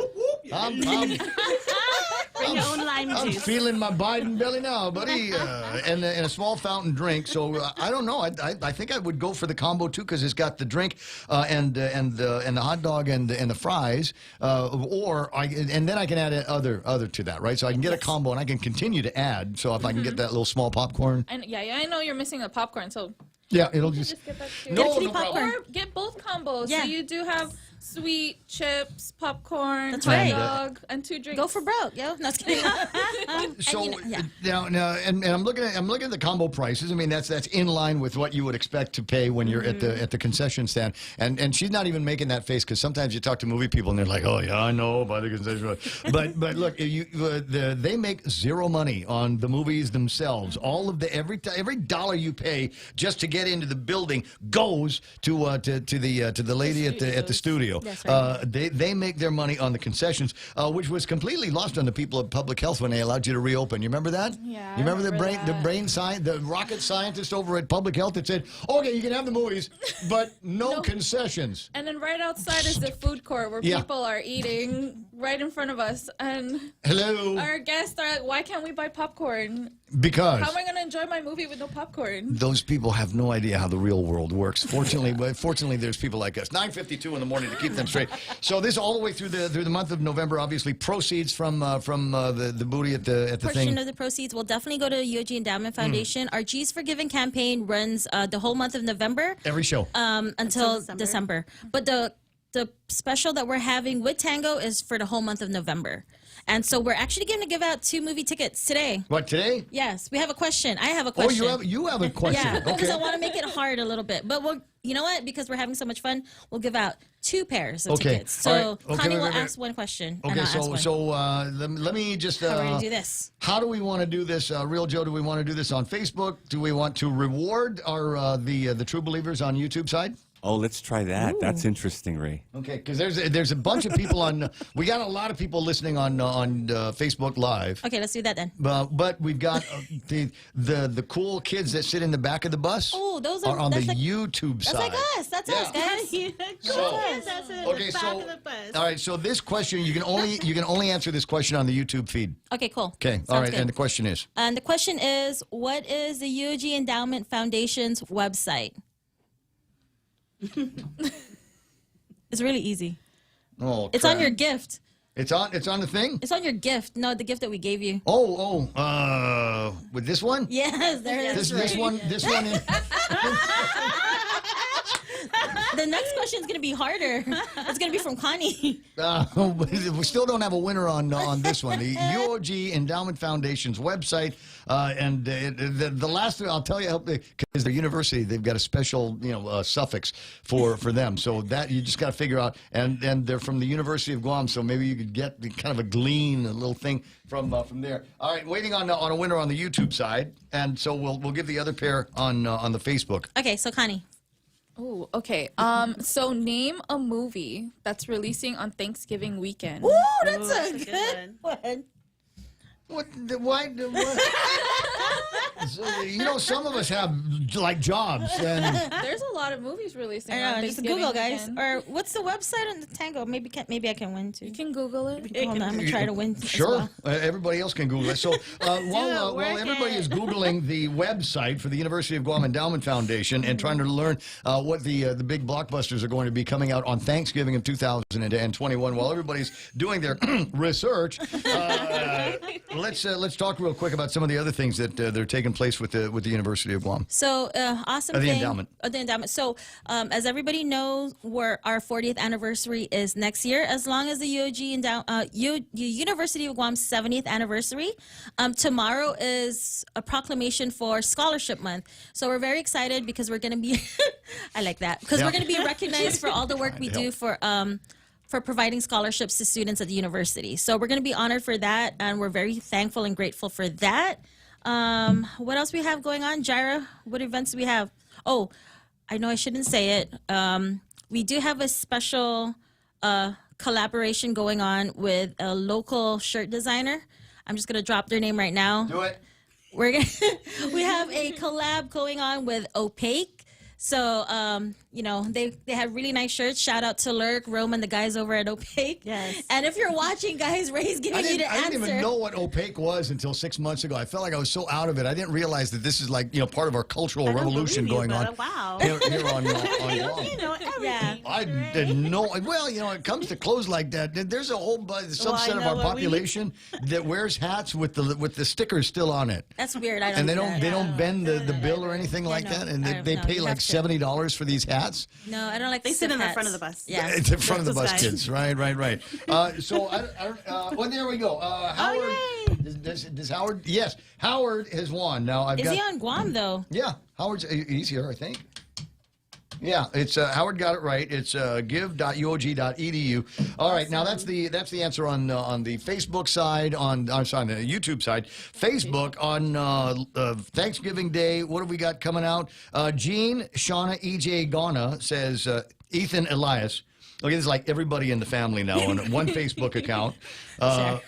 Nobody trusts anybody. You ever see those Facebook accounts where it's like the guy and his girlfriend together? You know why? Because the girl doesn't want the guy, just hitting up all of these girls with the emojis, right? Anyway, so they say Mission Impossible 7. Oh no, that's releasing next year. Oh, it's Still. wrong. Next year. Someone can still win. Wait, but why? I mean, that thing has been in production for 2 years now, at least. It was in production when COVID hit. So a lot of the movies this year were being pushed around. And, some of the movies for this month, like Top Gun, I was excited to see, was also pushed back to next year. So everything's pushed to next summer. That's not going to be a good Top Gun anyway. It looks pretty good I don't know. I saw. I'm the old school Top Gun kind of, from. Are they going to bring back what's his name? Goose? Is Goose coming back to life? Goose? Then never mind. I'm Goose. Goose. That's my call name. Nobody remembers. Nobody remembers Goose. Oh my gosh, I feel so old. I was like, hold on, wait. Children. Like our coworkers didn't know who Onyx was. Slam. Onyx. You know, Onyx. Slam. Onyx. You mean like the Globe was the Onyx Yeah, before? so I was it was telling them that we used to go to the Globe when it was called the Onyx. And they're like, what's that? I was like, oh my gosh. It's like, whoa, I aged myself. That'll happen. All right. Jose says Goose got goosed. Jesse Nanetti Aurelio Pereira is watching the show. Okay. Jose Martinez, Rust 2. Rust 2. That's so funny because Alec Baldwin. I feel like this question might be so hard. No, that's good. Make it hard. Wrong. It's wrong. You're wrong. Might have to give away an answer. We might have to redo the giveaways tomorrow because we're literally up on the last minute of the program. No and I've only worries. got one set of tickets for James Howard. I'm going to leave Real Joe the opportunity to do that. And if we get a winner in the next 60 seconds, don't trust me. I'll come up with another question for you tomorrow so that you can go and watch. This is admissions to go and watch, so you can watch the movie for nothing, then go and take advantage, help out the Endowment Foundation by doing all this other. Do you have any more of these? I mean, are we doing these like all the time now, every day? Probably going to see you guys next week. Well, sure. Okay, so next we will try to get you in earlier so I can do these torture questions a little bit so give people more time to do quote the research. Yeah, and we can talk to Connie more about her food hacks because that sounds interesting. Oh, that would be. Now, what's the name of the podcast again? Tango Talks. Okay, and it's how do I get it? You can find it on Facebook, YouTube, Spotify, Apple. Really? I mean, you guys are stepped on the distribution. Yeah, they're really fun. They're really fun. Do you have a lot of subscribers? Mostly on Facebook. Our YouTube page is still building. Very good. Okay, well, we spend some time talking about that as well. I don't do a podcast because I'm in here for 4 hours a day, and I figure, okay, that's all the work that I want to do for this. But I really appreciate the work that people are doing with podcasts and some of the, we got Master Random, and he started off with audio and dropping F-bombs all over the place, and now he's doing video, dropping F-bombs all over the place as well. So, I mean, there's so many different ways that this can grow into something that's starts off with just a couple of people yakking about movies and turning into something that's really, really fun and something that, for people that don't live on Guam, that do have a chance to hook up and do these things, to learn about the way we hack our meals when we're at the theaters. Look, 10 o'clock in the morning, the radio stations, KUSG, Aganya, for Jerry Roberts and Real Joe and Montesilva Tyron and the ladies in the studio. Thanks very much for coming by. Thanks for watching. Tomorrow is Friday, no frowny face Friday, and gayest shirt in the closet day. I'm really going to try real hard to go and find something that's... Wear the pink one that you have. I wear that one too much. Everybody goes, he's just going to wear the pink one. I'll see what else I can come up with. Some fabulous. It's 10. Here's Fox News. As House Democrats make changes to the plan, putting paid family leave back in. Ways and Means Committee Chairman Democrat Richard Neal calls the proposal a matter of financial security, worker productivity, and humanity. Democrats had agreed last month to remove paid family leave because of objections from some moderates. In West Virginia, Democrat Senator Joe Manchin has not yet signaled his support. Any final deal on a nearly $2 trillion bill would need to pass the House and win approval from all 50 Senate Democrats. Fox's Jared Halpern on Capitol Hill. The FBI has released hundreds of pages newly declassified documents about its effort to look at connections between the Saudi government and the 9/11 attacks. America is listening to Fox News.